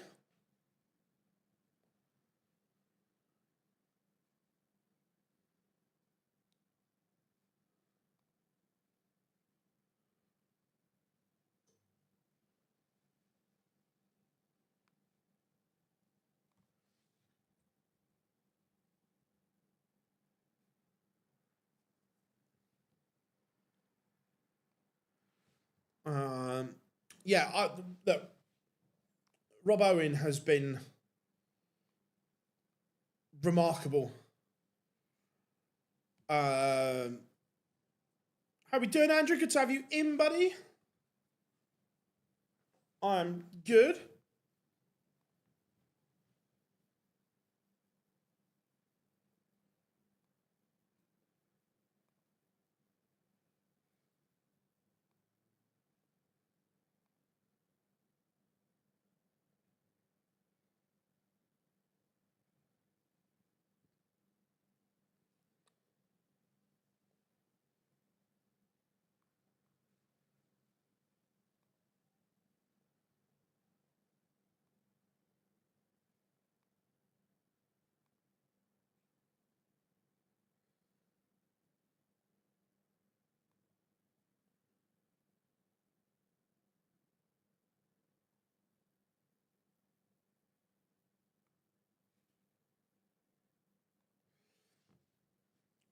And Rob Owen does lead 1-0, but Chizzy kicks off with a max.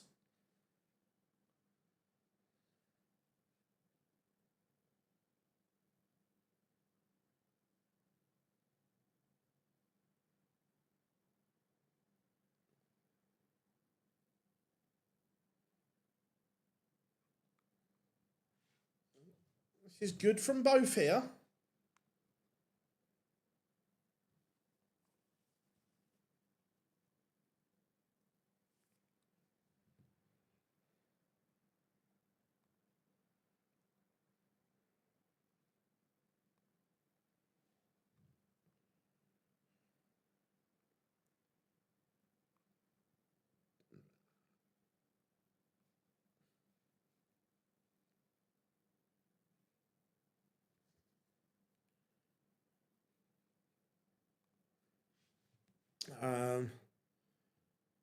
Does anyone think it's got near prime MVG? Look, it would have been good to see.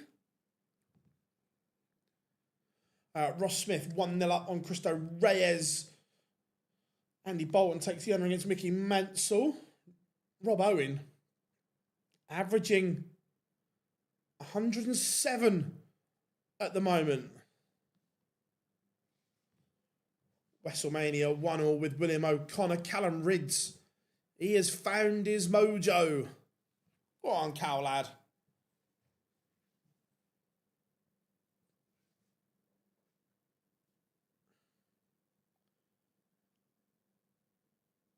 Phil, you missed my question. Do you think anyone has got near prime MVG? Yeah, look, of course they've got near. Look, when Littler goes to that place, he's on par. When Taylor went to that place, he's on par. When the greats go head to head at their very top, they're all on a par. It's who has that eye-catchy moment, who has that big finish when they need it, who doesn't miss under question.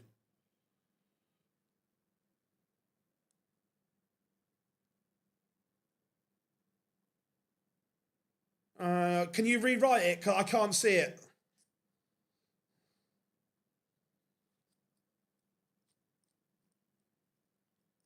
Ratajski 2-0 up on Mervyn King.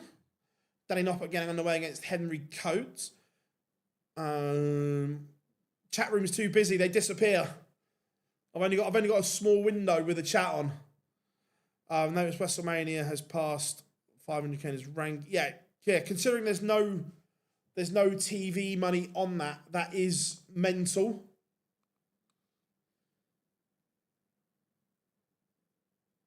Gary's top level is in that as well. That we didn't see Gary's top level for long enough.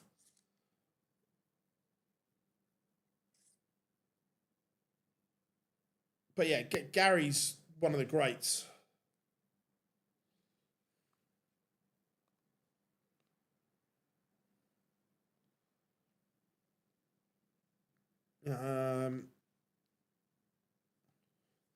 Is Guardiola? If I'm the FA, I'd sack Tuchel now and see if Pep wanted to do the job. I like the Australia, USA, and Canada group. That's my favourite. I had another screen. I haven't got enough room.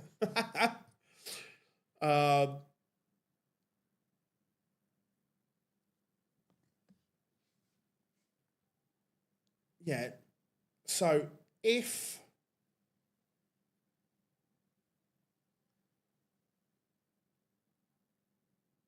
Wessel, no, he can't overtake Aspinall today. I was just looking. Just looked up the career stats. Only 3 players have averaged 100 plus more over a season on the floor. The thing is, it's not the floor isn't that separates the greats. It's when they do it on TV. Hope it's Pep after Germany, Philippines, and New Zealand. That's a good one as well. I agree. If I'm the FA, I'm on the phone to sunny Spain. Pep, fancy it?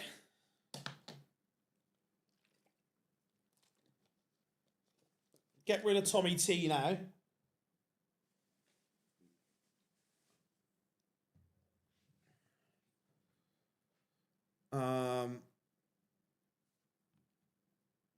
Isn't any America? No Americans on tour at the moment.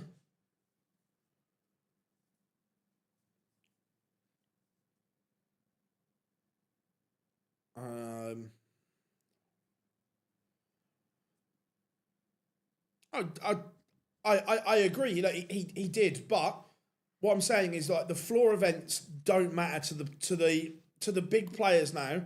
The floor events don't move the needle. That's why we don't see them here.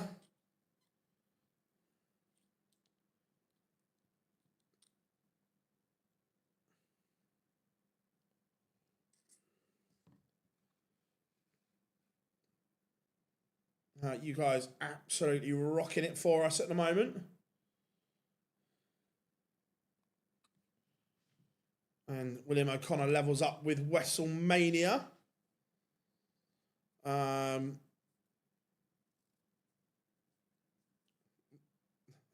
Pepper's a legend of the game. Winning with it. Look, I said this under Southgate. If Pep was in charge of that England team, we'd have won something. If Pep had that group, we would have won something.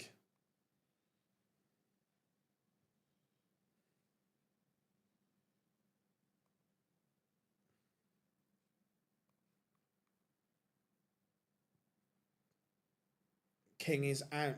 No, he's 3-1 down. He's not definitely out. He could come back. But Ratajski playing well though. Rob Owen 3-1 up, but Chizzy looking like he'll get a leg back here. Venstra levels up with Rids 3 apiece. Dobie and Cullen locked at 1-1.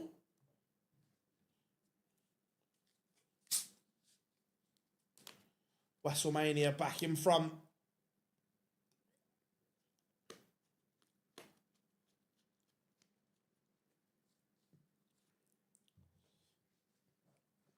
Andy Bolton 3-0 up on Mickey Mansell.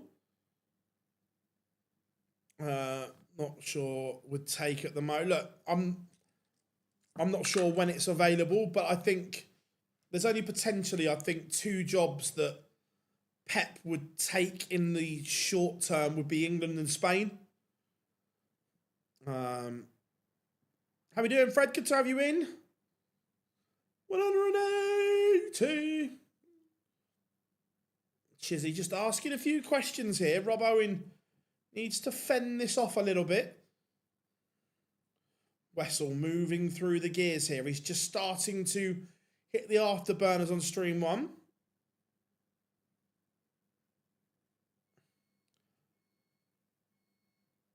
I'd have took, and I agree that they didn't have great seasons, but I'd have took Foden and Palmer because they can do something that others can't. I'm with you.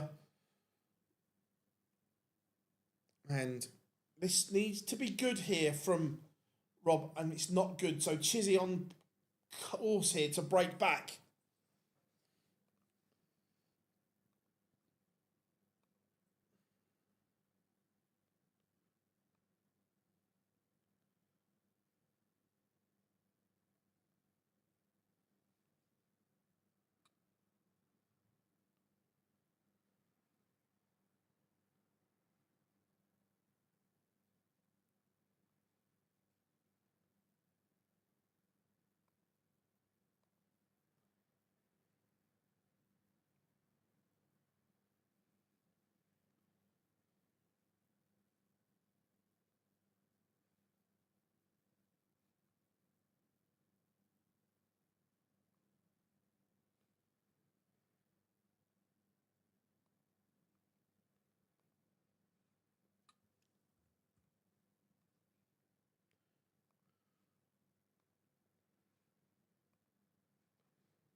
Cullen levels it up with Dobie 2-2.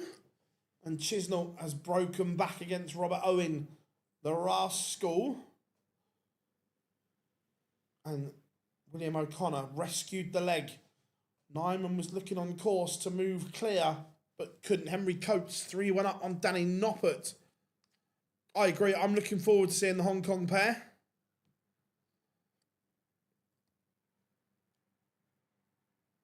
At 5-1 now, Ratajski leads Mervyn King. Christoph averaging just under 99. Very, very good from him. Callum Rids. A resurgence. This is good.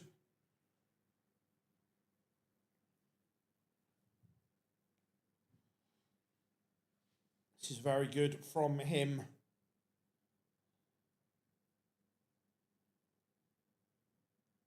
Chizzy fighting back here. That's a disaster from Stack Attack. Absolute disaster. Takes all the pressure that he'd been building on the Chisnell throw in this leg.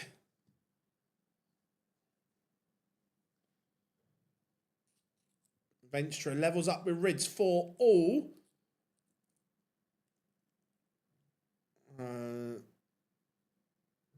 The Henry Depp. Have I missed something?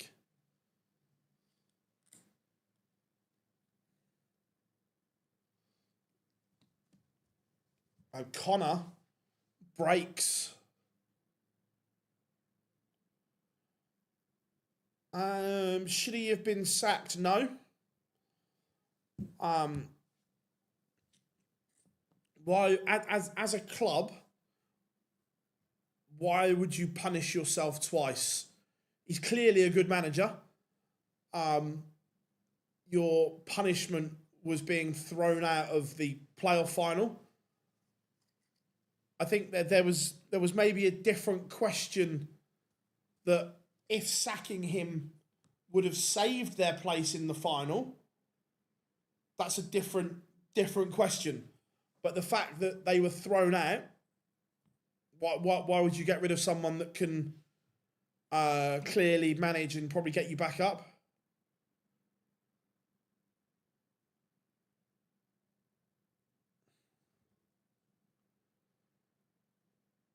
Mervyn King, leg back.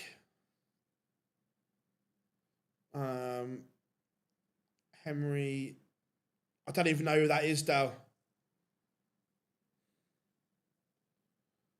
He's an awful manager. He's clearly not awful, because when he went in at Saints, they were in a world of trouble. Clearly, he's got ability. Venstra leads Rids.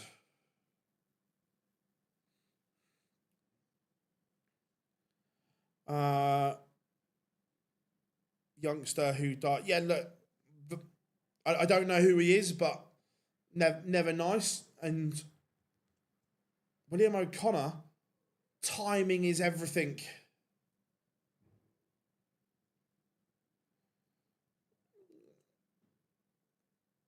Well, they haven't left yet, and they'll be under contract. So if people are going to pay money for them, Ducky.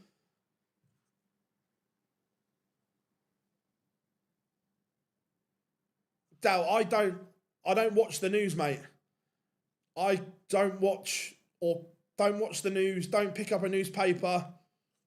So no, I haven't.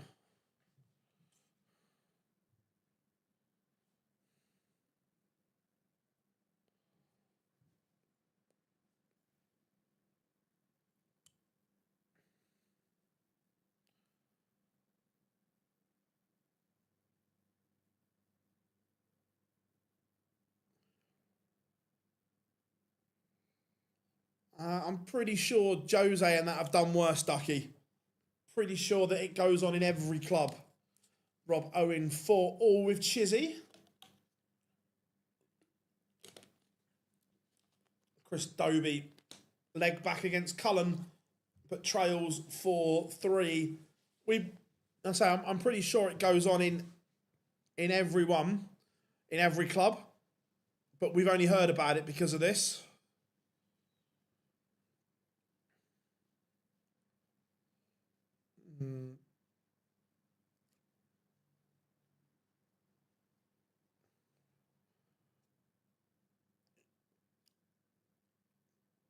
Just think about it right now. How can I watch X or TikTok right now?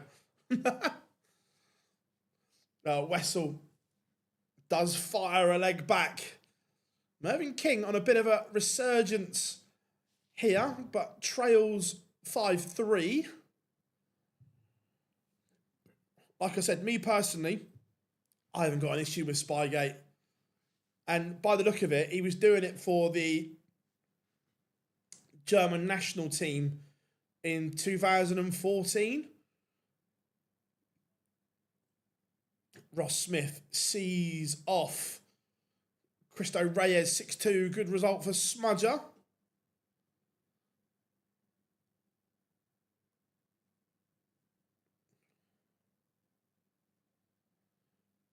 Dal, on my X, I've got a list, and none of it is. I don't follow the rest of it. Dobie levels at 4 apiece. One more. At this rate, I'll have screens everywhere. William O'Connor sees off the number 1 seed. WrestleMania is out.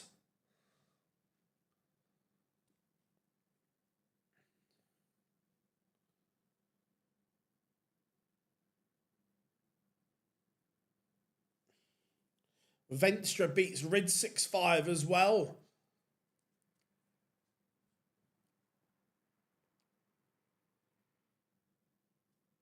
I hope so.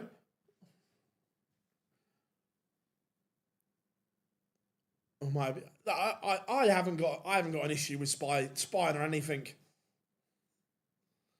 I genuinely haven't.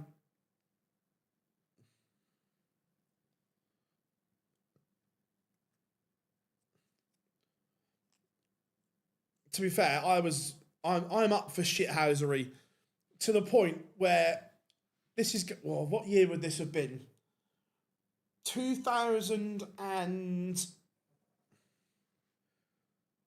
I want to say 2011-ish.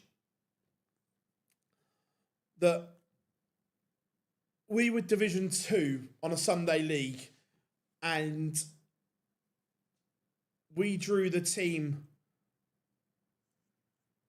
They were either second or top of Division 1 at the time in the cup. Now, we were a really good Div 2 side, and we used to play on a big pitch, play really nice football, and so on. When we drew these in the cup, we switched it to a council pitch, which was tiny, deliberately.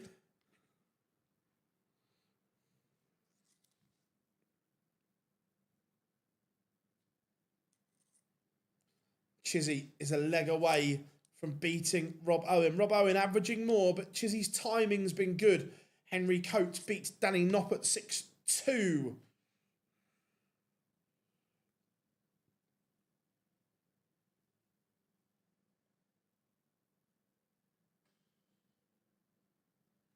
Yeah, 100%. That anyone could have watched from that car park.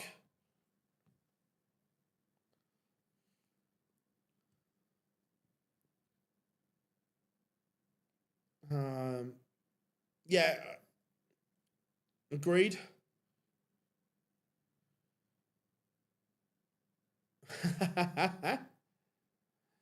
Joe Cullen sees off Chris Dobie 6-4. The Rockstar moves into the quarterfinals. The Rockstar is rocking.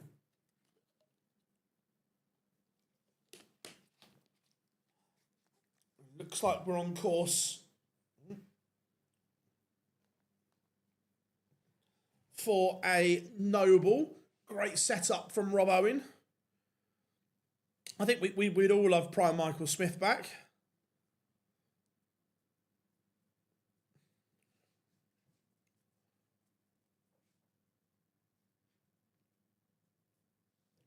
And we have got a noble 5-all. Big leg this. Chizzy has the darts. Can Stack Attack find something? Ratajski does get over the line, but Merv King made a fight of it in the end.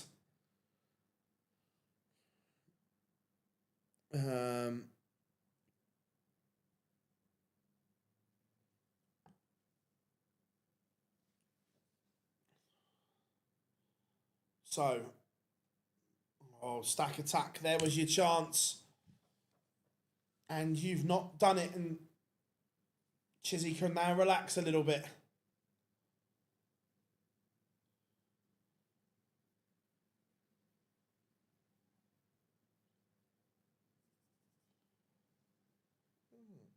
Still a chance here, but this has to be 140 or better for Owen.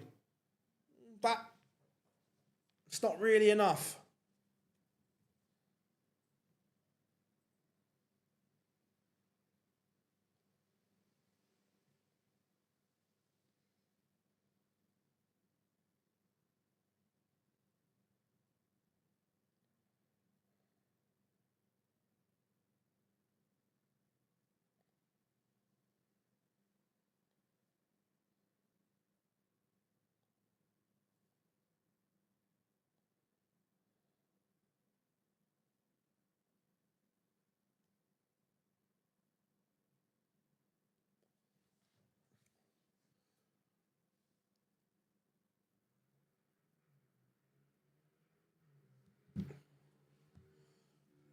Chizzy is giving Owen a chance, but the problem is Robert Owen has not found.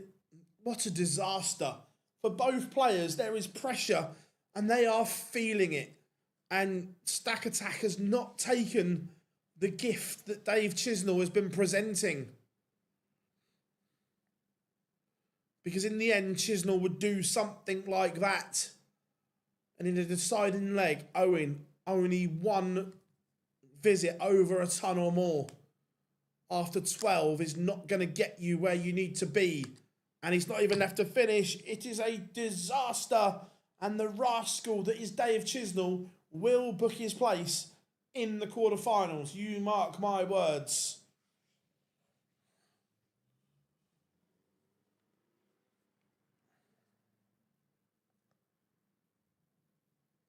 Or will he? Yeah. Or will he? It's not a great setup from Chisnall.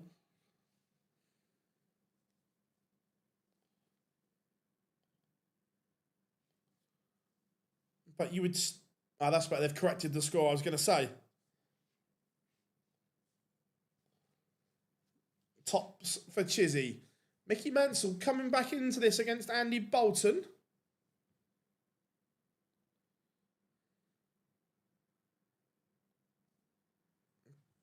And Chizzy, last start in hand.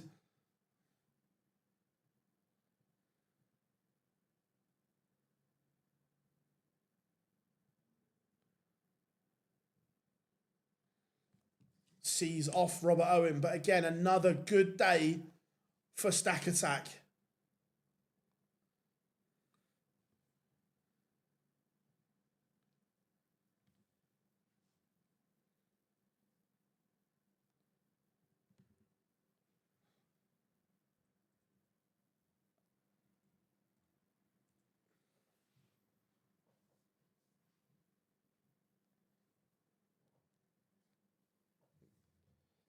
Two seconds, everyone.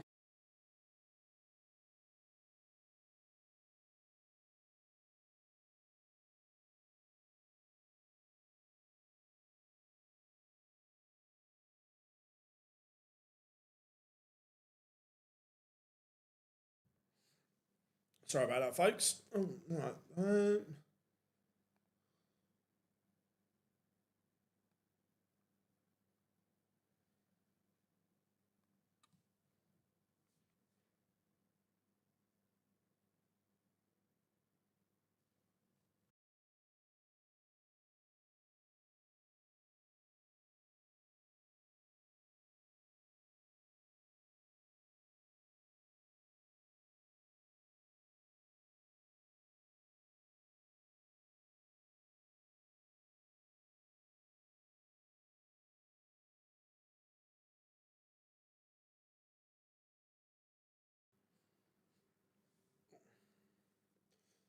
And is Mansell going to send us to a noble?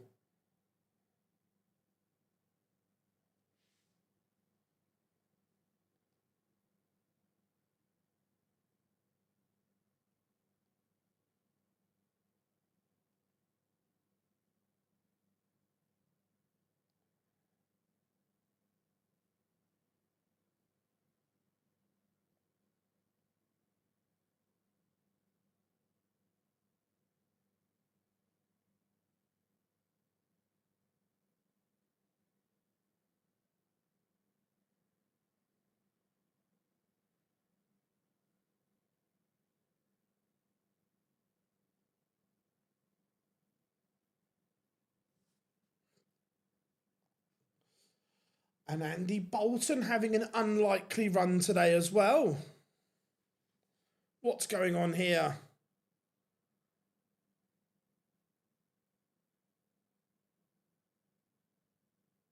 Yeah, I saw that today.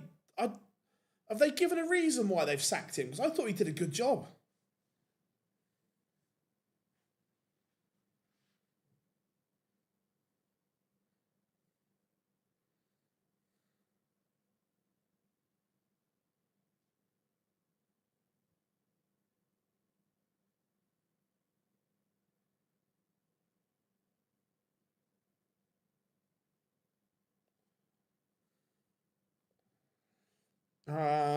Must have Pep lined up. I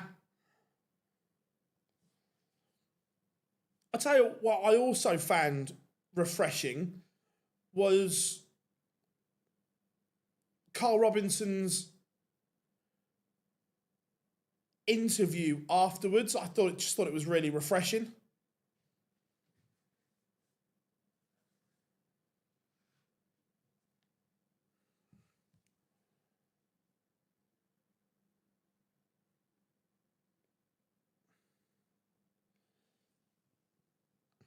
So, quarter-final lineup will be as follows. William O'Connor will take on Dave Chisnell.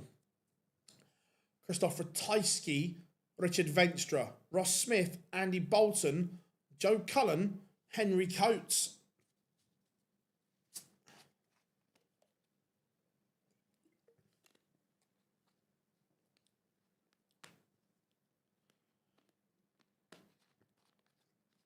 Look, yeah, he's edging that way. Look, I still...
Oh, Rog.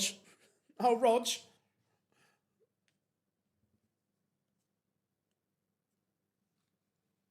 So that is the quarter-final lineup. Apparently, so I didn't watch any of it, but yeah, apparently he did.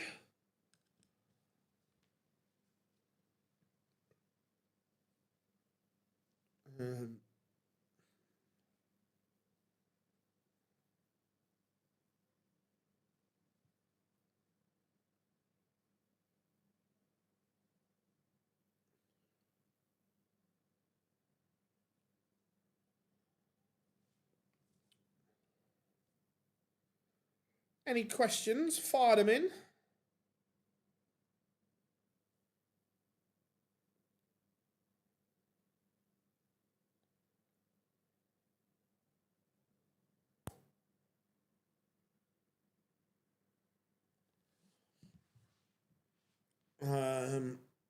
What have we got?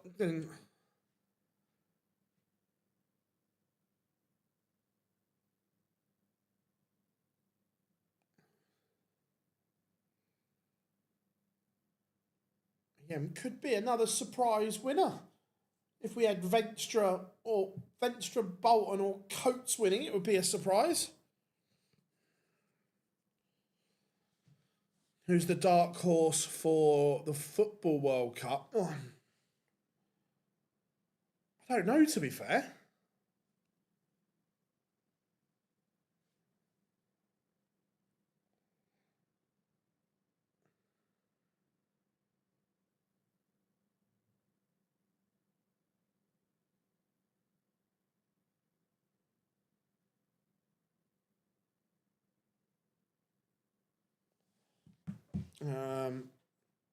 Panama.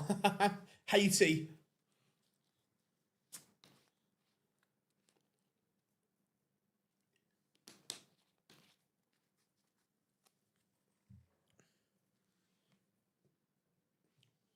Right. Hopefully we're not hanging around too long.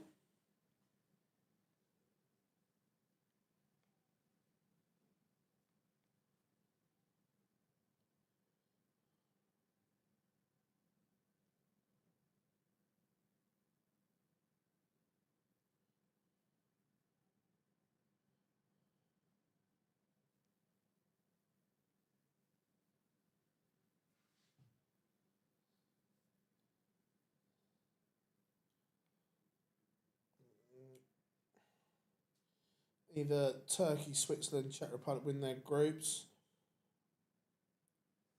Look, I've not really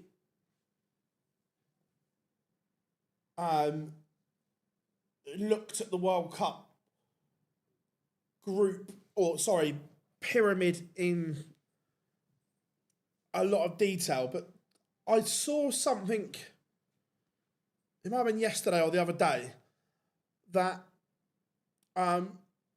would it almost be better if England don't win the group? Is that right?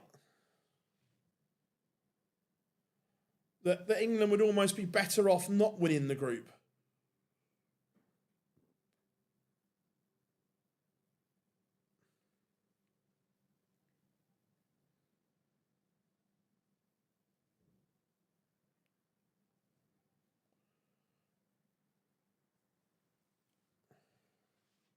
Right, we've got them warming up now, which is good.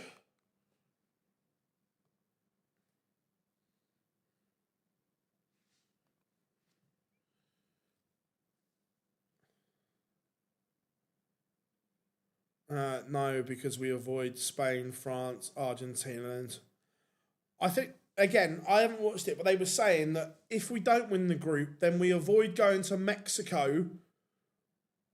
Like, logistically, it was better for us as well, or something. Because you then haven't got to go Mexico, and then if you beat Mexico in Mexico, you then you don't have Brazil in Miami as well. I think they were looking at it more from a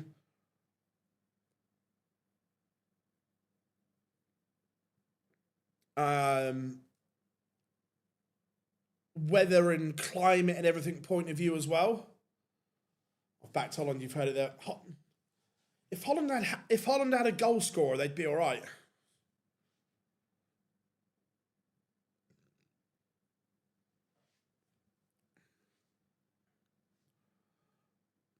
Senegal 150-1.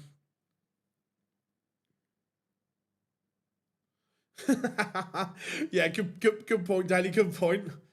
Do you prefer? I don't. You need football. I'm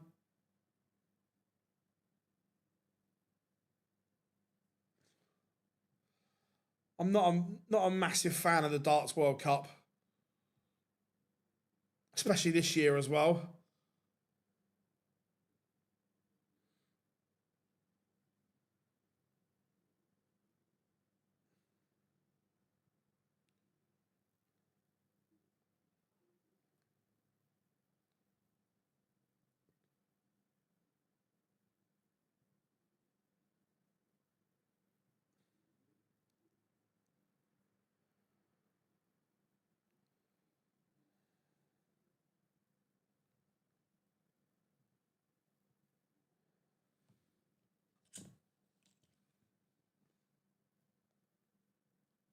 Um, so I originally worked for another darts channel, Speedy, a successful one that's still going. I'm still friends with Jay as well. And I was just, but they're obviously owned by a big corporation. And I was like, just wanted to do it myself.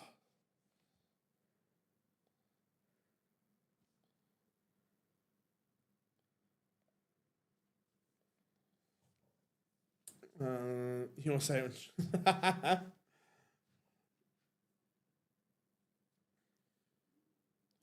Right, we've got pictures. Right, which game are we going for? Right, for me, either Cullen or Coates, O'Connor or Chisnell. What are we saying?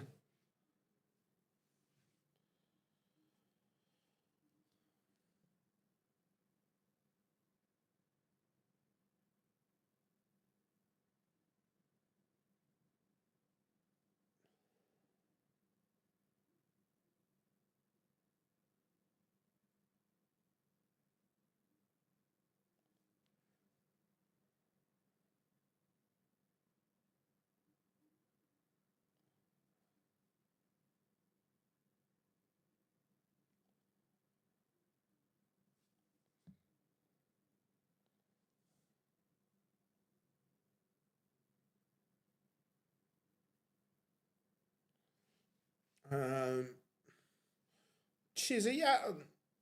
I'd say that I think they're the best two. I'm happy with either one.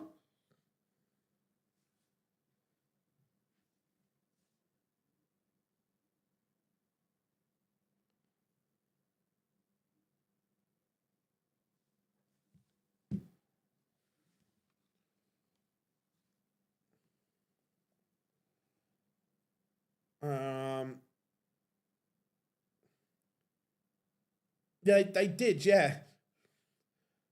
Right, I'm gonna go this for a minute so we've got something up there. I'll change it to Chisnell O'Connor once it gets going.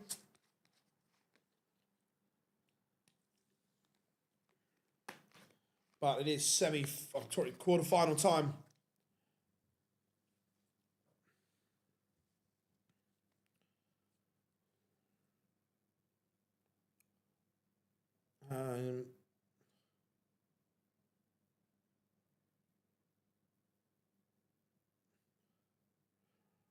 Dave, thanks for your kind words, my friend. I massively appreciate that.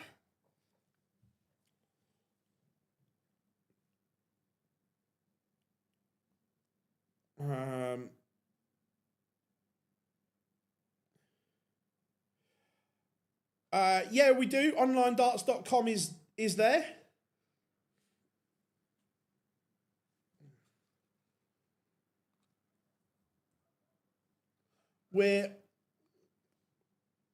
We're not as quick as Darts News, but we do get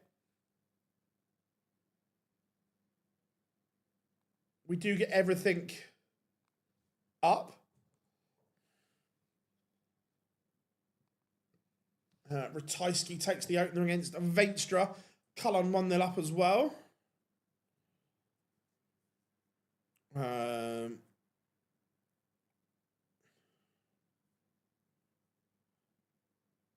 Yeah, look, I think everyone knows that I love watching Gary play, but the lack of time on the board is showing at the moment.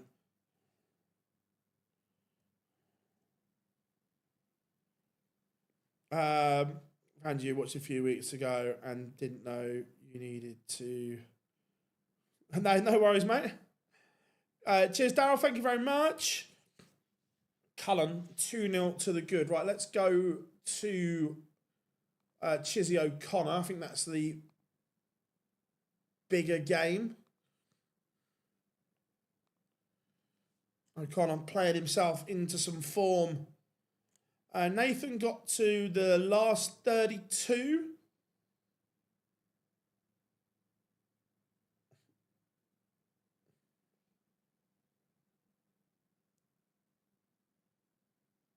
Why not Vinstra? I just think this game's better.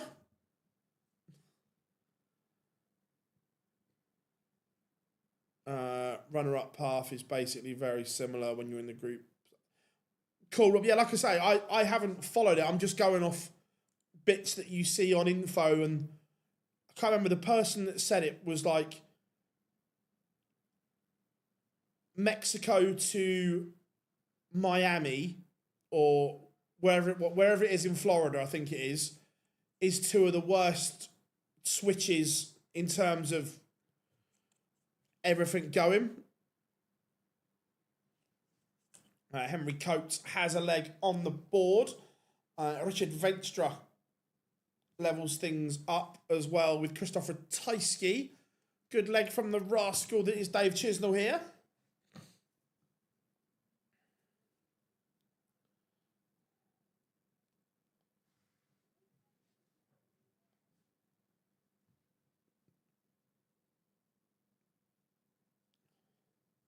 One 0 to the Chizzy rascal.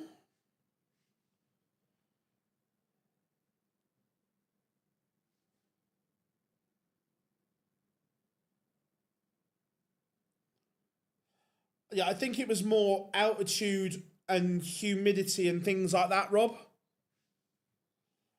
Like I say, it's not my expertise. I was just reading what someone was putting.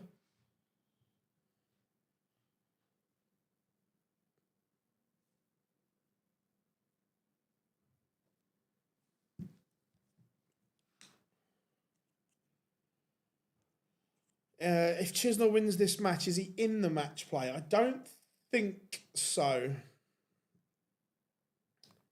So if Chizzy... No, the only way Chizzy goes into the green today is by winning the event.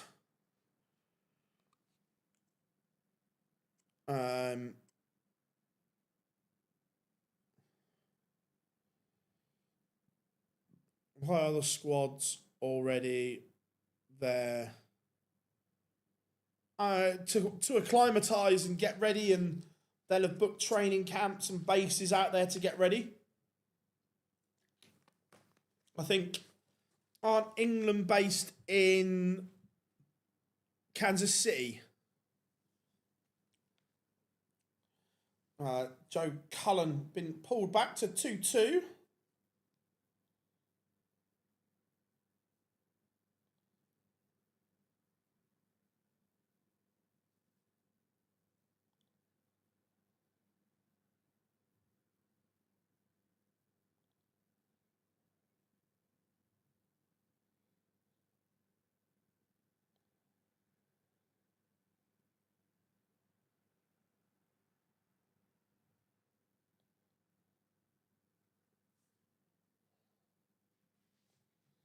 Ross Smith takes the opener against Andy Bolton. 1-0. Chizzy looking to break here.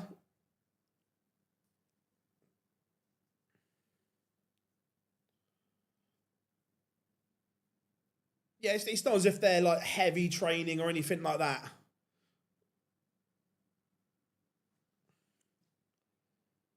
Yeah, I don't get. I wouldn't have had Tony in there. Chizzy does break 2-0 up on William O'Connor. Is this the rebirth of David Chisnell?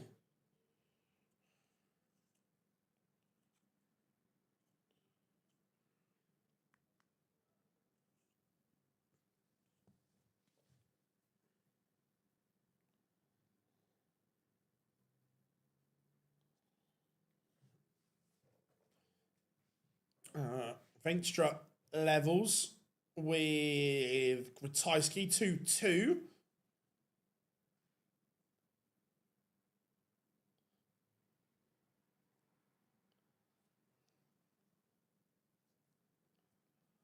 Joe Cullen back in front against Henry Coates. Yeah, I'm not sure if the families are there or not. And again, Chisnell is taking control. He didn't win it, no. I know he put in that unbelievable performance to beat Luke Littler in the quarter-final, and then I think he lost in the semi-final because the final that year was Duff and Tricole, if I remember rightly. How do you think Liverpool will fare under the new manager? I think they'll do all right. Look, a lot will depend on recruitment in the summer. Andy Bolton levels it up with Ross Smith. William O'Connor has broken straight back. Trails Dave Chisnell 2-1. Remember, everyone, if you are new here, drop us a like, and a little subscribe would help as well. Come and say hi.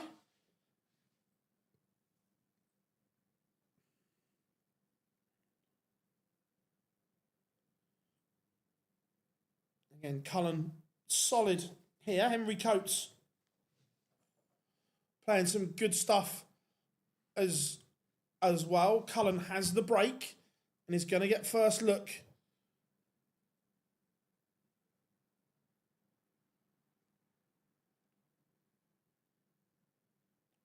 No, it's a rogue lineup. Look, Ross Smith, you would make a case for because he's played brilliant of late.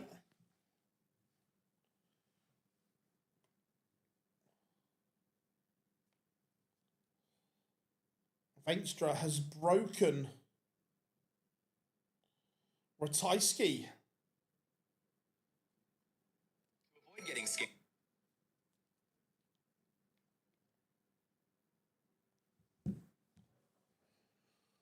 Took a wonder.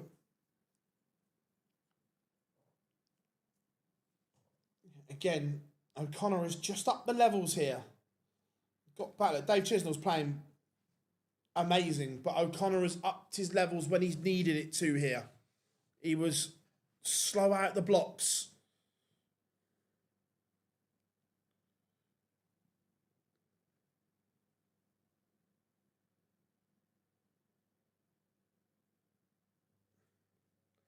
And we have a level game.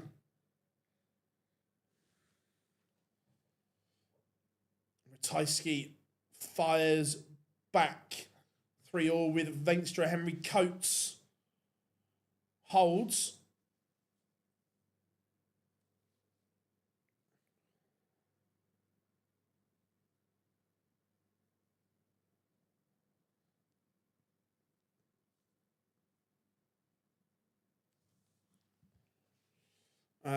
On comms, they were saying O'Connor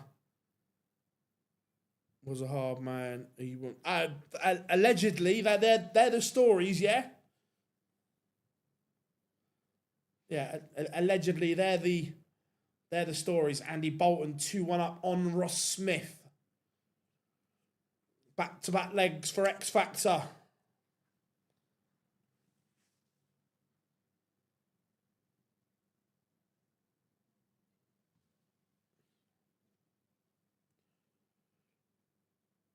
O'Connor needs a big visit here.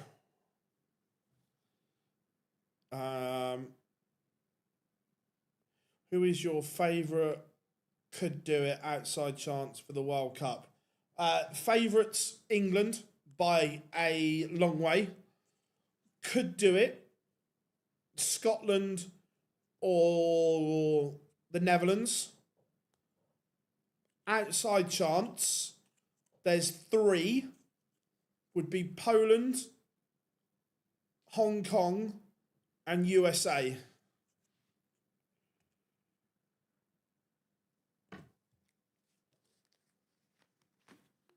And Henry Coates has broken back. Cullen has missed. It's a big miss for Joe Cullen as well. He should be 5-3 up. He's not. He's embroiled at 4-4. And Henry Coates has the darts here. Missed opportunity for Joe Cullen. Chisnell to get himself back in front against William O'Connor. Veenstra in front 4-3 against Ratajski, who is the US. It is Adam Savada and Stowe Bunce. Oh my. Chisnell misses. O'Connor pounces.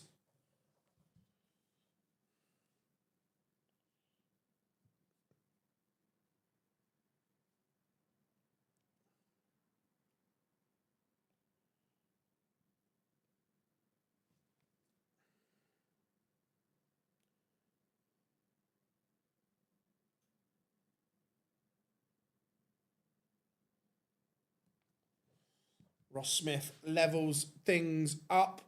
2-2. Thank you very much for the super like, Speedy. Massively appreciate that. Thank you very much. Don't forget, I don't think Ireland can win it personally, but Veenstra is now on the verge of a semi-final. He has found the moment to forge in front against Ratajski 5-3. Flyers is a leg away.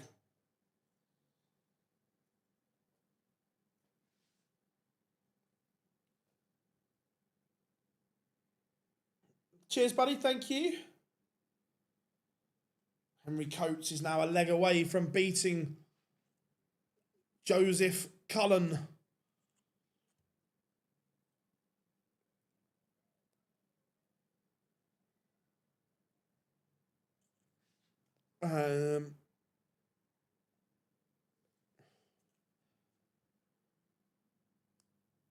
The most serious playing face.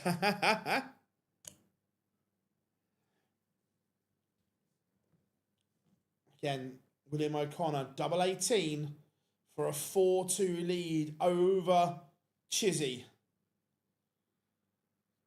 And it is 4-2. Dave Chisnell, remember, led this 2-0. It's 4 legs on the spin for O'Connor. And Chizzy has had his chances in this as well. He has not taken them.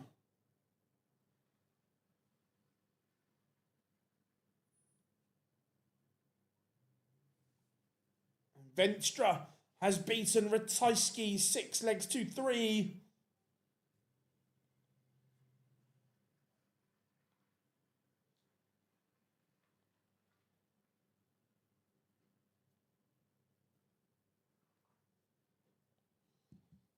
And Cullen levels things up. We've got a noble between Cullen and Coates.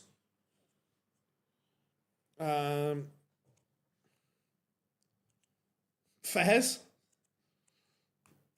Ross Smith in front against Andy Bolton.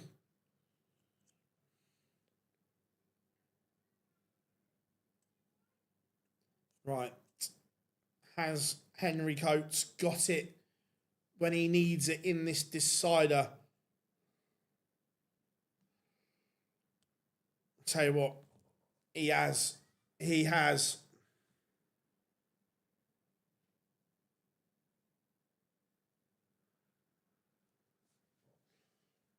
No trebles for Cullen, and Coates is on the fish.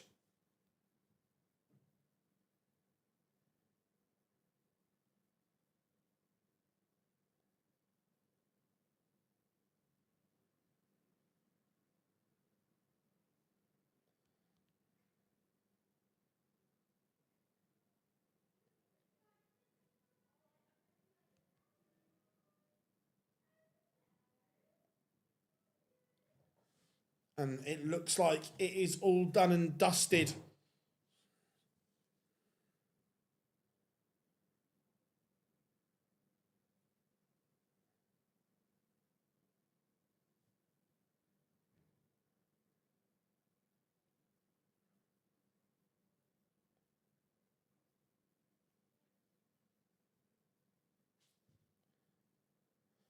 Oh my.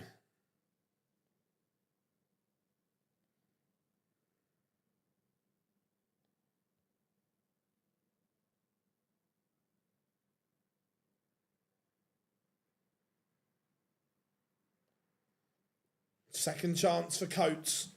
This time it does go, and Henry Coates has beaten Joe Cullen. Oh, Chizzy.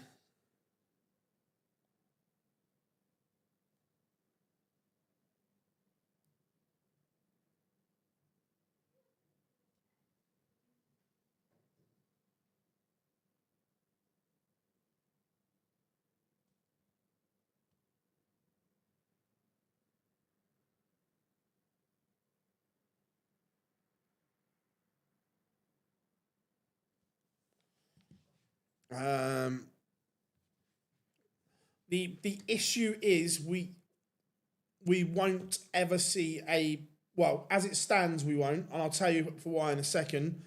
Venstra, even if he wins the, well, what is going on between Chisnell and O'Connor? Oh my, what a disastrous leg. Even if Venstra wins the tournament, he's still 5k adrift.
Chizzy does win the leg, but it's a bit of a disaster. O'Connor should be on the hill, but he's not.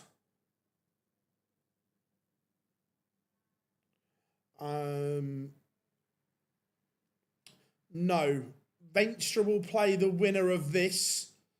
Coates will play the winner of Ross Smith and Andy Bolton.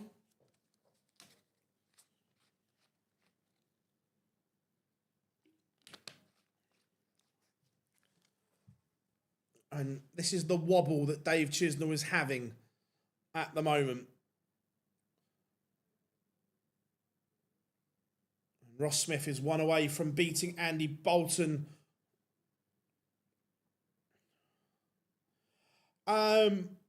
Not yet, but now the Premier League's done, I can get my head down and start planning. So we will have, yes. I just need to sort them out.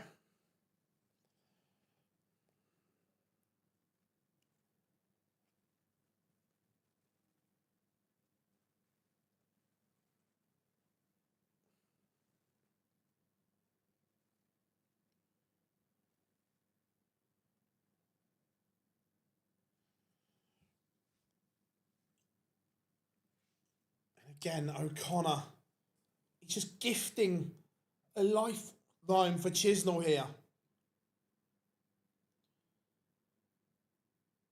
He can't take it. You feel O'Connor has to hit here, otherwise 2 legs in a row where he's gifted it to Chisnell. I'm not sure mentally he'll recover.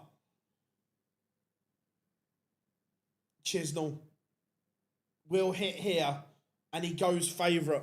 O'Connor, this is a disaster for the Magpie. An absolute disaster. You get a good response from interviews. Yeah, no, 100%. The players and that are superb. And Chizzy does level. He goes favourite. O'Connor should be off the stage. He should be getting ready for a semi-final. He may be facing exit stage left. Ross Smith has beaten Andy Bolton 6-2. And this one, we said it would be full of drama. We said it would have twists and turns, but I wasn't sure it was going to have this many.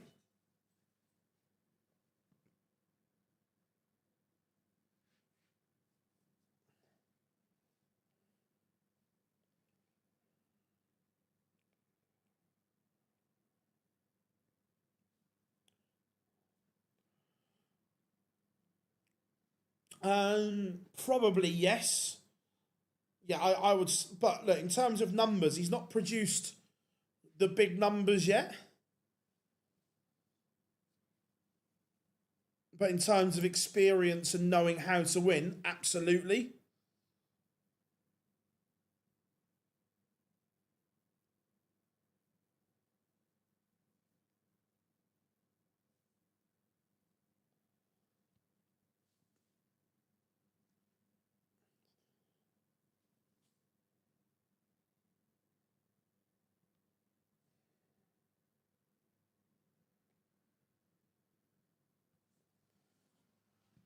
And here, fishy, fishy, fishy. Fishy.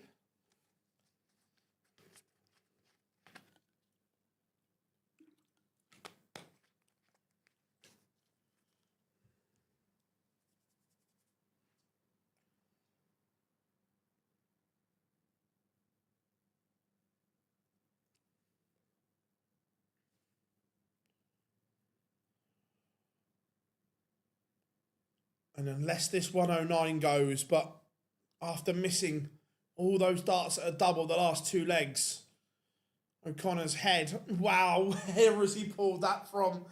He couldn't buy a double in the last 2 legs, and then all of a sudden, a little pop, pop, pop 109 finish from the Magpie.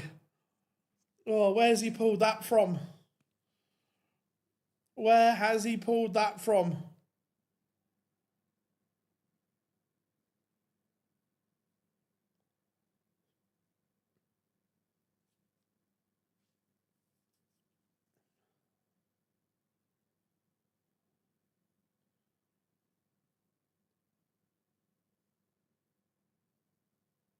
Oh.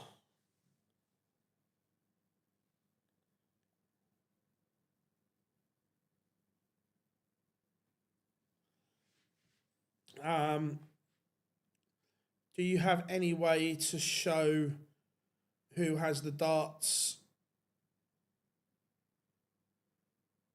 from the game?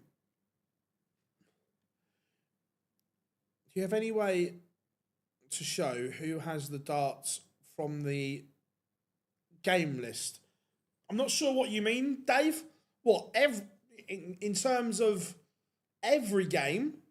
What, who threw first? Then no, mate.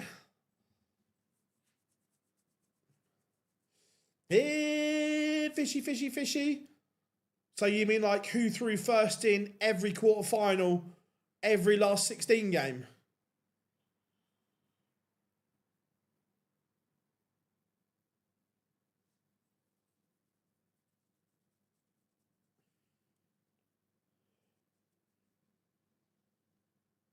No, 65. Oh, David Chisnell. 163. Talk us through it. And William O'Connor. I think the right person has won the game. I'm not sure we got there in the right manner, but I think we got there in the end. 6-4 win for the Magpie.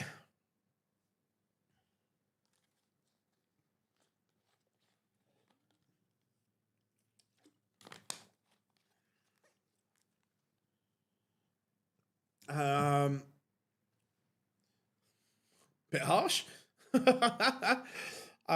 What decides if the highest ranked player throws for the ball? So, first, I think, so whoever's on the left-hand side will throw first for the ball.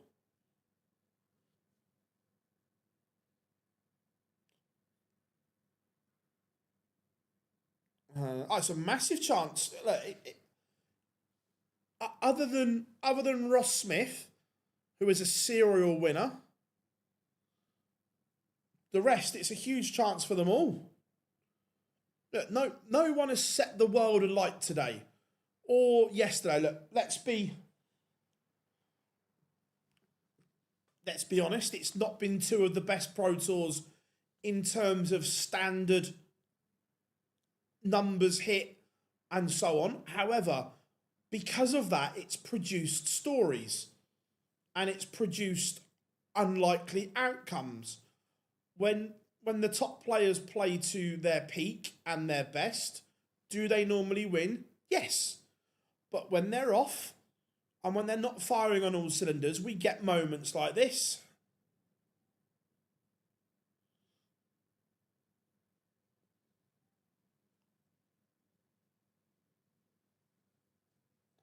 We get drama and we get moments and we get unlikely results like Henry Coates winning and so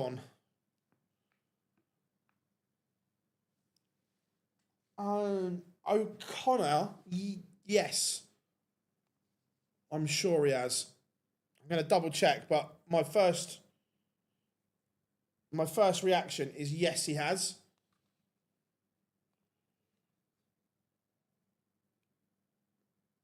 Yeah, won Players' Championship 13 in 2019.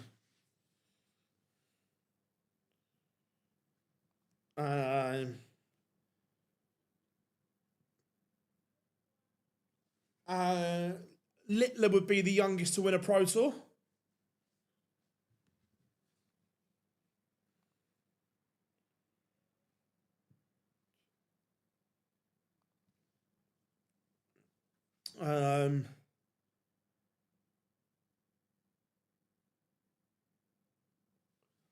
like what the Euro Tour used to be before the protection.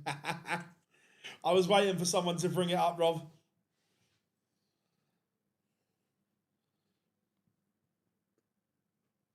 Ooh, the honest answer is I don't know if it's Venstra's first semi-final.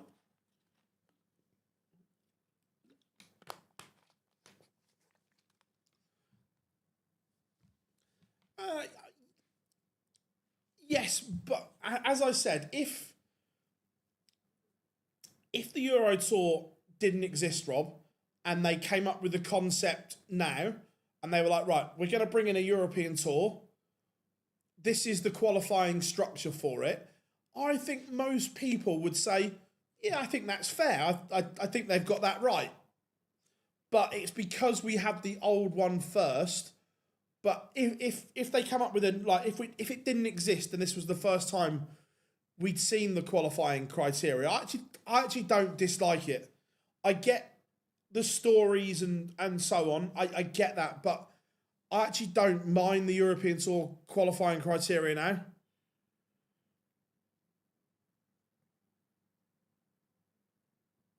I can't wait to see Mitchell Lowry as well. I'm excited for that.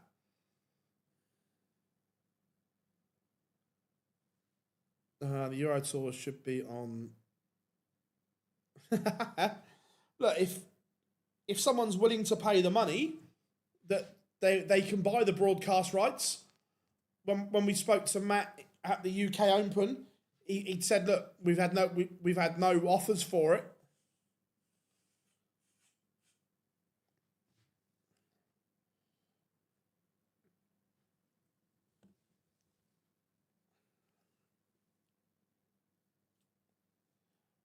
Yeah, Littler won one in his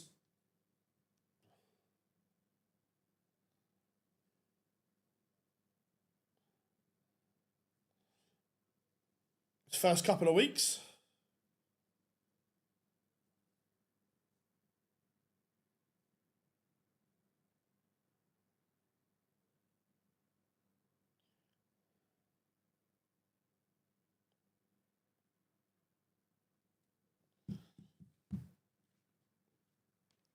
So hopefully we're not waiting too long to get the semi-finals on the go.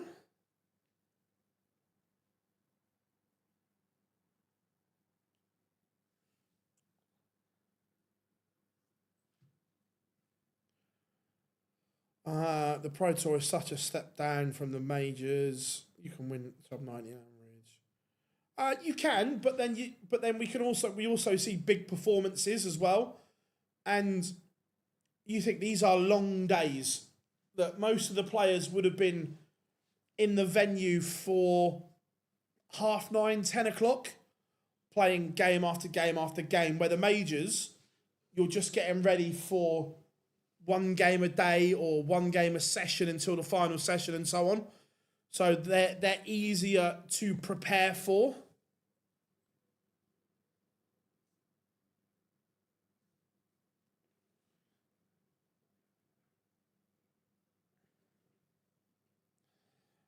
Do you think when Laurie gets his card, we'll see more? I don't know. I think the big names playing week in, week out on the Pro Tour are a thing of the past. We won't see it anymore. Um,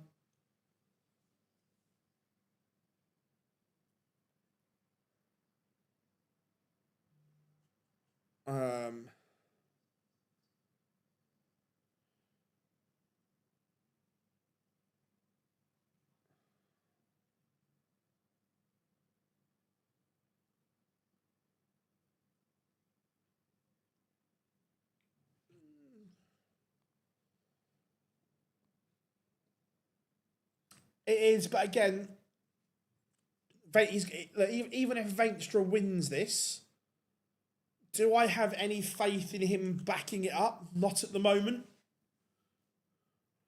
Who's up next? The semi-final lineup is as follows. William O'Connor will take on Richard Venstra. Ross Smith will take on Henry Coates.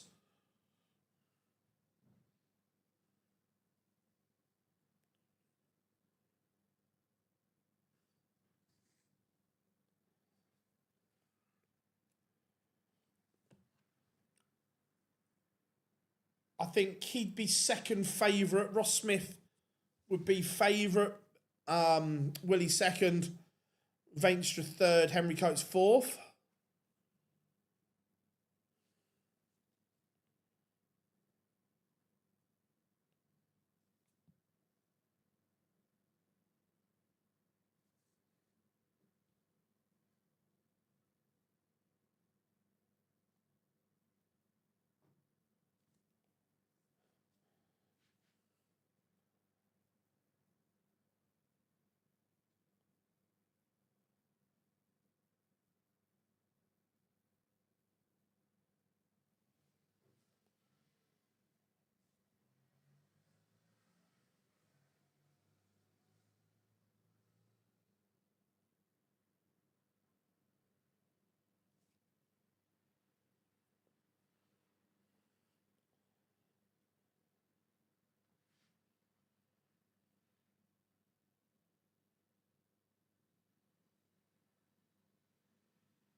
Right, one's warming up.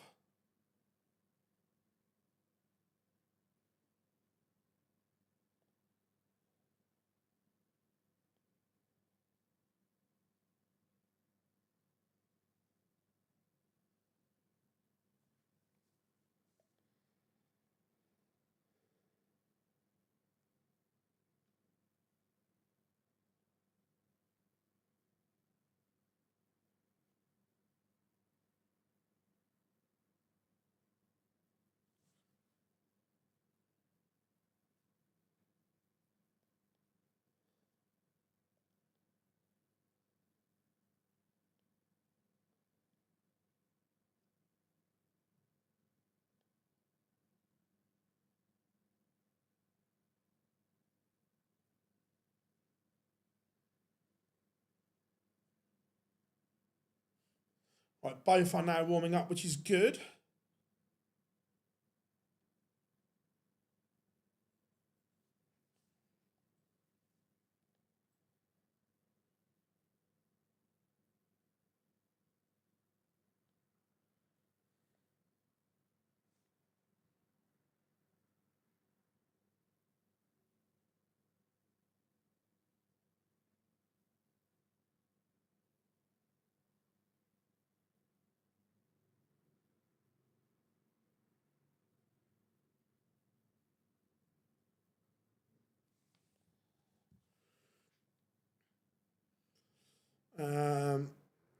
Out of Cross Menzies, Hybrex.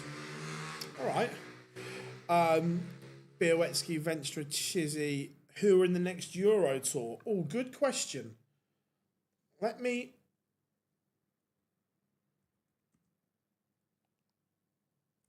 have a look. That's a good question. Coates wins. Yes, if you win a Pro Tour and you don't have a card, you instantly go first reserve for the rest of the year. Right, the final European Tour before. Right, let me just get these on screen for you a second. So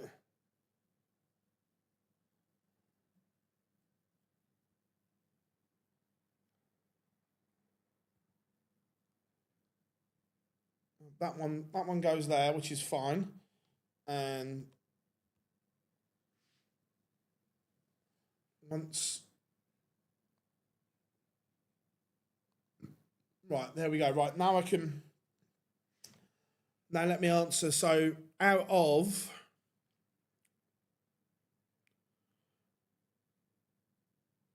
Right, so Cross, yes. Menzies, yes. Heta, yes. Białecki, no. Hybrex, yes. Sedlebox, yes. Venstra, no.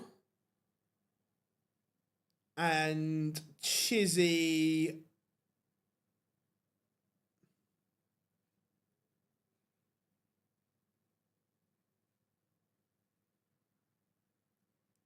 no. Or is he seeded? 2 seconds. No. Dave Chisnell, no.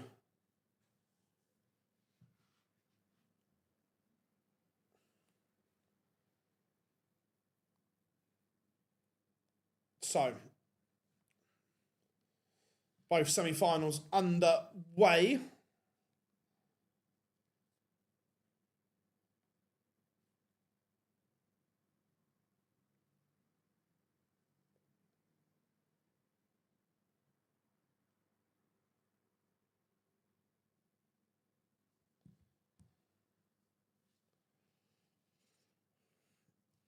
Yeah, and I say if a few of them have a good that final European tour, it could be curtains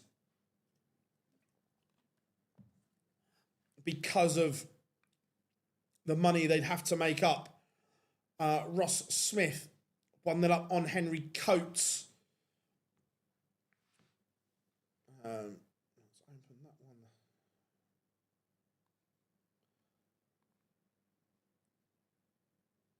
There.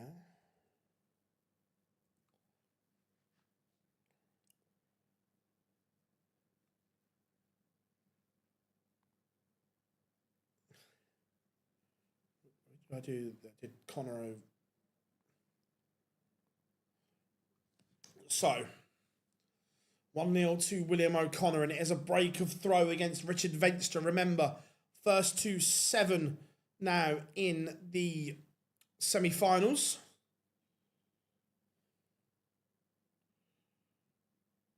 O'Connor.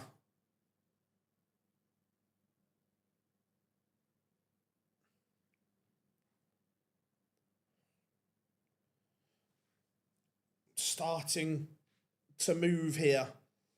Clear advantage. Ross Smith is about to break Henry Coates by the look of it, and does 2-0 to Ross Smith. Experience on show.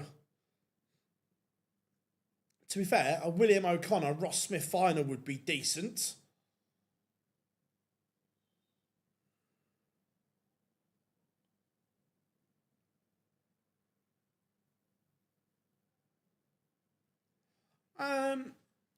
It's Speedy. It's only really the World Championships that ruins the rankings. I don't think the rest are too bad.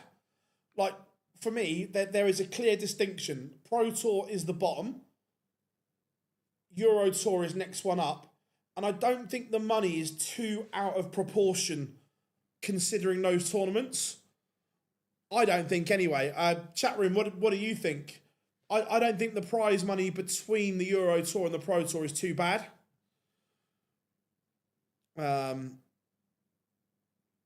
Smith closing on Aspinall for 14th seed. Yep. How are we doing, Kev? Good to have you in. Oh, great day for the Magpie.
35k for possibly, yeah. And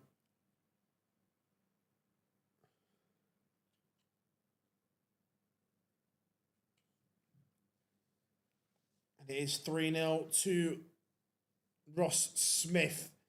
And he's just got too much for the young lad at the moment. But look, win or lose, regardless, what a day it has been for Henry Coates. Remember, everyone, if you are new here, drop us a like and subscribe on the Pro Tour. Players' Championship 20 in full swing. Semi-final action here.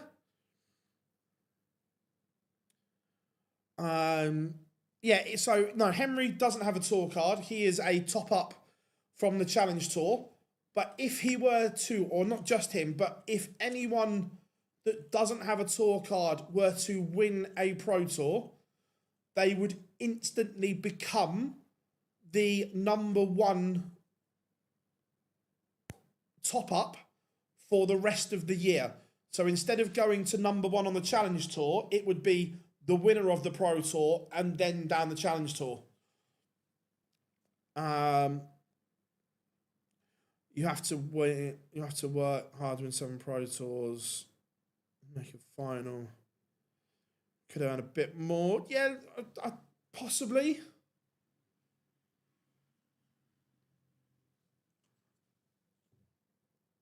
And it's a double break for William O'Connor.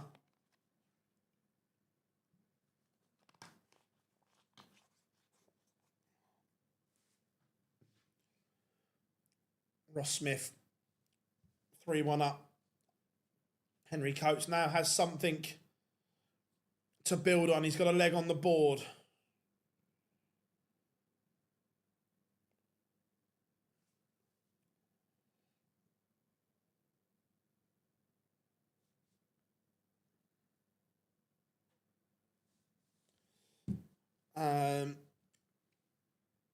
Which was the last non-tour hold?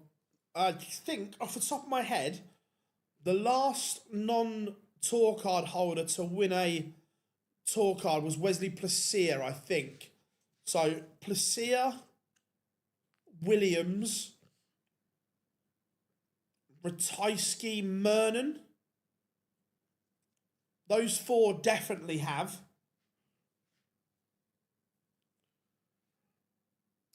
Flyers is 3rd reserve for ET9. Interesting, Adam. Yeah. Well, there's definitely 2 of Paul. Were they on that list? If I can find the list. No, that's already been taken into consideration. Right, okay.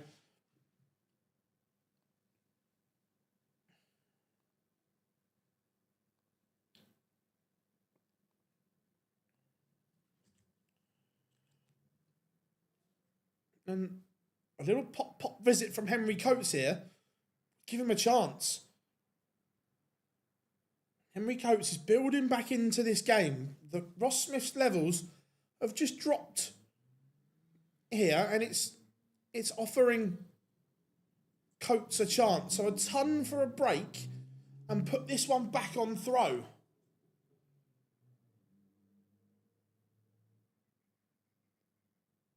And I think he's obviously tried to go tops there, and dart 2 is off the board. So Ross Smith, 68 to re-establish dominance. Gives the young boy a chance.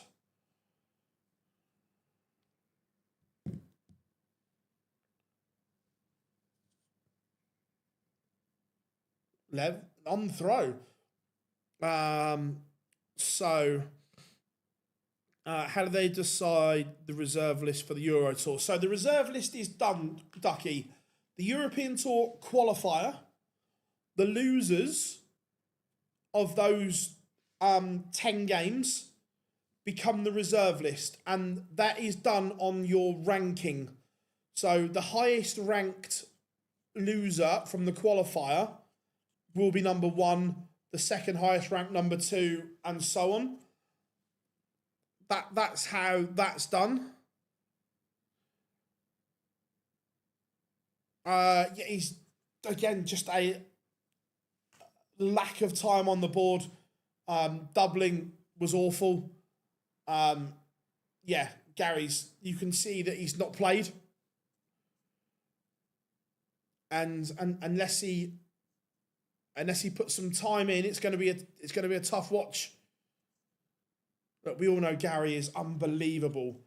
But the way the game is going, the way players are hungry, if you don't put the time in, you're going to get found out.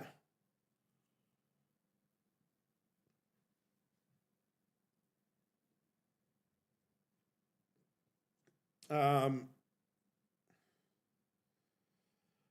guessing Michael Smith and Peter Wright lost before the... Yeah, correct. So it's only done off of that final round.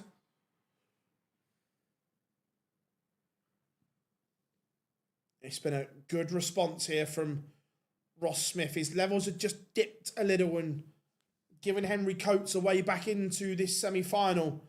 But Smudger is alive once more.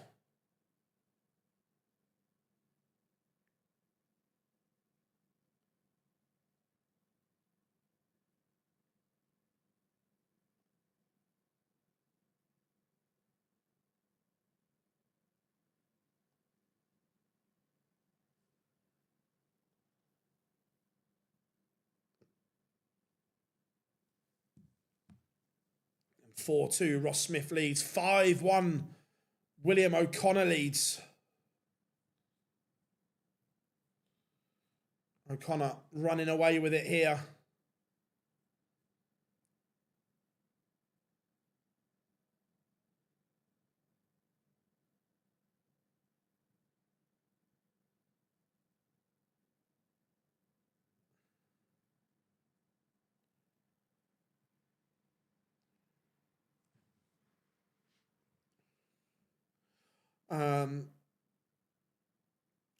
Thoughts on people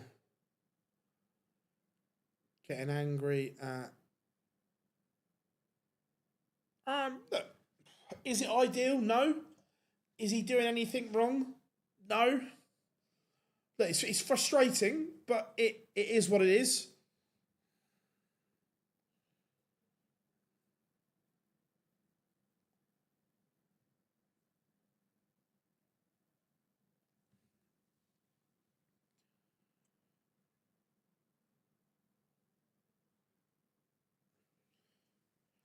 O'Connor 161.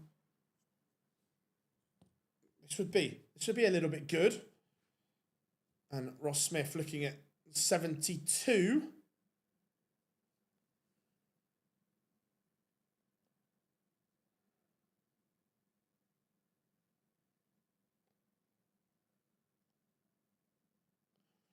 Very, very good from Ross Smith. Looks like he's done the damage here.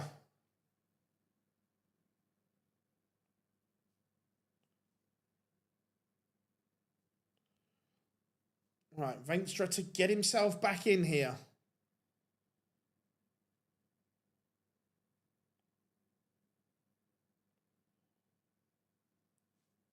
Very good from Flyers. Both semi-finals 5-2 at the moment.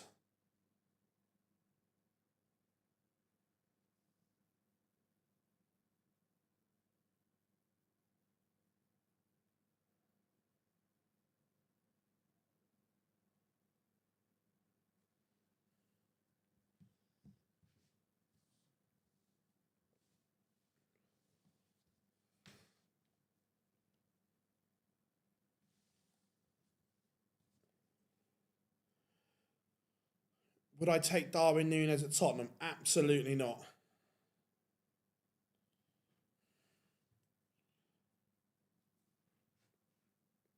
Couldn't hit a bull's ass with a banjo.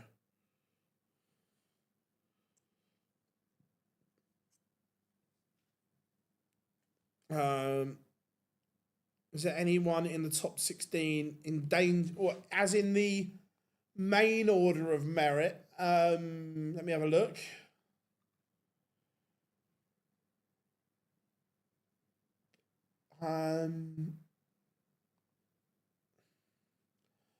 Mathematically, Watamina could still catch Nyman, but he'd probably have to win that final European tour.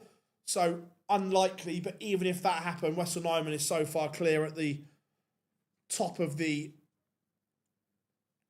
other order of merit.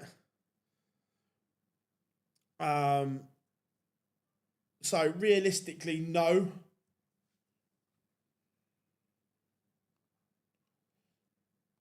Henry Coates making a fist of this. Benja just hit a small twat. Wow.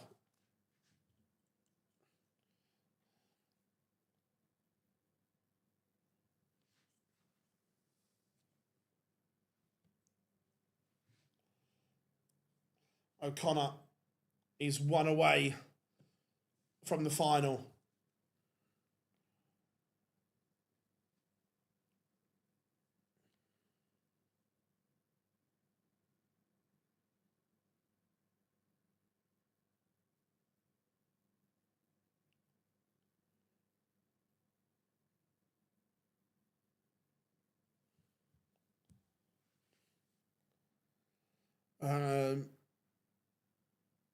Oh, there's loads. There's loads of funny quotes.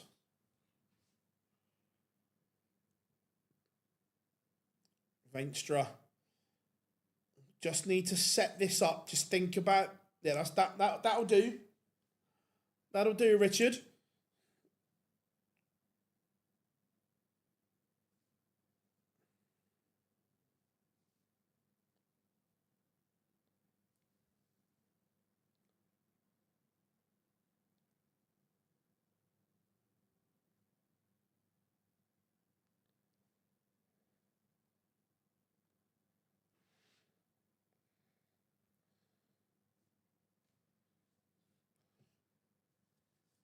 And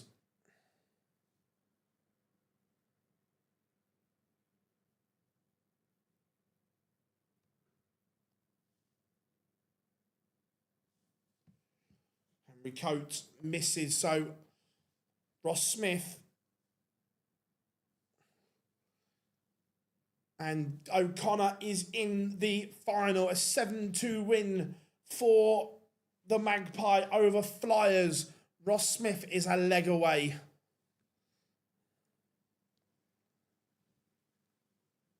I don't like the crowd. It's always the no. I don't think it's been. I think the whistling is more of an issue than just chanting and singing.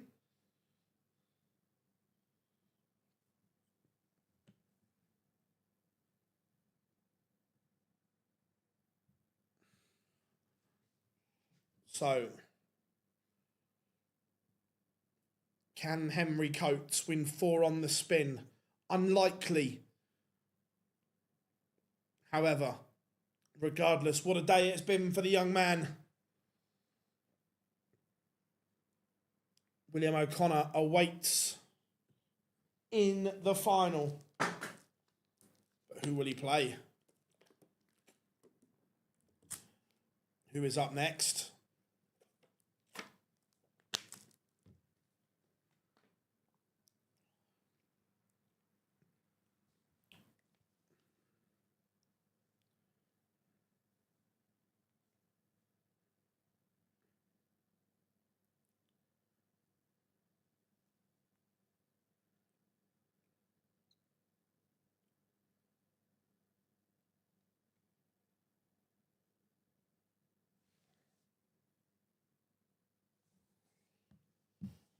And they're both on finishes. Henry Coates has the darts, but 137's tricky.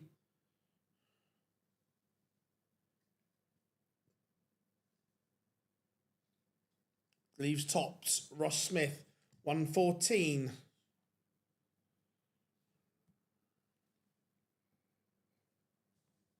Doesn't go. So Henry Coates to send us to another leg.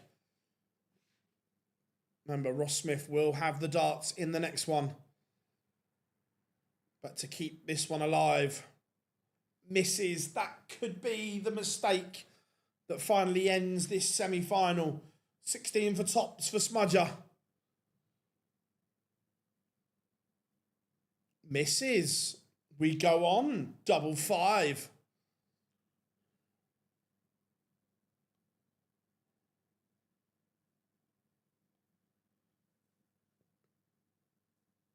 And we carry on.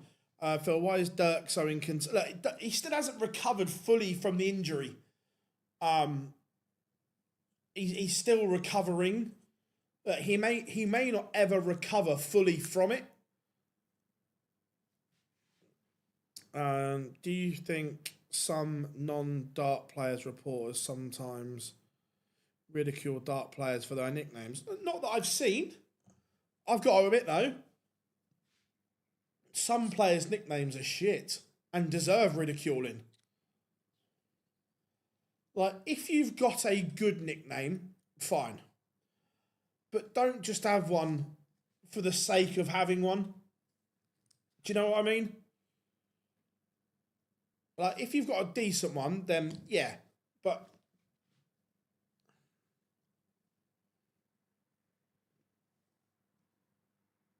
Ross Smith leaves the big fish. Henry Coates 228.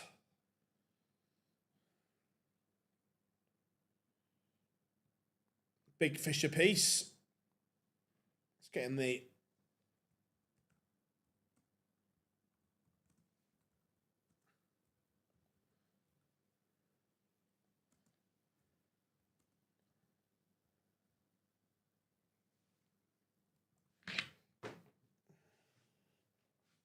Grab that in a second here. Fishy, fishy.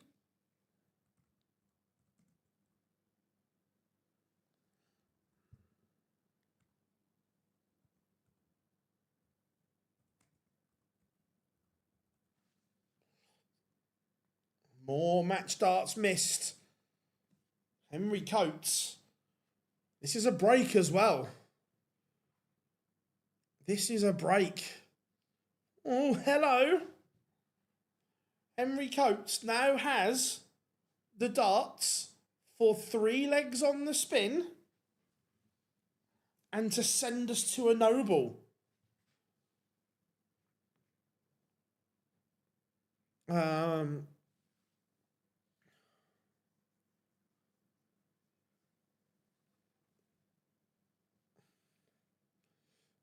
Who has the worst nicknames? Oh, there's how long have we got? Triple Z. I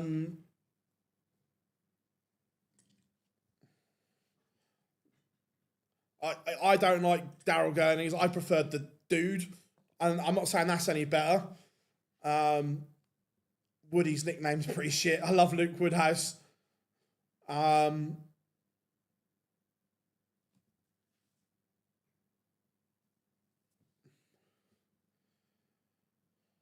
We'll go through a list in a minute.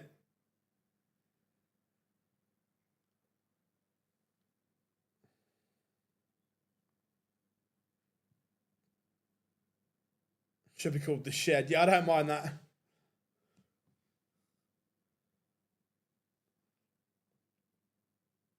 Yeah, the Dream Maker. Too.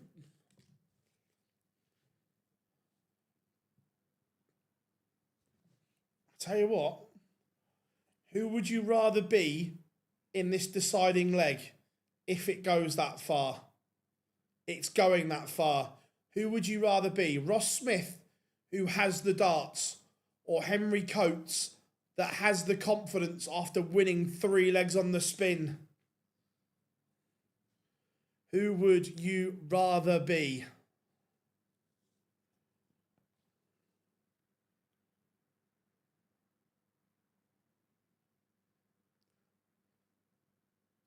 But his nickname actually isn't the Green Machine.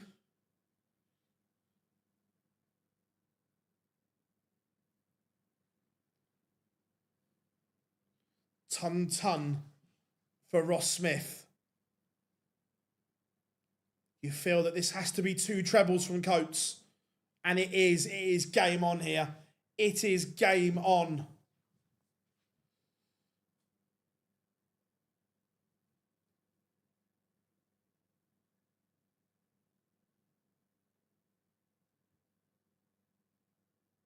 Oh, hello. Hello, Henry Coates.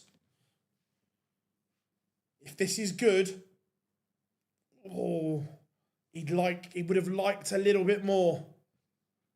He would have liked a little bit more. But you feel that this has to be a 140. A ton is not enough. That's a disaster. It's advantage Henry Coates. He has got 6 starts at 190 for a place in the final, but that's a mistake.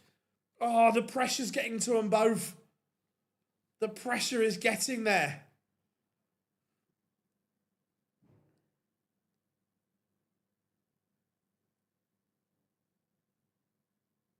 This visit's huge. It's okay. It could have been better. 145. Henry Coates gets a match-winning opportunity for a place in the final for the young man. The Challenge Tour top up, but he's left tops. There is pressure on this. 83.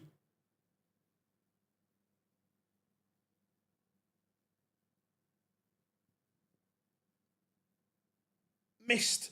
Ross Smith has missed a match start at the bullseye. Henry Coates, this is your chance. A place in the final. And, oh, Henry. Oh, you've had 3 clear.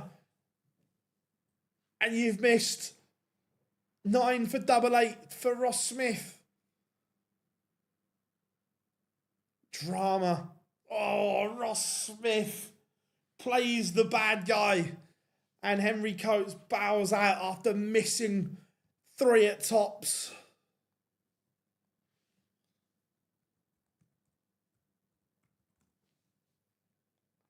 Oh, that will hurt. That will hurt. Look, regardless of the result, what a day for Henry Coates.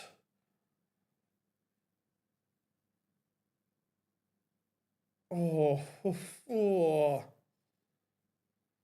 that was nervy. That was nervy. But we have a final. The poll is up. It will be the number 17 seed, Willie O'Connor, taking on smudger Ross Smith.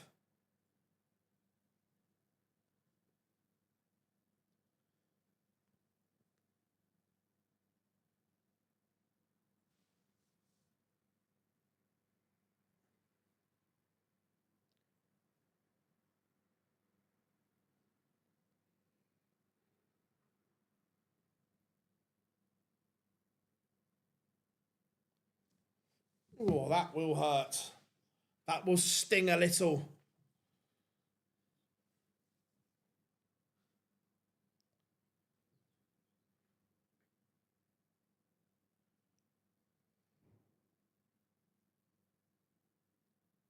Oh. Tell you what, 2 contrasting semi-finals.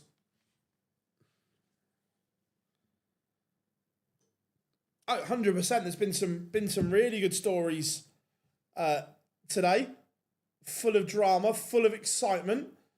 Remember, everyone, if you are new here, drop us a like and subscribe here at OD. We will be live for the Nordic Darts Masters as well.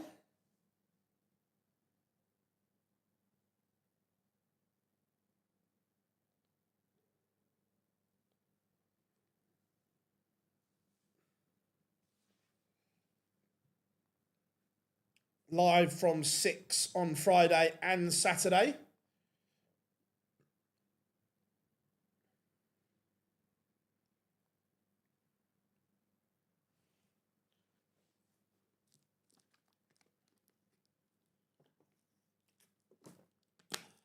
Friday and Saturday will be live from 6 p.m. British Summer Time.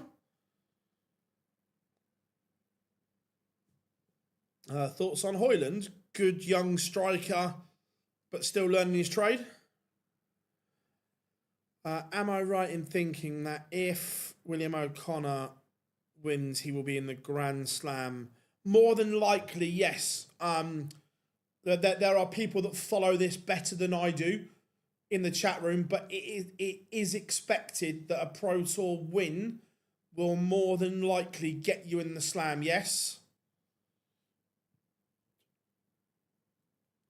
Friday's my birthday. Nice, Frank, nice.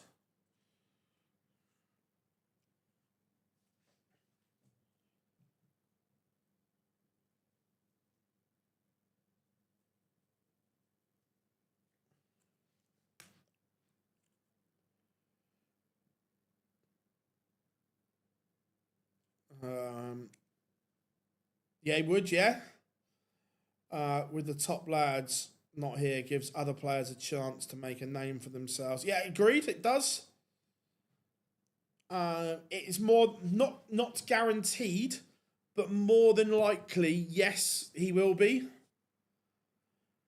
But I also find it a little bit wrong that potentially, at the moment, Jeffrey de Graaf is in the slam and the world number 5, Johnny Clayton, isn't. That doesn't really sit right. How are we doing, John? Good to have you in from Chicago, Illinois, my friend. How is Chicago?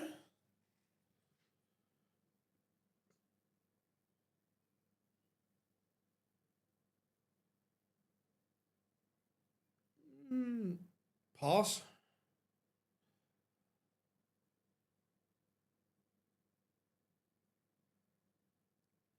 No, but I just mean in general, Ducky, that you're world number 5 for a reason. That for you not to be in such a big tournament just doesn't sit right with me. It could be anyone. Who else have we got in the rankings at the moment? MVG world number 4, not in the slam. Clayton, not in the slam. James is, I think.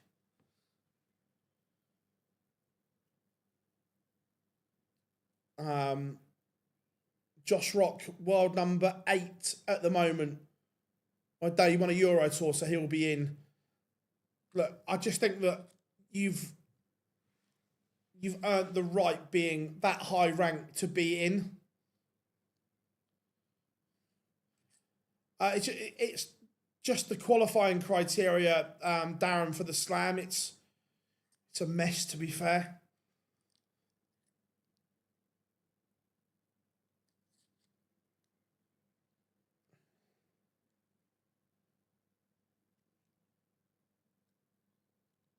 Yeah, look, I get that, and that the move to 48 players does give you that scope as well. But I just think, and I said it a few years ago, because I think Daryl Gurney missed out as world number 4, maybe. And again, that didn't sit right with me either.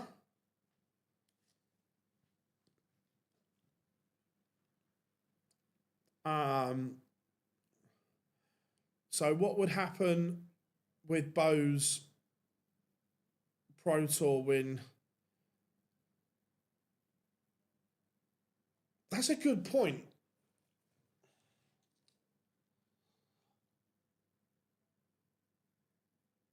I don't know which one takes preference, Adam. Let me ask the question.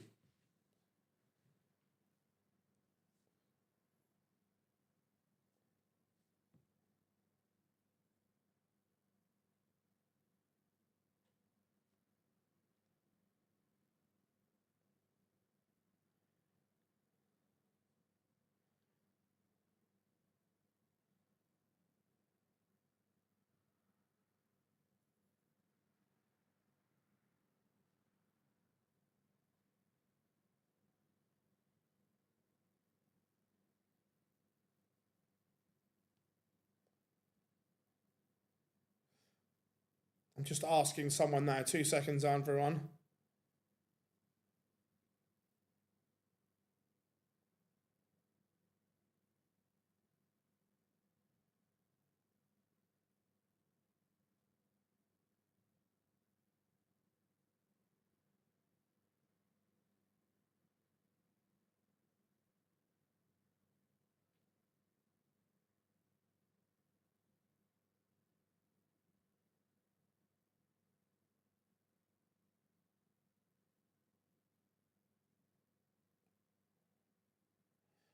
just asked one of the PDC lads to see if they know.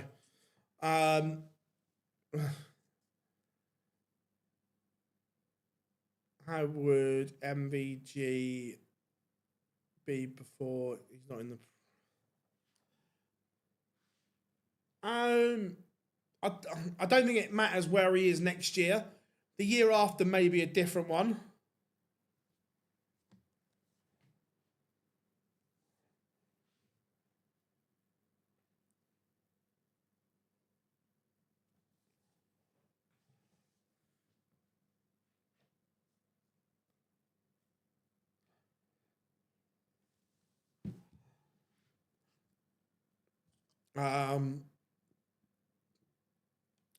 Good to hear. Just discovered the channel. Chicago, great weather lately. How is it across the pond? It's been really nice. But then the last couple of days we've had all seasons at once. John, glad you found us. Are you heading to New York for the US Darts Masters and the North American Championship?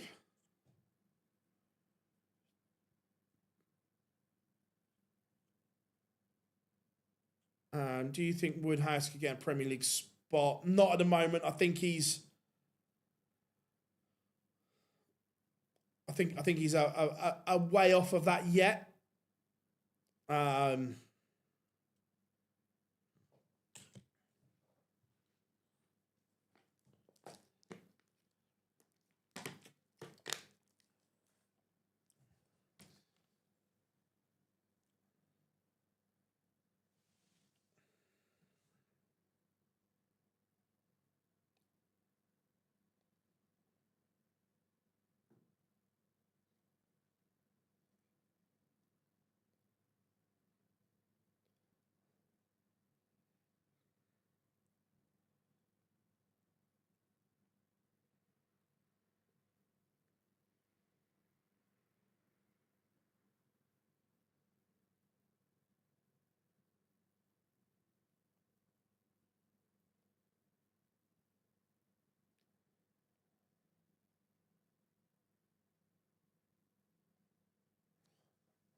Roman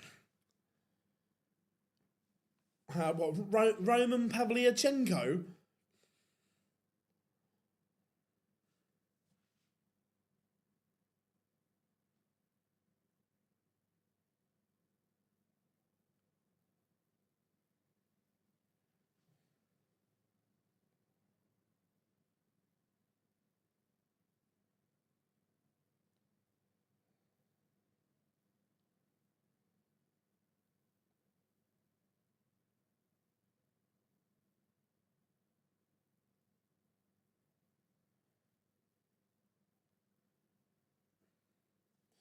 I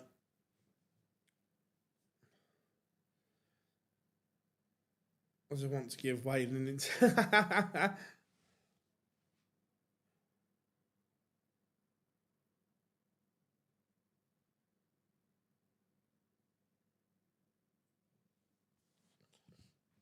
Right, we've got a marker in the booth because they have pressed the button for next game.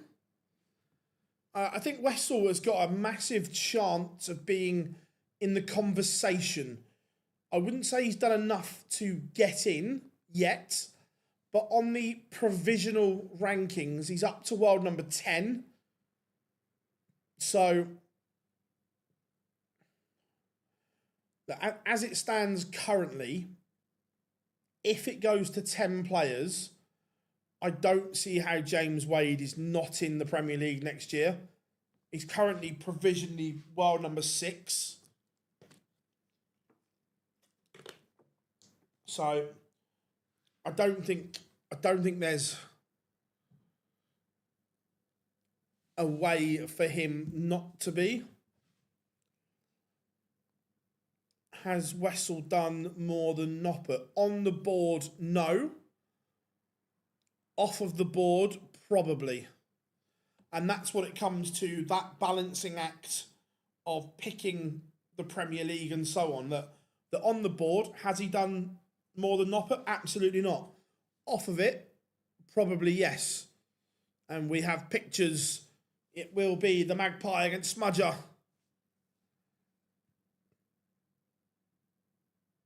Let's stop the poll so there's no cheating.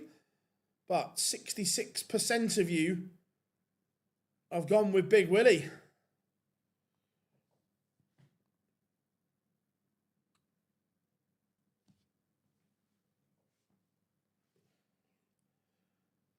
The other thing as well is, would they have 1, 2, 3? Would they put 4 Dutchmen in? I don't know. Right, we are off. The final is off and running. Here we go then, everyone.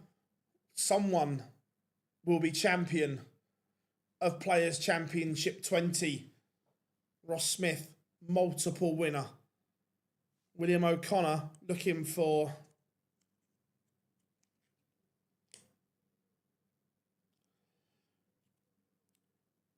Ducky. You're not getting it, are you? I get where are most of the Premier Leagues and so on. There's only one in the Netherlands. It's not as if you have to sell tickets.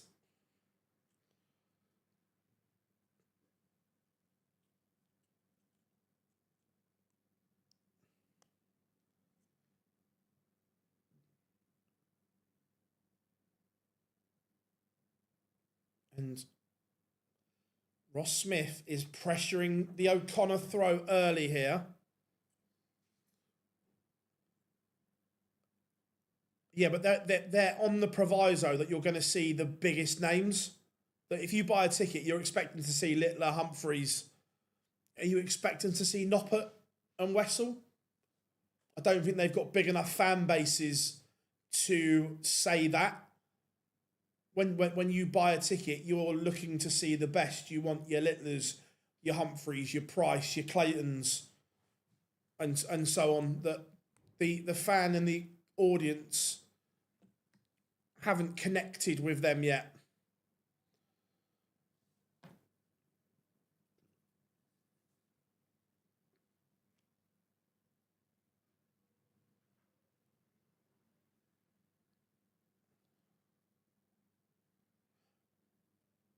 I think Aspinall will be back in. I think Aspinall will be in next year's Premier League. 180. The other thing as well is they never make wholesale changes to the Premier League. Right? There'll always be 2, maybe 3, maybe 2 debutants and a returning player, which could be James Wade this time around. They have to trust the players they're putting in to be good for 16 weeks. Where if you're putting someone in that you don't know what you're going to get, there's a risk, which is why they don't make wholesale changes. They might as well keep Bunting in for his fan base. But again, Bunting will be he'll be in the talks, Ducky. Again, if you've got one place left between Danny Noppert and Stephen Bunting, Bunting ticks more boxes than Noppert. The same as it did this year. It's just the way it works. Evening, Jones, yeah, you are good, mate? Hope you are good.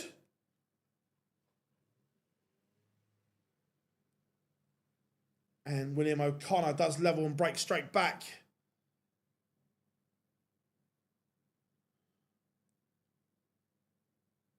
Ross Smith for the win. If it goes back to 10, that he's provisionally world number 12. So if it goes back to 10 and he's in the top 10 in the world, he's in the mix. He's defending very little money this year. Sorry, I just whacked the mic there.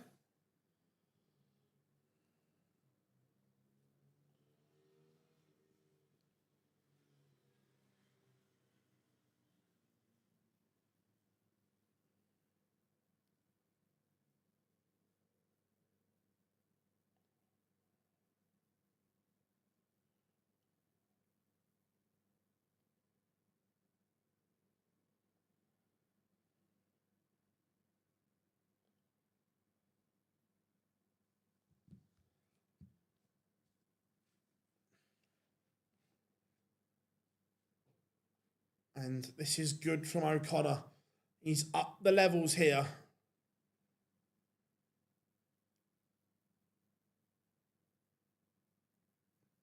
Ross Smith not at the races in this leg at all.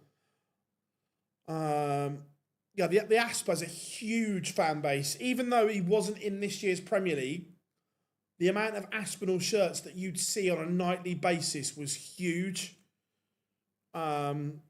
The 2 league seems a good way. Yeah, I personally like the 2 league scenario, but it will never happen. Has Jan Van Veen's fan base got bigger recently? It's okay. Look, I still wouldn't say it was huge, but it's getting there. How are the pairings? Who plays with who? Sort of a Players Championship event. Basically, it's look, the seeds are allocated, so the seeds are put in place, and then it's just randomly drawn. There's a button on Dart Connect. You put all the names in, and it's draw random. William O'Connor back-to-back legs and leads 2-1.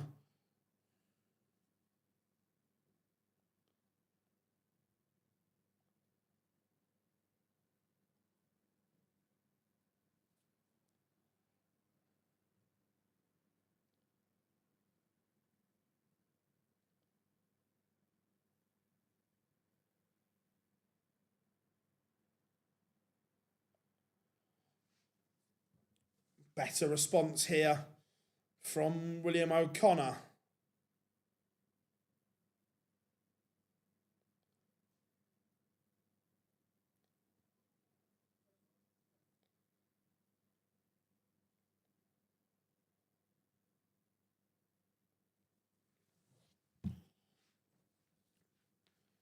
$140, $140, $140. The power scoring is back.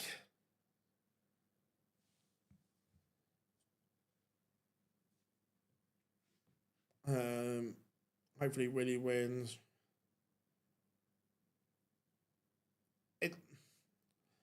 Lucky it's not just done on followers and so on. The PDC have an unbelievable data analytical team that it's not just done on how many followers you've got.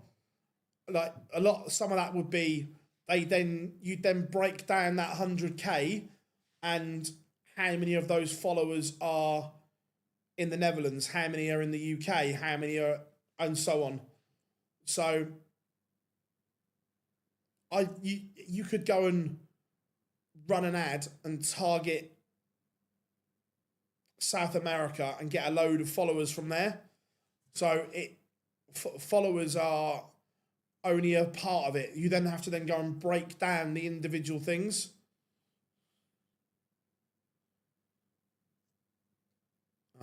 Hoping Willie's playing well here. He's averaging 96.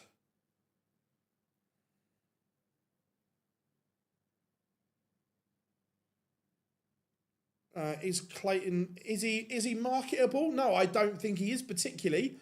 Is he popular? Yes, but he was world number 5, so that's why he got in. You think they'd left him out for 2 years before? Not this year, the year before that. Should he have been in? Yeah, I think he should have been, but they left him out because of other factors, not what you do on the board.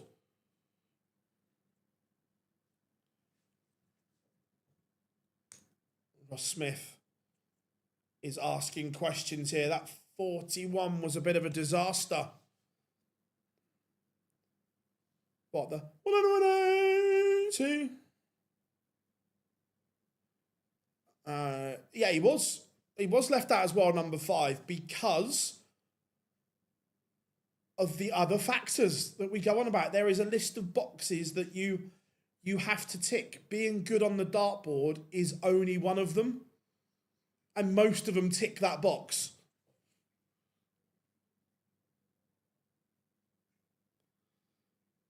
And that 140 was big from O'Connor. Gives him a look at the 80.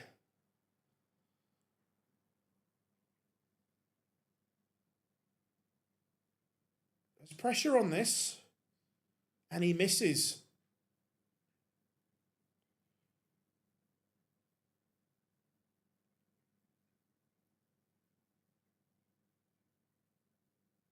This is big. And it goes break of throw. I'd say Clayton, personally.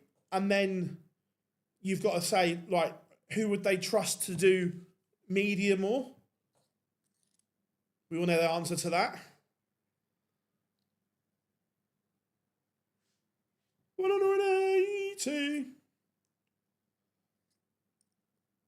As well, Johnny's provisionally world number 4. Look, granted, between Clayton in 4 and Rock in 7, there's not a lot on the provisional rankings.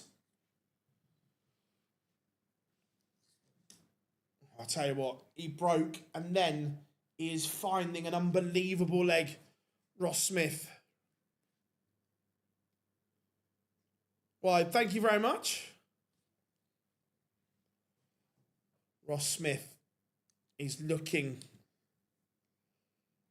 threatening here. He's averaging 106.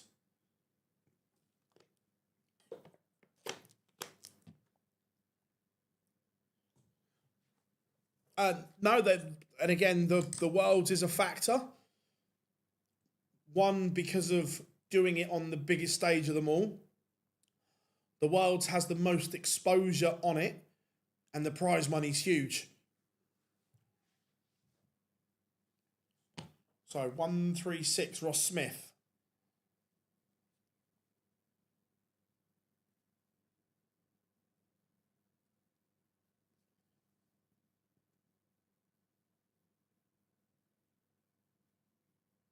Great setup.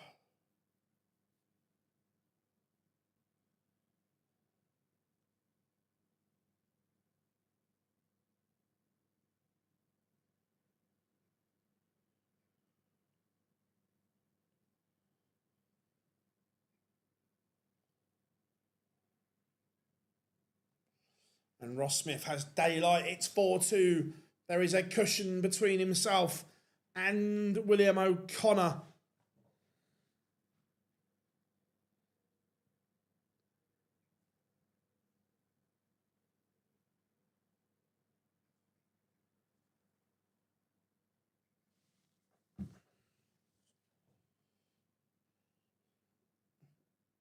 It's about 10 points difference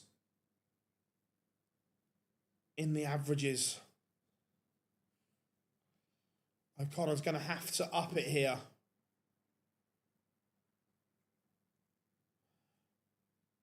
At the moment, yep, correct. Is Noppert or Nyman? Well, probably Nyman. Out of those 4. Yeah, look, Ross Smith, when he gets it right, it's insane. But O'Connor has gone with him here. This is good, but he knows he needs to produce. 1-4-3 plays 1-4-5.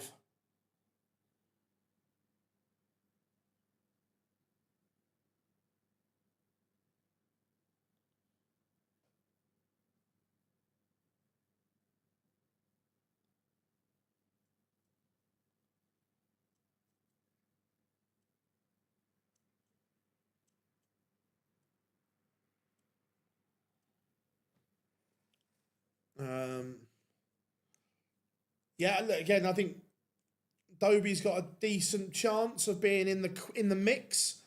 Again, I think he'll have a good run on TV this year. O'Connor 59 to stop this little Ross Smith charge, and that's good from O'Connor. Would you take the world number 9 Nyman or world number 7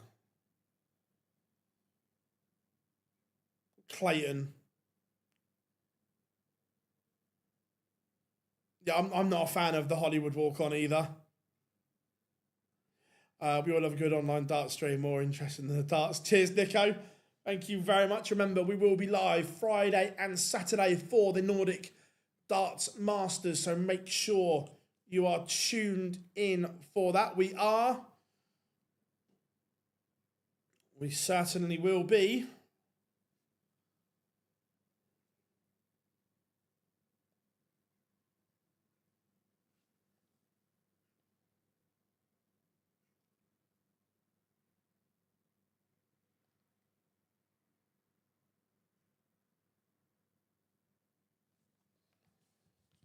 So what a leg from Smudger.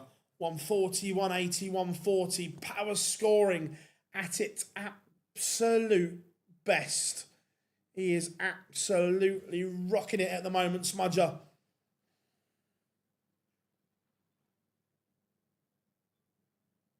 I know, Rob, I know. Don't know what to do with myself. Now it's all done and dusted.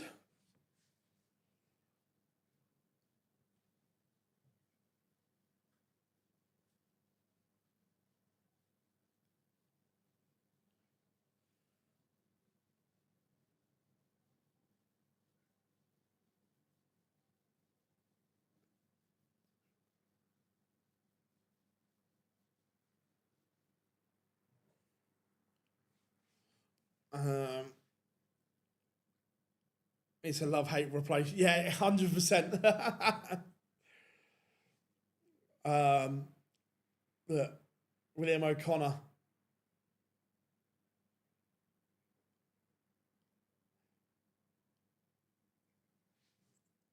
He's fighting back here, but he's going to need a big visit.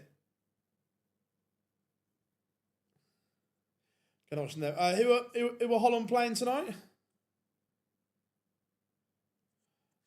When you first started online darts, did you ever think you'd get the following you have now? I hoped.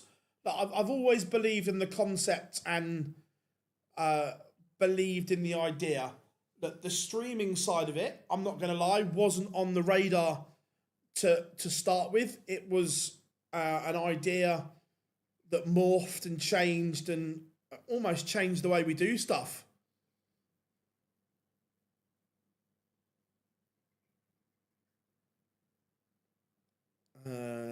For changing the subject, just seen wonderful stat. Crystal Palace are going to have more players at the World Cup than Real Madrid. Great stat. I've only been benched. Do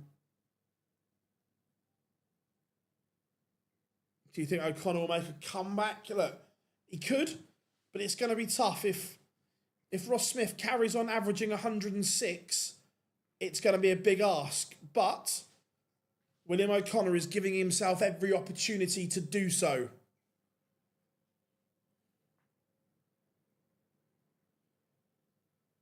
Yeah, I used to do a lot of work at the Super Series.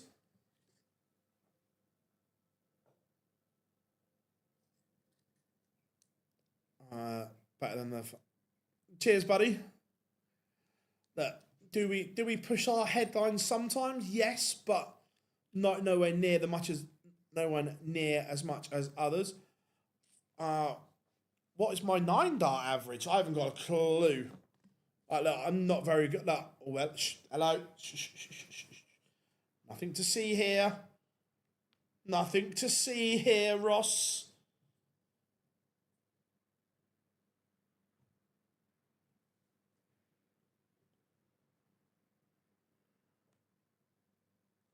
Could he? Could he? Oh, getting ready for Blackpool in July, London in December. My first ever job, I was an apprentice joiner, cabinet maker, carpenter. Wasn't for me. Nyman has only... You know, Brock, you know. And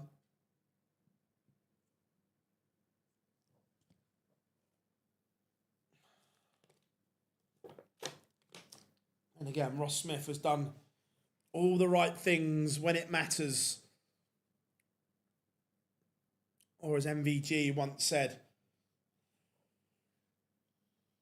right things at the right time. Who's my favourite? Growing up, my favourite two players, I am now extremely lucky to say they have become very good friends and colleagues, was Mace and Nico. Mace's game against Martin Adams at Lakeside is still one of my 5 greatest games of all time.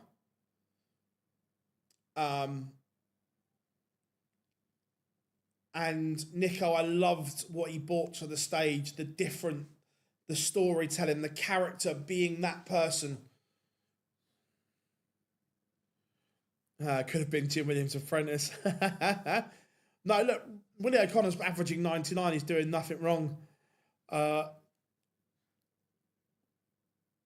be fair, Jonesy, look, when I'm practicing, I'm all right. It's a mental thing. When someone says game on, the hand goes tight. However, though, you can confirm, Jonesy, that I did take a leg off Gob in a 1-1 draw. What do I think of Littler? A breath of fresh air. Great kid. Unbelievable for the game. So, yeah, big fan.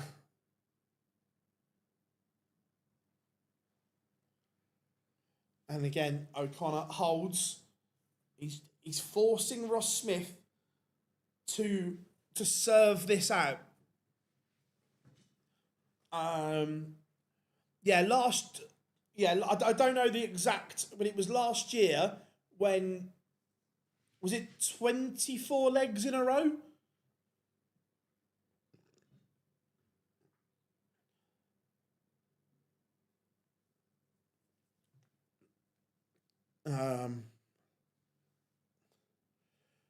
Why do you think players like Vince de Graaf, Hood, consistency, that's all it is. Consistency, that's all it is. And it's, look, there are so many players that have an unbelievable A game, but their B game isn't where it needs to be. And there are loads in that bracket of sort your B game out and you'll massively improve, where I don't think anyone's A game is in question, but it's that level of performance when it's not going your way and you're not at your best and finding something. Everyone else thinks he's not cocky at all. He is quiet, well-mannered, polite. What happened to Gary? He hasn't played enough darts recently and is rusty. There is a lot of work to do for Gary at the moment.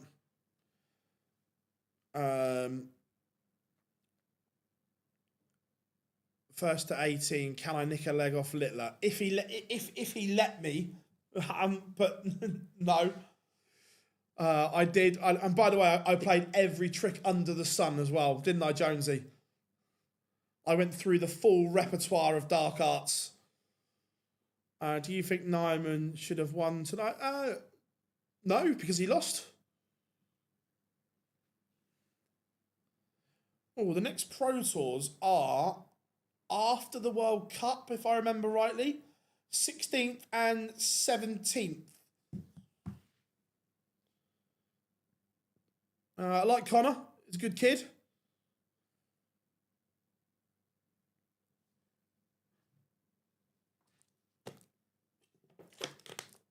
O'Connor now has to win 3 on the spin.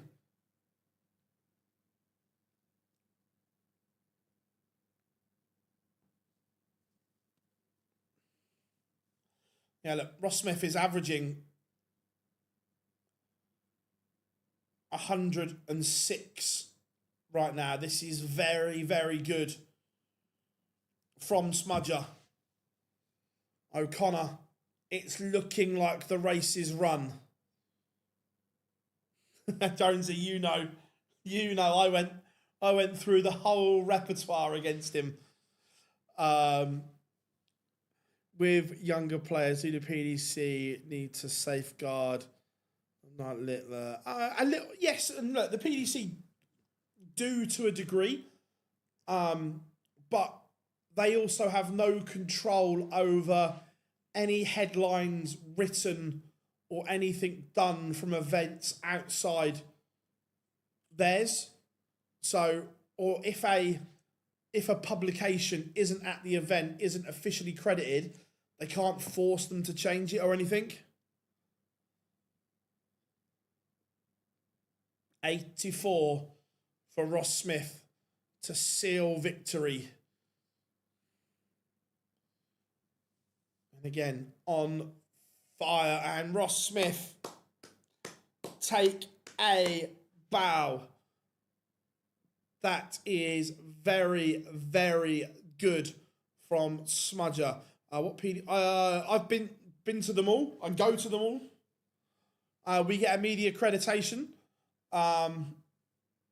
That is a very, very good performance. Look, Willie will be gutted he's lost, but he's played well. Ross Smith has averaged over 107 to be crowned champion. That is outstanding darts from Ross Smith. Cannot be underplayed how good that is. Congratulations to him. Look, everyone, you have all been superb. Remember, we will be back live Friday and Saturday. We've got interviews going out tomorrow. So make sure that you check those out as well. There'll be at least a couple going out tomorrow. So keep an eye on them. If you haven't yet, drop us a follow on all social media platforms. You can find Online Darts absolutely everywhere. Facebook, Instagram, X, TikTok, YouTube, you name it. We are there. But enjoy the rest of your evening. Before you go, just tap that little subscribe button for us as we try and get to 50k. But I've been Phil Bars. We have been Online Darts. You guys have been absolutely outstanding. We'll see you live on Friday.